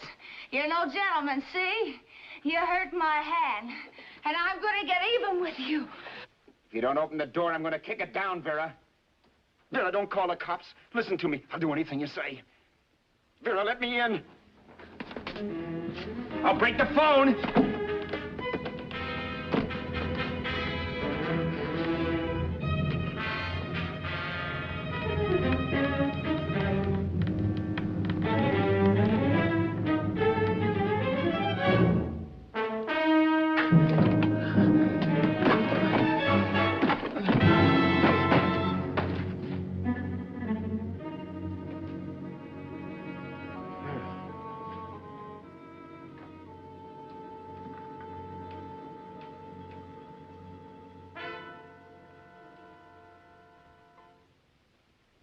The world is full of skeptics. I know. I'm one myself. In the Haskell business, how many of you would believe he fell out of the car? And now, after killing Vera without really meaning to do it, how many of you would believe it wasn't premeditated? In a jury room, every last man of you would go down shouting that she had me over a barrel and my only out was force. The room was still. So quiet that for a while I wondered if I had suddenly gone deaf. It was pure fear, of course. And I was hysterical. But without making a sound. Vera was dead. And I was her murderer. Murderer. What an awful word that is. But I'd become one. I'd better not get caught. What evidence there was around the place had to be destroyed. And from the looks of things, there was plenty. Looking around the room at things we'd bought was like looking into the faces of 100 people who'd seen us together and who remembered me. This was the kind of testimony I couldn't rub out. No. I could burn clothes and hide bottles for the next 5 years. There'd always be witnesses. The landlady, for one. She could identify me. The car dealer, the waitress in the drive-in, the girl in the dress shop, and that guy in the liquor store. They could all identify me. I was cooked. Done for. I had to get out of there. While once I'd remained beside a dead body, planning carefully how to avoid being accused of killing him, this time I couldn't. This time I was guilty. Knew it. Felt it. I was like a guy suffering from shock. Things were whirling around in my head. I couldn't make myself think right. All I could think of was the guy with the saxophone and what he was playing. It wasn't a love song anymore. It was a dirge.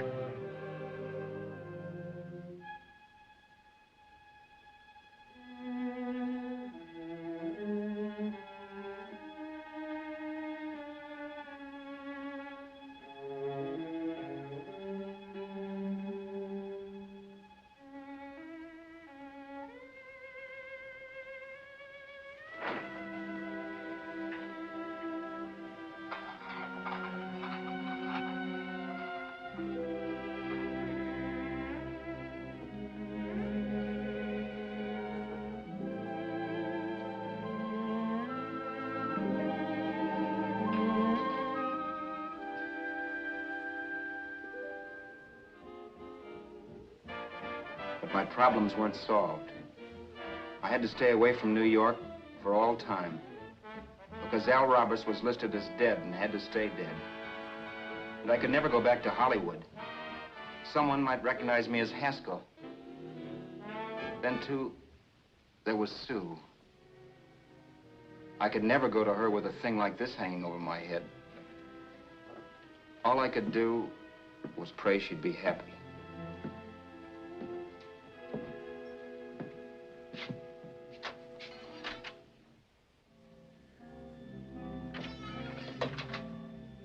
I was in Bakersfield before I read that Vera's body was discovered, and that the police were looking for Haskell in connection with his wife's murder.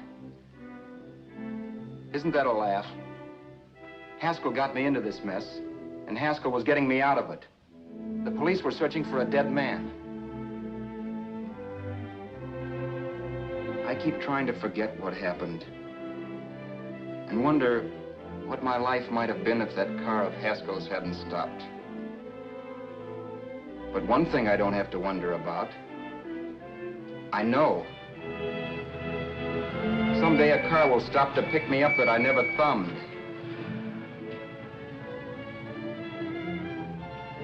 Yes. Fate, or some mysterious force, can put the finger on you or me for no good reason at all.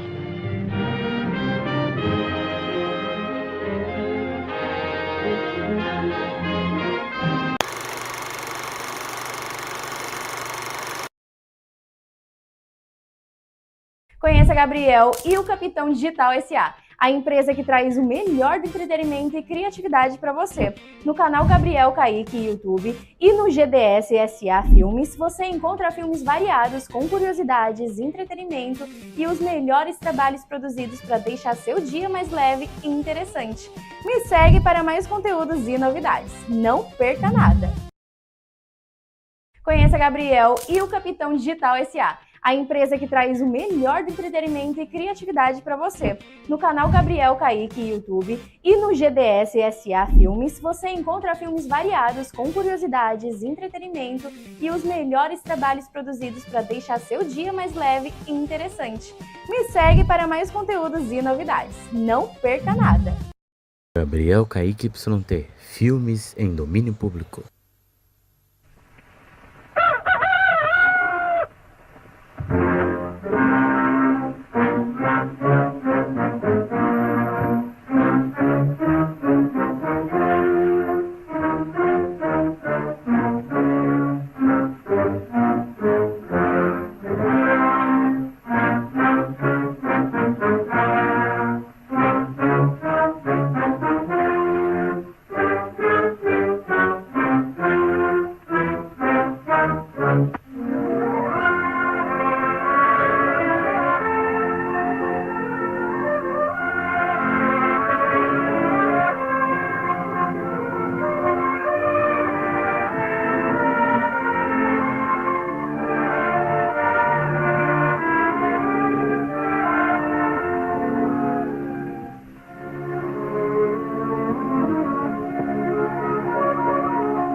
Easy.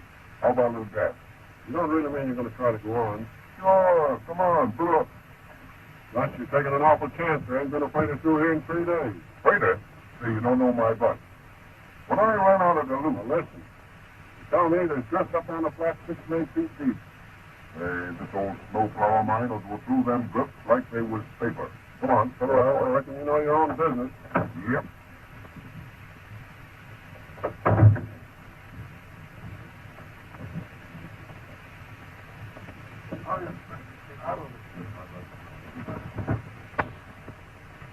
So this is the well-known and justly famous wide open space. Yes, for men are men. Yeah, and women are glad of it. Oh, hello there.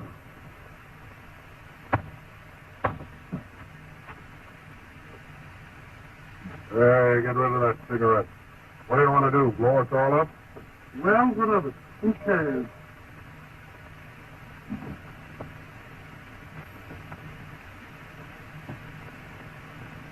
Well, I see you're on your way back. Yep.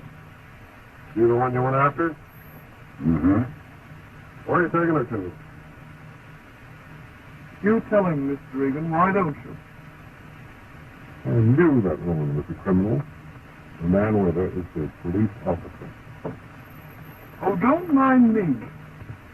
I don't mind you, but I don't like to cover in the same box as you cover.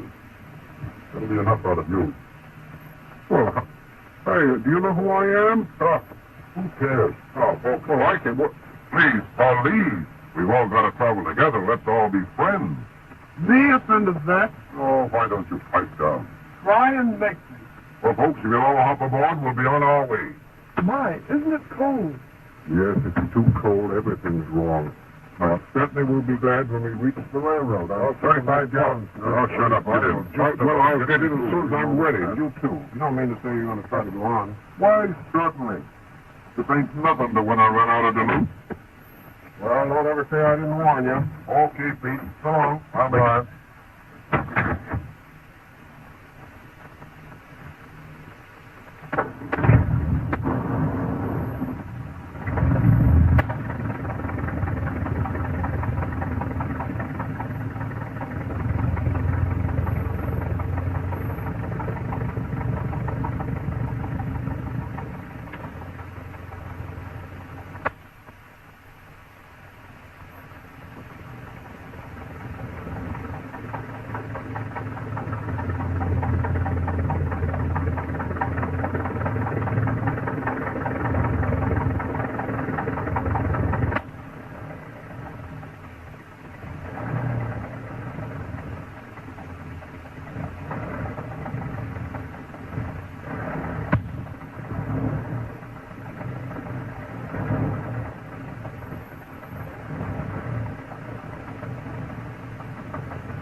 Won't you have a piece of candy?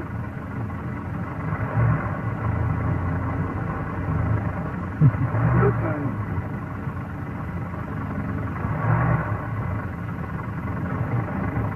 I'm sorry, baby. I would like it to let me change my mind. Surely. Thanks. That's the truth. Don't be so busy with your hands. You sure are a funny kid. Hey, driver, can't you be a little bit more careful? Please. Don't worry, mister. You're as safe with me as a babe would be in its mother's arms.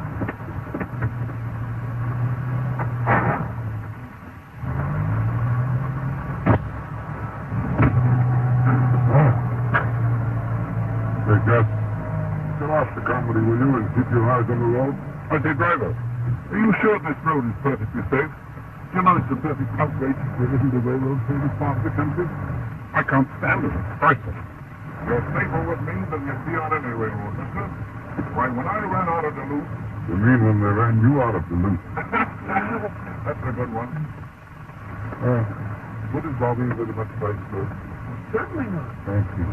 You don't mind, do you? No. Give me a cigarette, will you? I'm sorry I don't smoke it. Smoke? Thanks, kid. You're all right.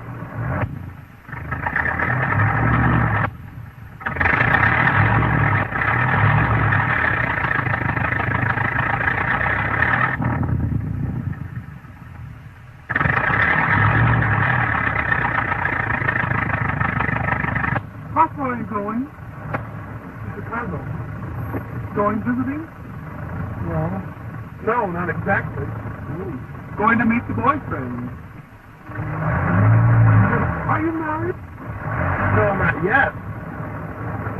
Oh, I see. Is he nice? You're a sweet kid of sense. Hey, look here, driver. I think you ought to turn back. It's getting worse. All right, we'll get through all right. Yes, we will.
Good thing we have much further to go.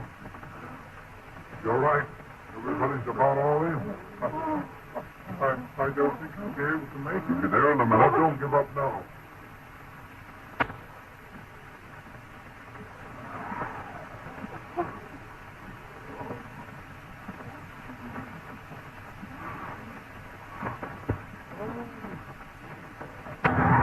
Well, here we are.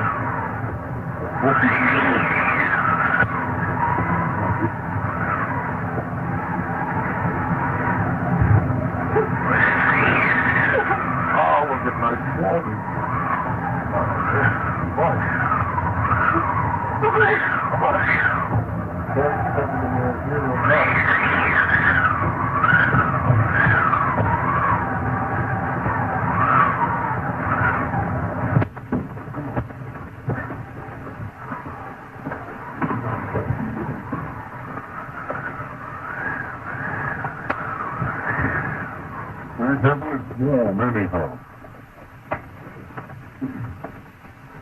You've got great manners.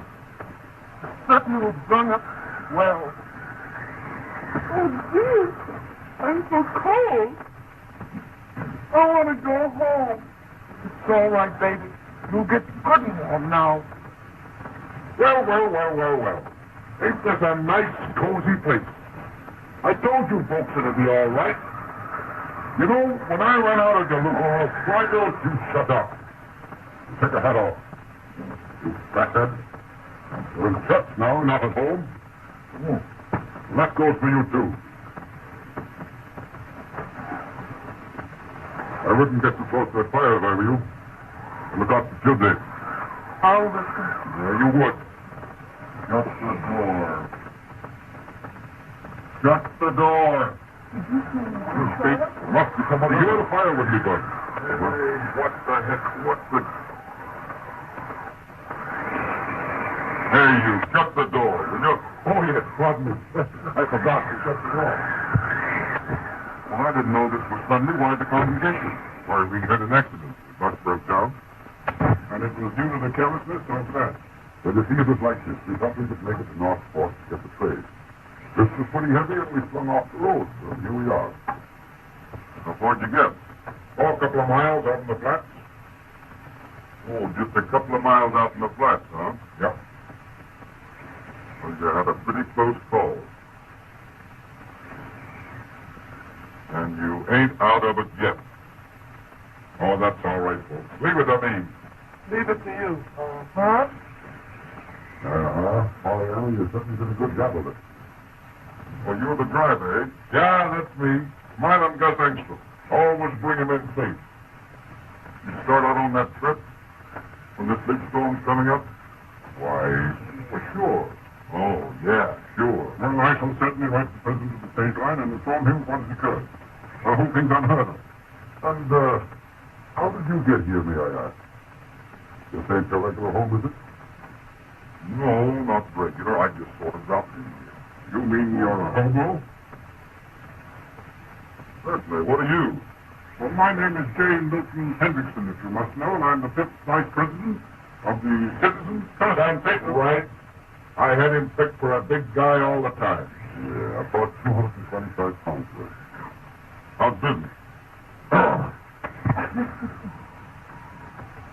Oh, buddy, you're nice and plump, ain't you? That's me, sir. Smile and Gus. And that's my mother. Laugh and grow fat. Mm-hmm. Well, right here's where you start your diet, boy. You can starve them to death as far as I'm concerned. Hey, put that down.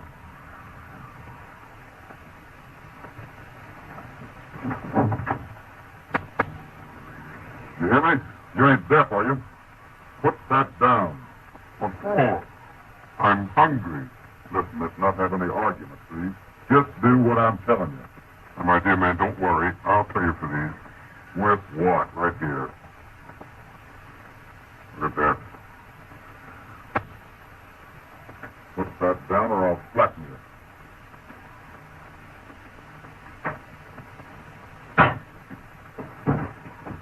Oh, now, gentlemen, please, police. You're as long as country's protected citizens from ruffians like you, why not? Oh, yeah?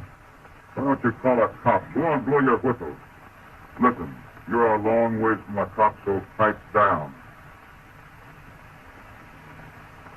How far from a cop?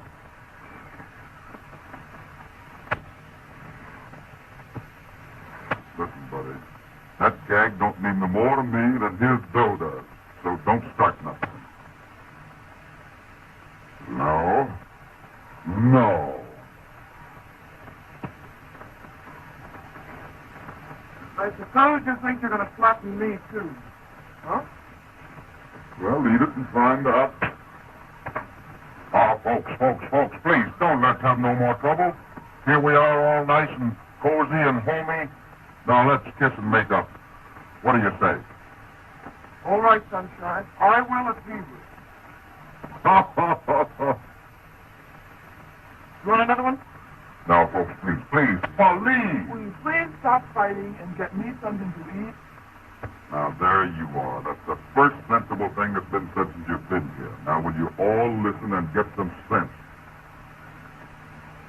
See that food? As far as you're concerned, that's all the food there is in the world. And it's mine. You don't mean to say you're going to let us off. Oh, now, wait a minute. Let's wait till it gets through. Now, listen. I'm going to split with you. But remember this. That may have to last us 10 days or more. Do you get that? Oh, you can't keep me here that long. No. But I've got to get home. My folks. folks expect me. Folks, I can get you through if you'll only let me. Well, when I run out of Duluth... Listen, buddy, you ain't in Duluth. If you meet the... Here, I'd like to talk. Yeah?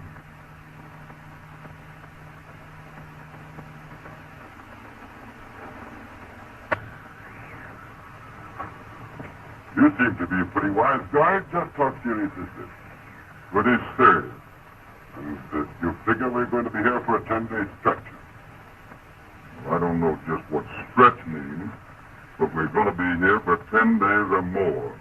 Oh, you don't know what stretch is. Never heard of it. Local girl gets straight. 10 days before I join the old folks at Albany. What Albany? Is there more than one? Oh. So you're the big, brave man that takes naughty little girls back to the pen, huh? Yep, I'm the boy, and I always get them. I generally finish what I start out to do.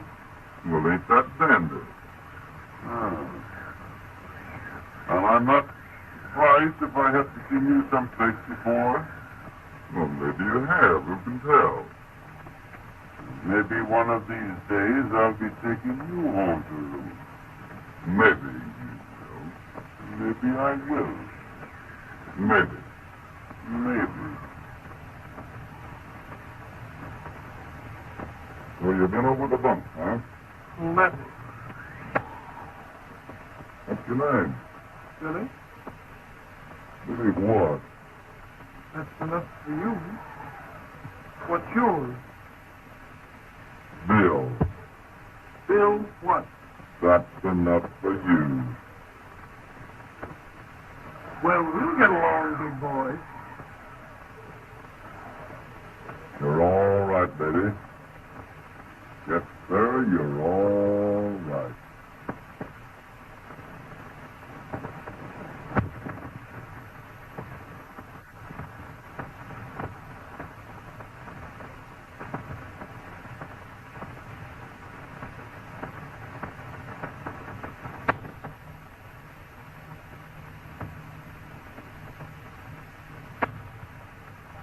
All the lousy luck. Oh, cheer up, mister. It'll be all right. We'll get out of here someday. Hey, I'll sing you a little song to cheer you up, huh? Right. My mother was a lady, and that you will allow. And you may have a sister who needs protection now. I came to this big city to seek my brother dear. You would not dare insult me, sir, if Jack were only here. Say, Bluebird, don't you know any old ones? Yeah, I must know a lot of them. You want to hear one? Oh, all right. Okay.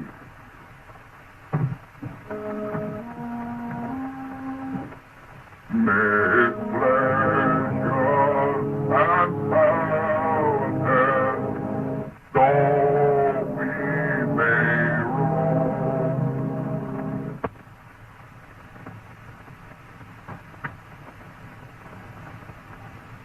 Dry up, will you? I can't stand it. Well, Mike, you'll give it all to Willie. That's right, I was just thinking.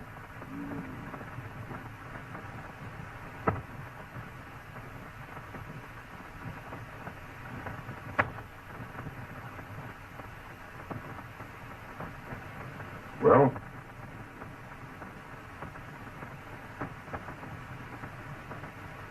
Well, what? Well, I think we got a lot to be thankful for. Might be a lot worse. Yeah, we might all have been twins. Yeah, that's right.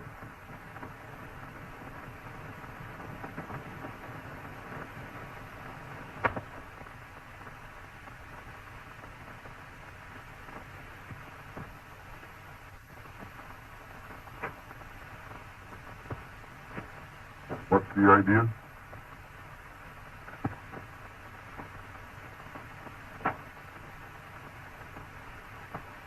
We're just making 10 days' rations out of 5. That's the idea. Well, it's nourishing food anyway.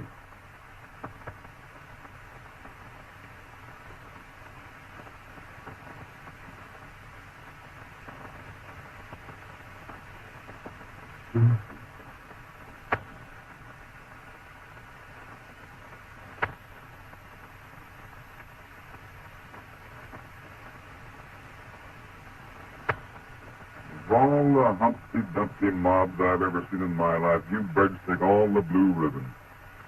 Look at this place. Looks like a lousy hog waller.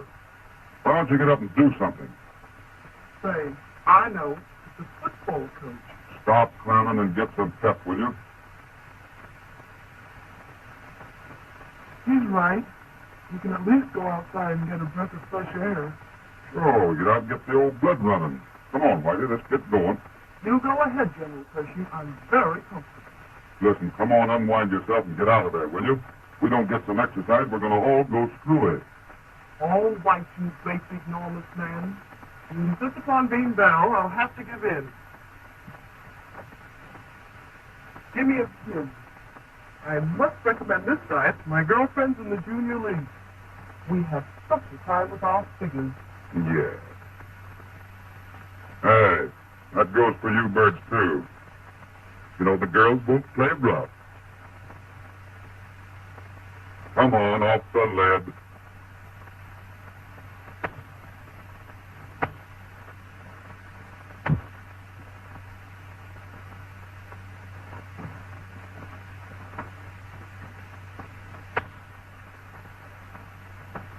And if it gets to the point where we have to eat each other, I know who I'm going to pick on first.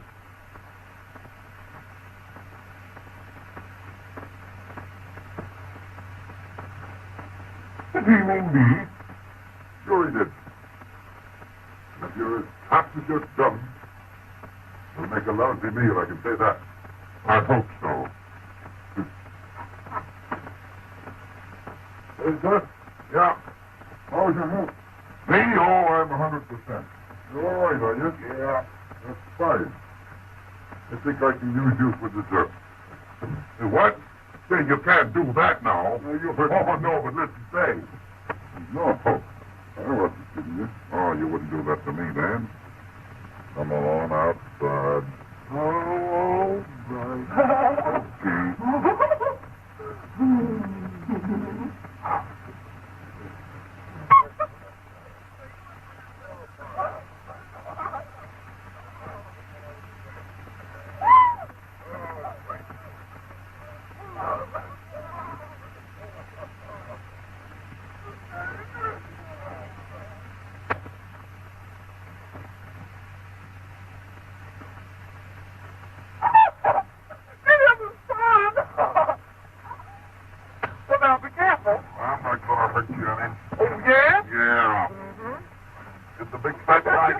Look at him standing up there.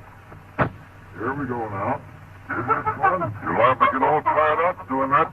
That's a lot better than sitting around that old church, isn't it? Oh! Oh!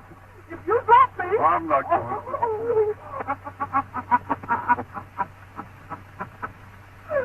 No, I'm not going to let you fall, don't worry. Don't you let me go. I'm not going to. Here we go. That's better than sitting around that old church. Holy...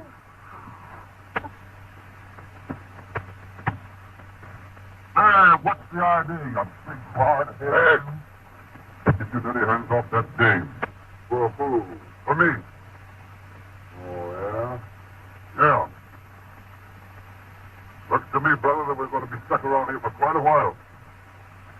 And before we get out of this place, you and I are going through it just as sure as... The sooner the better. I never did like cops anyhow. Yeah, I could see that in a minute. I want you to lay off this kid, though. I suppose you think she's your dame. Well, maybe she is and maybe she ain't. If that's any of your business, maybe. Maybe. Listen, you birds. Both of you. I ain't nobody's dame. Get that?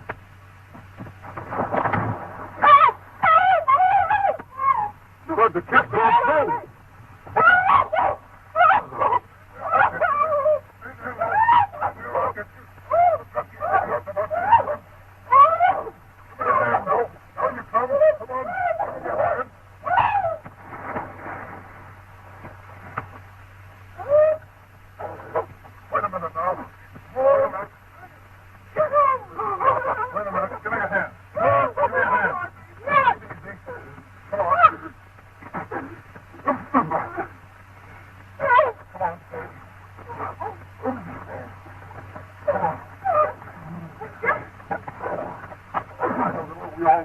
All right, come on. Let's not tell me all the here. Oh, what can I do? Get out of the road. Come on, I don't know what to do. Well, we saved her all right. Come on, run now. Keep yourself warm.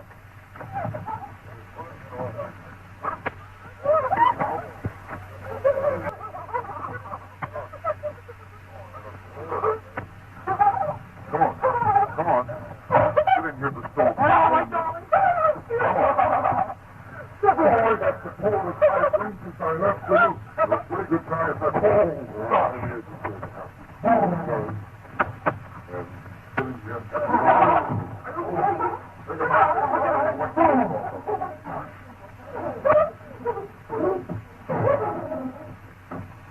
Hey, give me that coat. What for? For the kid, she's cold. Oh, that's Jip. Come on. You can't get this through the hour. You take care of it. Mama's right. Oh, golly, that's Jip. All right, well, we got her out all right. Yeah, we got her out all right. I put some more wood on the fire. I don't know what you guys are doing around here without me. What we're going to do with you is sit down here, get out of this wet clothes.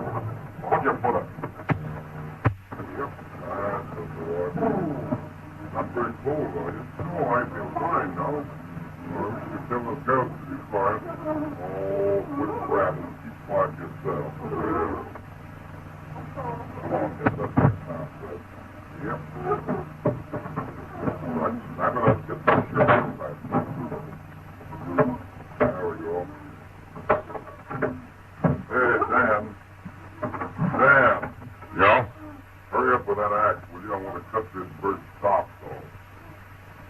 Oh, he wears socks, does he? Yeah, and for a long time. That's just what I was thinking. Oh, gentlemen, you're finicky now. Yeah, on the square. All right. It's cold at that. Yeah, bad. Yeah.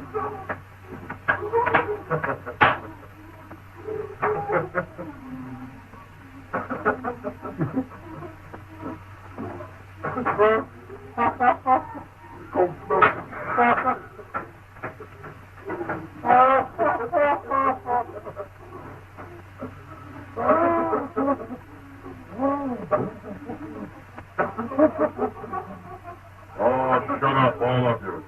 Save that strength. You'll probably need a little later.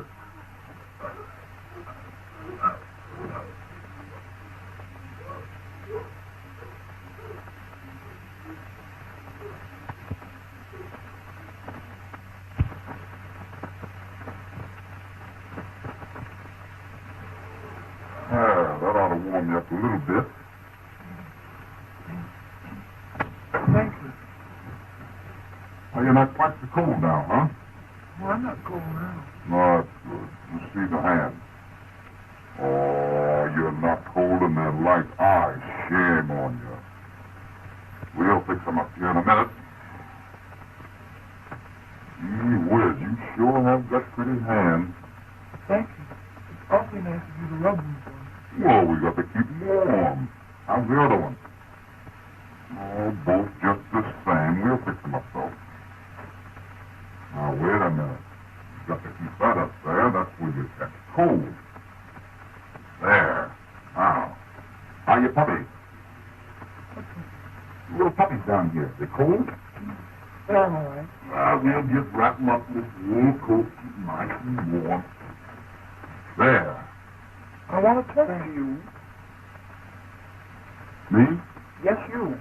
Come over here. Excuse me, kid. Certainly. All right.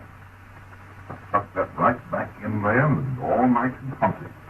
Thank you. Oh, look. It's snowing again. Yes, it would be. What's the matter, Whitey? You keep away from that kid, understand? What do you mean? You heard me. Keep away from that girl. She's a nice girl. Well, gee whiz, I didn't say she wasn't, did I? Never mind the stalling. You do what I tell you. Keep away from her. Well, but I was only... I saw what you were doing. You don't have to explain to me.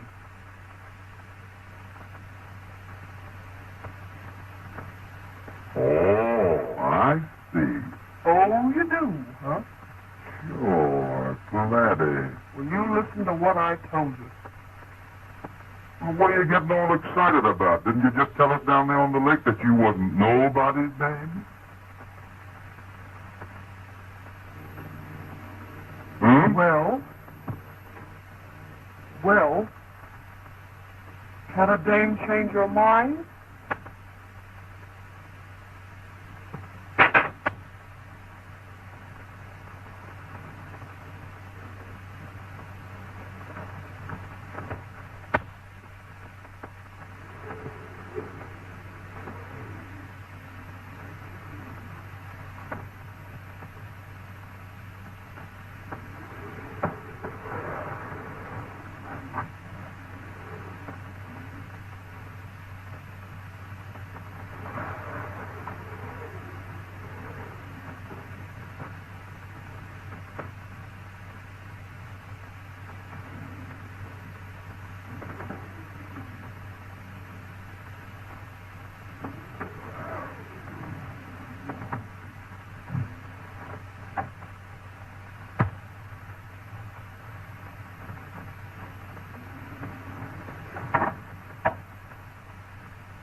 Gosh, Sam, I didn't mean to wake you up.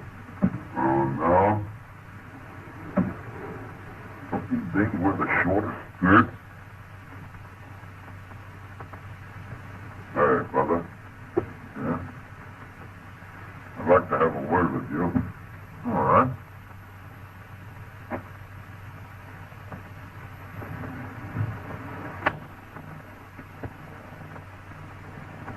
Yep.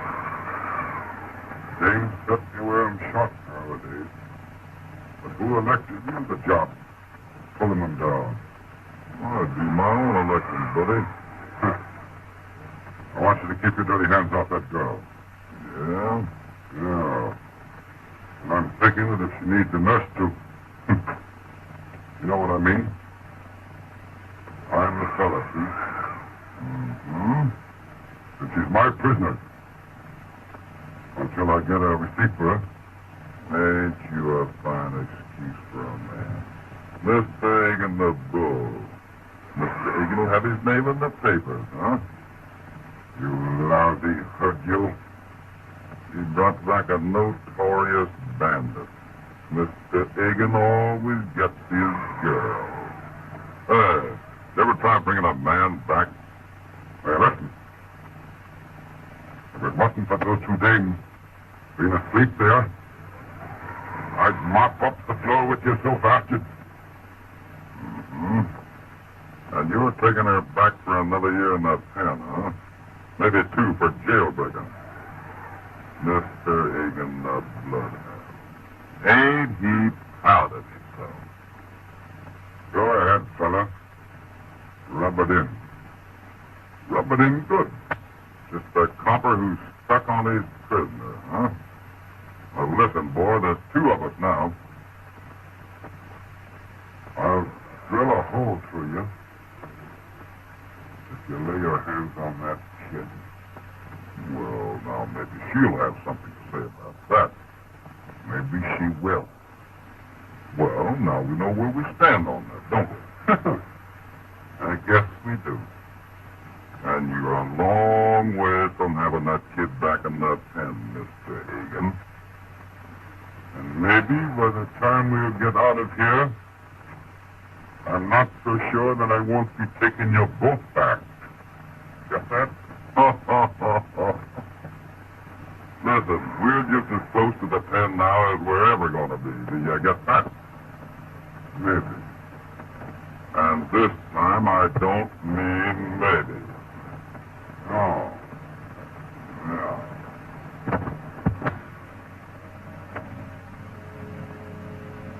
It's getting terribly cold here. Oh, we'll put Better go easy with that foot. You heard the lady say she was cold, didn't you? Using it up at this rate ain't anything. What steak, will you? Well, what's on the menu today, Chef? 1 can of extra fine split-pea soup. Split-pea is right. It's 6 ways. What are we going to have for dessert? Snowballs?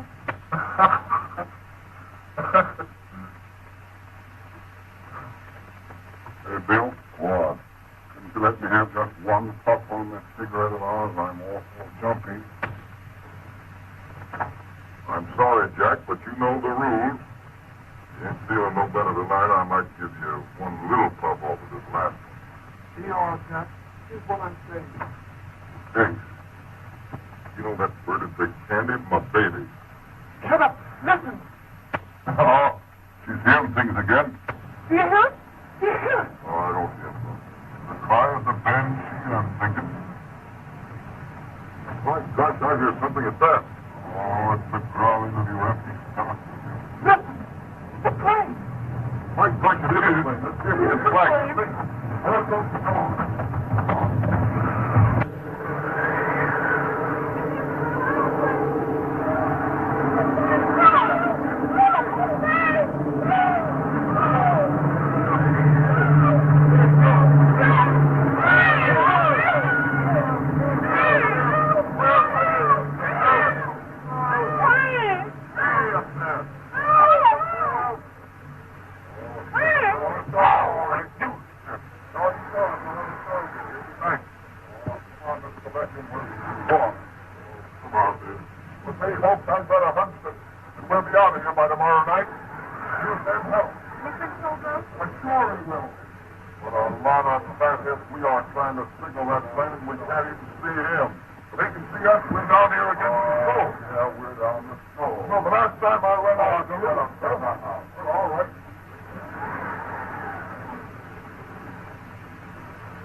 Oh, I'd like to in the worst way. But I can't do it now. Why? What would I feel like? Letting you lift your feet in to get me out of the jam. If they caught us, you'd be sent up along with us. Is that why you don't want to go? Darling, if you can't take care of yourself, I'd rather do it for you.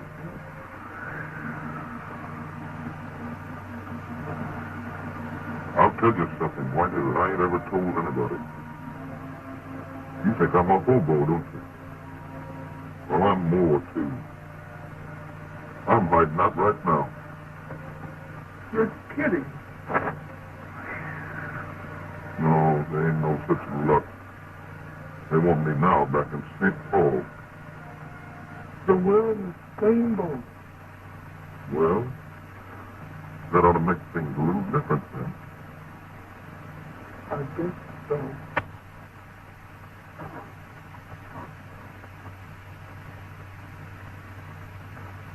Well, what do you want, buddy?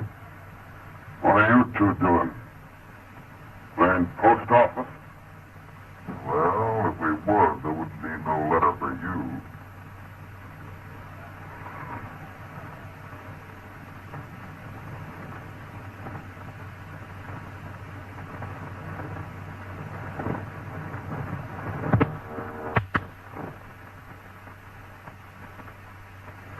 That was a close call, wasn't it? Do you think he heard it?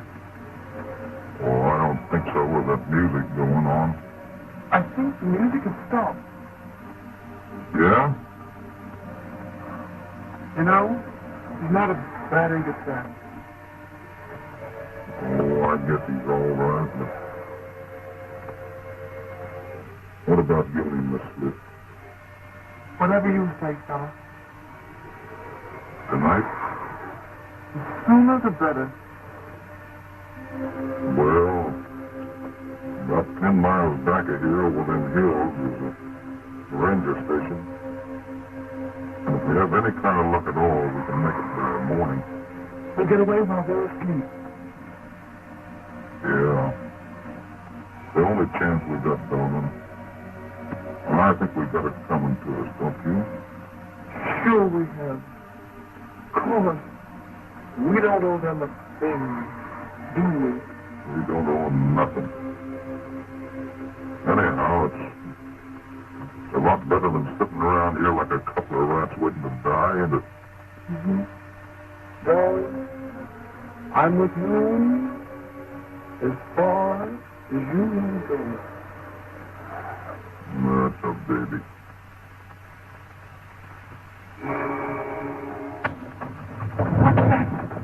What's the matter? Hold the poor kid. Pick her up, pick her up. You got me. I'm pick her up.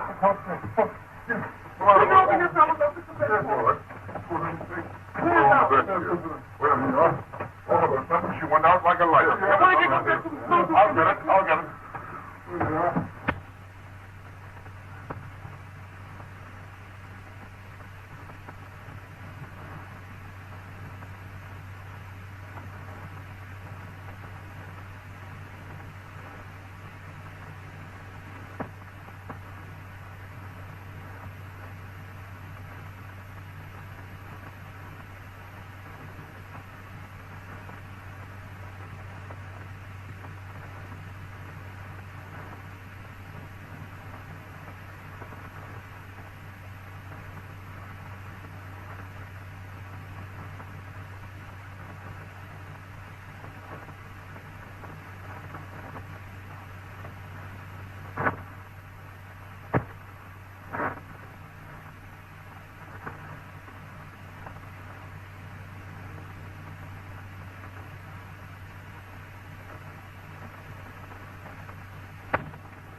Well, kid, they're all asleep.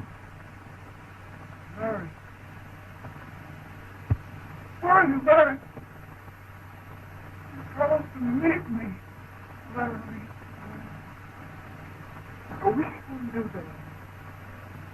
Not a dawn. You ain't getting cold feet, are you? No. I ain't getting cold feet. Well, we can't stop now. She'll be all right.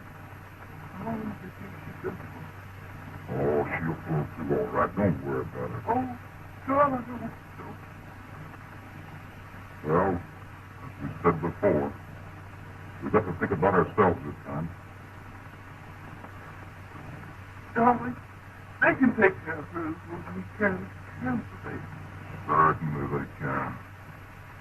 Larry, just wait a little longer. Oh, I love you so much.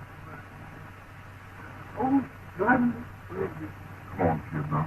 Come on, get together.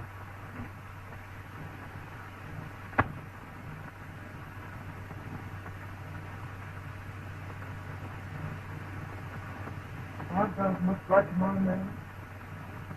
And she has, haven't I?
How's the nerve, kid?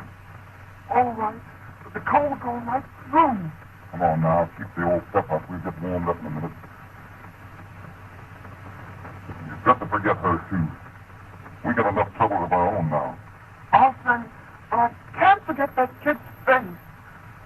Well, the way I'm thinking, it's either her or us. Oh, they can take care of her. She don't mean anything to us. Of course you don't. Well, which is it going to be? I'm with you, darling. All right, kitty.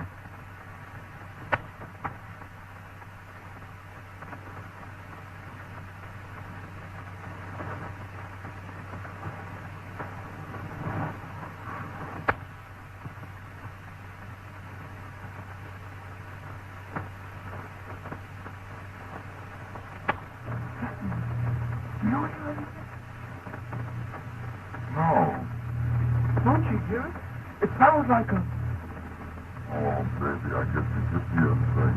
Do you hear it now? Yeah, I do hear something. It's coming this way. It's getting louder. Do you see it? Do you see it? Yeah, I do see it. That ain't no male thing either. He's certain. They're looking for us. Well, this is two babies he ain't gonna find. You think they're here inside? Well, that's their lookout. Come on. Oh, no use kidding ourselves. They'll never hear us. That's their hard luck, ain't it? I guess it's no use getting this shit on.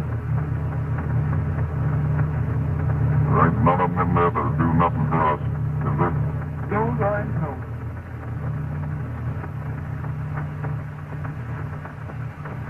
What's the matter? Oh, I can't go on, kid. I guess I'm just yellow. Well, then we're both yellow. You really feel that way? Uh-huh. We gotta give them a chance to live as same ourselves, ain't we? Gotta show you.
feel all right.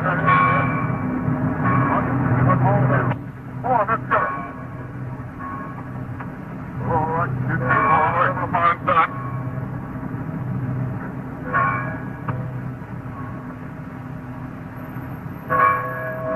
Where, look. Where? Oh, there, kid. Come on, then. Hurry up, hurry.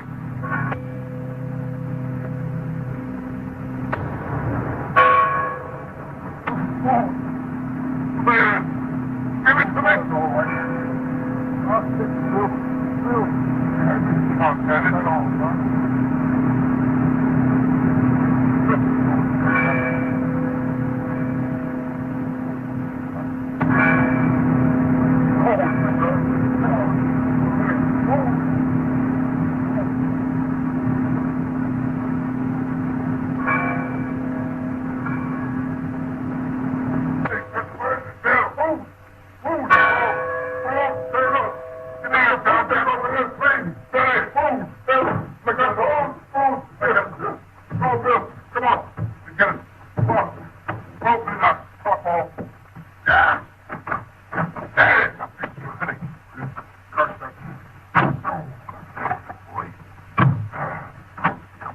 I'm doing all right. I did with my food. Look, food that we got here.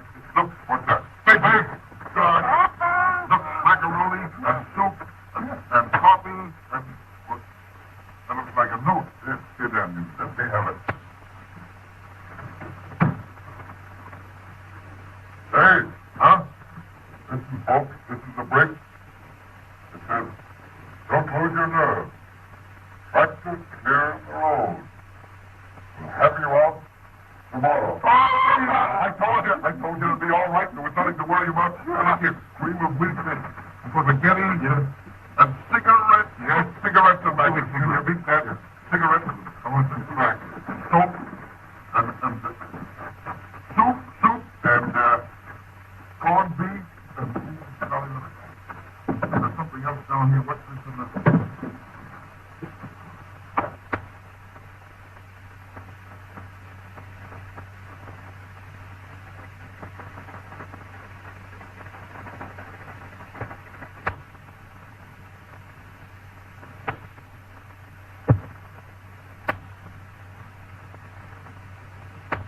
How you feel, honey?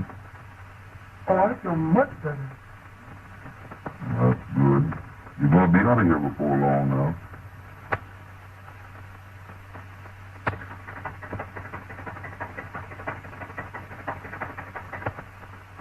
Look! Where got see it? He's coming up around the hill. See it? That's it. I knew it. All we say. See? The tractor's coming over the hill. We just saw it. Can you hear it? Yeah. We just saw it. We're going out to meet it. Right to it. Come on. Move aside, Tom.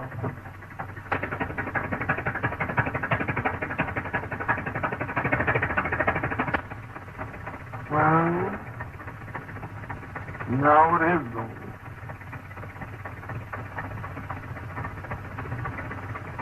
What do you mean it's all over? You want to leave it? No, it ain't. We've just started. And we got a long ways to go. What do you mean?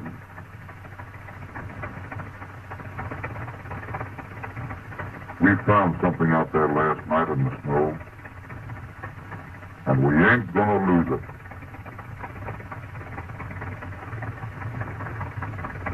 You and me's got time to be. And we're gonna do it. And that's that.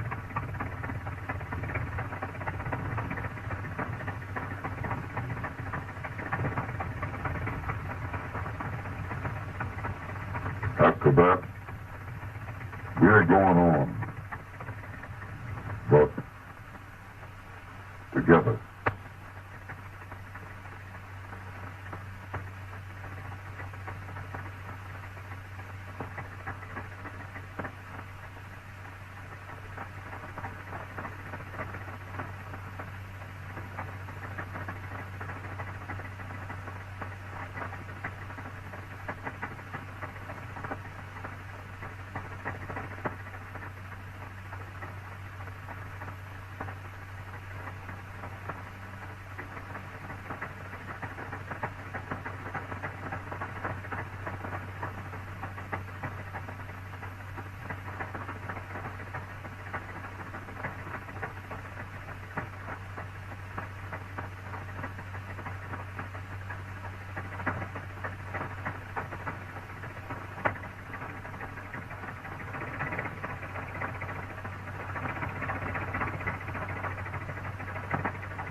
dropped your papers.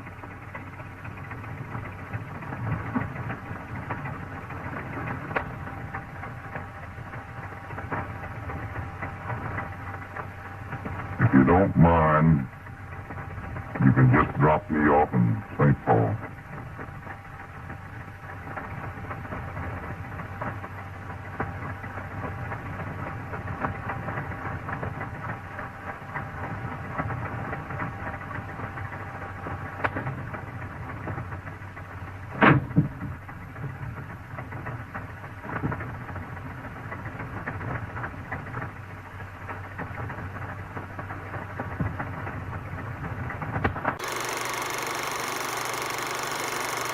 Gabriel Kaique YT, filmes em domínio público.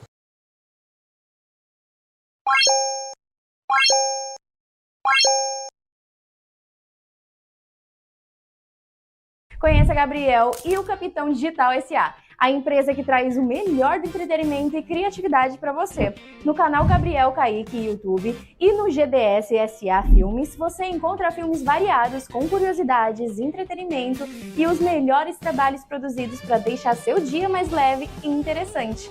Me segue para mais conteúdos e novidades. Não perca nada! Gabriel Kaique YT, filmes em domínio público.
Larissa Gabriel e o Capitão Digital S.A., a empresa que traz o melhor do entretenimento e criatividade para você. No canal Gabriel Kaique YouTube e no GDS S.A. Filmes, você encontra filmes variados com curiosidades, entretenimento e os melhores trabalhos produzidos para deixar seu dia mais leve e interessante.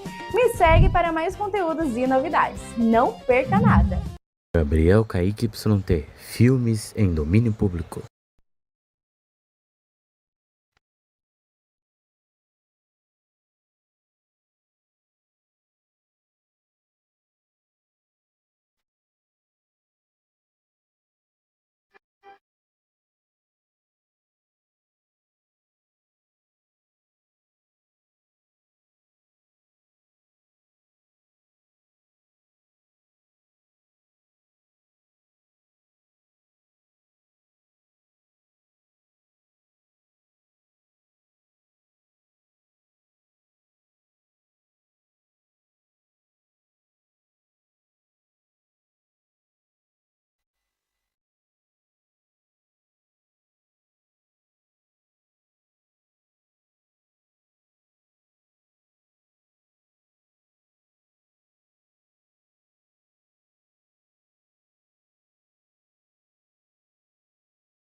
Bom dia. Gabriel Kaique na voz. Vim informar vocês aí que por devido a problemas técnicos no nosso site, né, que é gabrielkaique.tgsda.filmes, não conseguimos postar o filme na sexta-feira. Devido a isso, foi adiada para 10h30 a estreia. Mas podemos se estender para mais se houver algum problema a mais. Beleza? Então Deus abençoe cada um. Tenha um ótimo dia. Forte abraço.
and go immediately to the departure lounge. And this is too ridiculous. I'm not going to let you go. I'm going on that plane. Of all the mad, insane. Oh, Alex, please, we've been over this so many times. Let's face it, we haven't been happy for the past 2 years. All right, it's been my fault. I admit it. Now, I demand you cancel this trip. Demand? Don't think you're putting anything over on me. China, Red Cross. There are plenty of unmarried women for that. That's not why you're going. Oh, please. You're going to see someone else who's asked you to come. I'm sorry, but if you refuse to be reasonable, I'll divorce you. I'll charge you with desertion. All right, Alex, if that's the way you want it, do that. Honolulu, Coral Island, Guam, and the audience. Mrs. Alexander Weston. All passengers for the Seabird, please collect your tickets and go immediately to the departure lounge. Yes, sir. Hello, Marshal. Is everything in order? Yes, Miss Chase. Here are your passports and health certificates.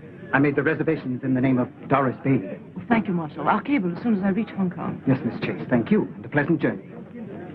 Say, buddy, who was that? Hi, Miss Doris Bailey. Everything's in order, Miss Chase. I mean, Miss Bailey. You know, we feel a great responsibility having you on board. Won't you just wait in the lounge, Miss Bailey?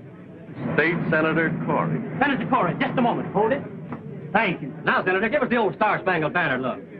Thank you. Are you flying to China, Senator Corey? Well, I'm not walking. First trip, Senator? Yes, this will be the first time that I take wings over the great Pacific. Pardon, Senator, is this trip government business or a private deal in China? You astonish me. What kind of a private deal could I... Senator, you know they need a lot of war supplies over there these days, and with the right man on the job... Very bright, very clever. Good day, gentlemen. But Senator... Here you are, Mr. Honeyman. Thank you. Mr. Brand, calling Mr. Brand. Message for Mr. Brand at the information desk. Brand. Is that Mr. Harrison Brand? Is he a passenger? Yes, sir. Sidney, this is Franklin Sidney. You have your passport and certificate of health for your return, Mrs. Sidney? Yes. May I have them? Oh, yes. Yes, here they are. This is going to be very exciting. Really? Oh, yes. My son is in Shanghai. He doesn't know I'm coming. It's been so long since I've heard from him. Oh, I'm sorry to be taking so much time. Are you one of the passengers? I won't be if you don't step on it. Iris Compton. Mr. Brand, calling Mr. Brand.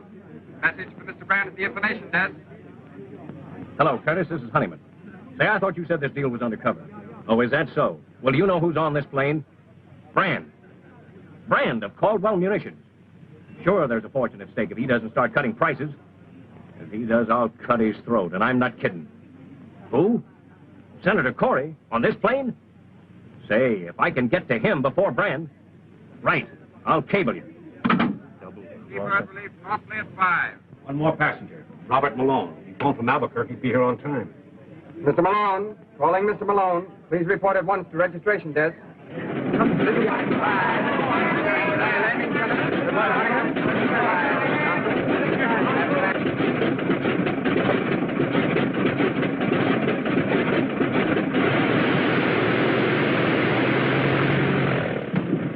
Hey, you fellows weren't going to leave me. We thought possibly you'd been delayed, Mr. Malone. Delayed? Now, whatever made you think that? All aboard, Mr. Malone.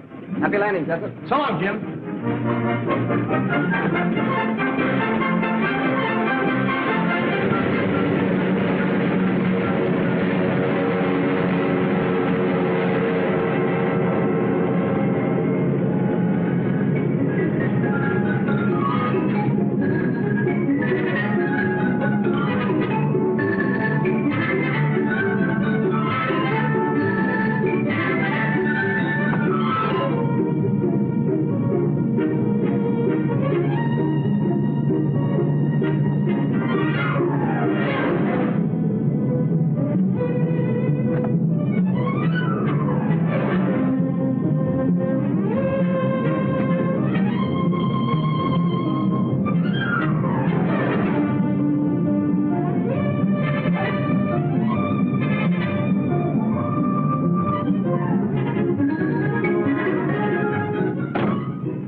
Feeling badly, sir? Son, if I felt any better, I'd sing. And then you'd be sorry you mentioned it. Sorry I did.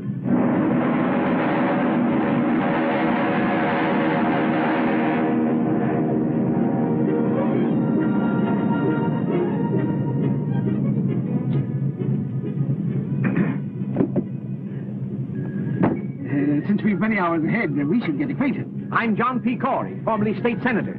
I'm merely Miss Bailey. Oh, indeed. We at the nation's help have done a great work for modern transportation, don't you think? We've made this ocean a mere mill pond, and the whole world our neighbors. Can I say more? I hope not, Senator. It's too funny as it is. Don't spoil it.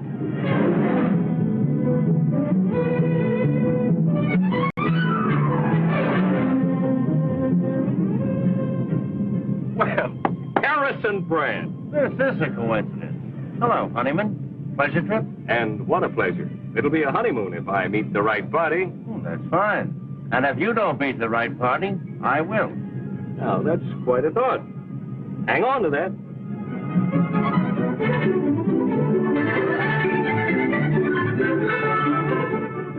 Very beautiful, isn't it? Now, look, my name is Malone. Does it make you happy? Honolulu, Hong Kong, or Shanghai, kid?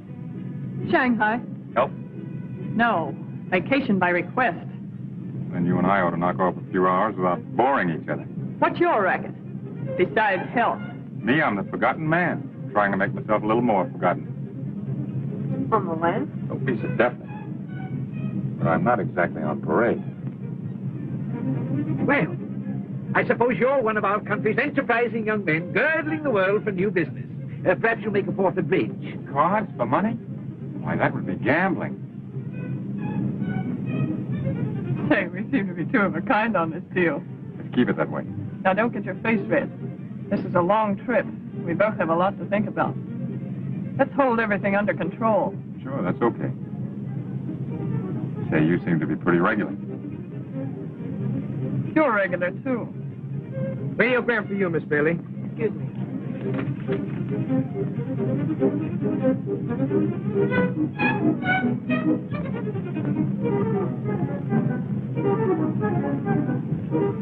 No answer. I've been one club, partner. I'm so sorry. Oh, let me know, thank you. Oh, I'm sorry. I must be very awkward. Or perhaps the ship is. It's the ship. Have you made the trip before? No, and I think this once will close the book for me. And you? My first trip, too. I think women have more courage than men. I think you've got something there, Mother. You can't prove it by me. I always defend men when I'm with women. Men are a strange lot, but they're useful sometimes. There are some good ones. My son is one. Your son is in China? Yes, I haven't seen him in 5 years. He doesn't know I'm coming. Oh, no wonder you're so excited. It'll be a great surprise for him. He hasn't written me in over a year, but I suppose with all the trouble over there, he's been very busy helping to settle it. He must be very clever. He is. Oh, I'm sorry. I may be boring you. Oh, no, not at all. Would you like me to tell your fortune? I read the cards, you know. Oh, I don't believe in that. You may not believe in it, young woman, but it's very funny how often the things you see in cards come true. Cut 3 times, please. You're married. Right. You're returning to a dark man in China. Maybe I didn't cut the cards right. Oh, yes. Here's another man, very much in love with you. No. That card is never wrong. It always spells romance. There he is again, the same man. Maybe it's the altitude. No, I'm sure it's a man. Isn't there always? That's what's wrong with the world. No more men in my life. Oh, Stuart, aren't we over the Japanese current? Why, yes. You must be an experienced traveler. No, I've never been near the ocean before. Well, how did you know then? Well, there's a great many things in 50 years, young man. Some of them very strange. You have to wait until you're 50? Oh, look at the clouds. They look like strange worlds where anything might happen.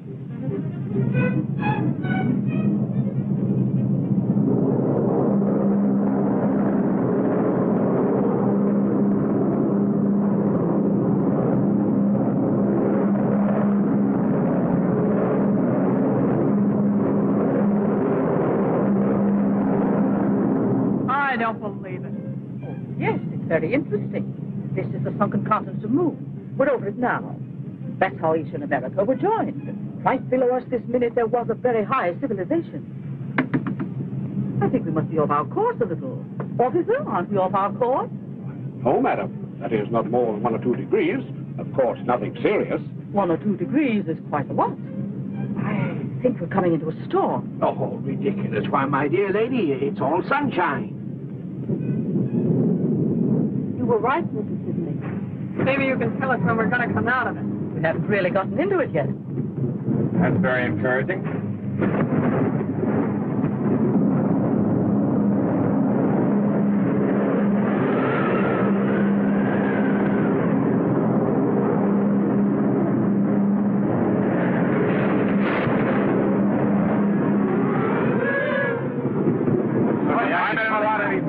take it easy. Don't get excited. Seabird calling Coral Island. Pacific Seabird calling Coral Island. 16703. Approximate position. North 42. West 143. Ceiling closing in fast. Coral Island calling Seabird. Coral Island calling Seabird. Coral Island calling Seabird. Coral Island calling Seabird. They can't hear us. I can't get through.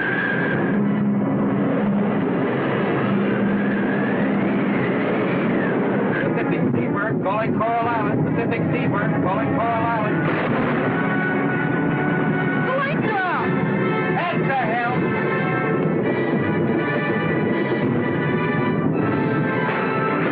Calm, everybody. Now take it easy. Oh, is there any actual danger? We're trying to fly around the storm, miss. There's no danger. Don't worry. Don't lose your nerve. Stewart! Stewart!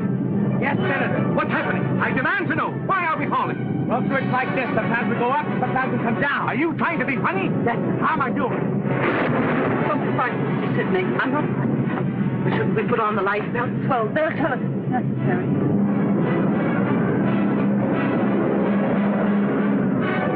I can't raise anything! Keep trying! Keep trying! Where are we? We're 10 degrees off north! Find navigation!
Tries to open that door.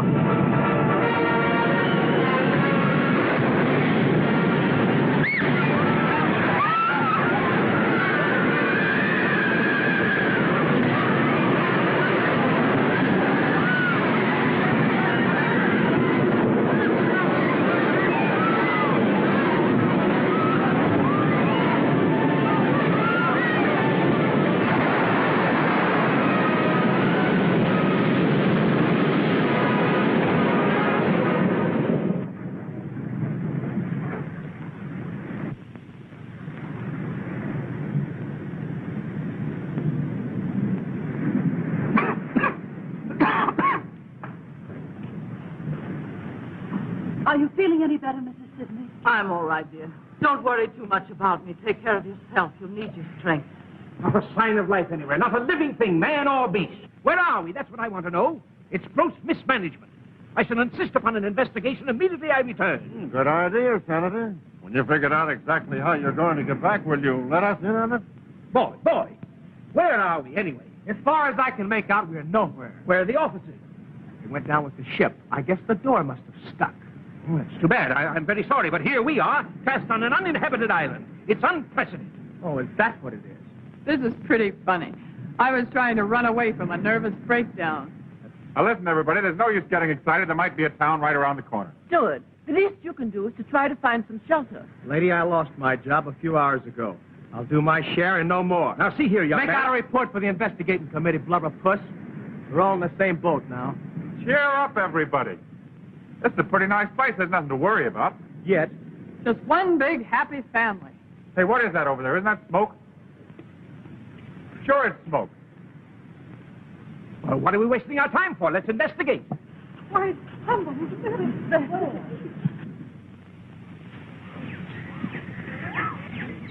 Wait a minute, wait a minute. What is it? What is it? You see anybody? Oh, shut up.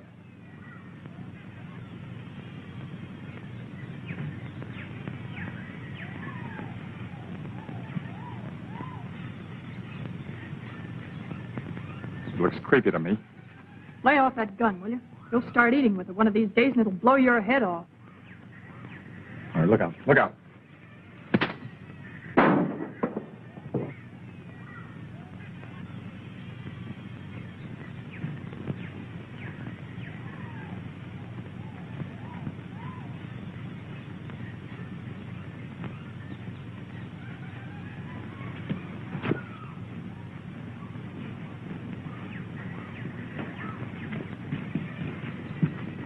Young man, who are you? Suppose I ask the question. What is this place? Where are we? About 1,200 miles off the nearest ship or air lane. If you enjoy privacy, you like it here. Are you alone here? I was.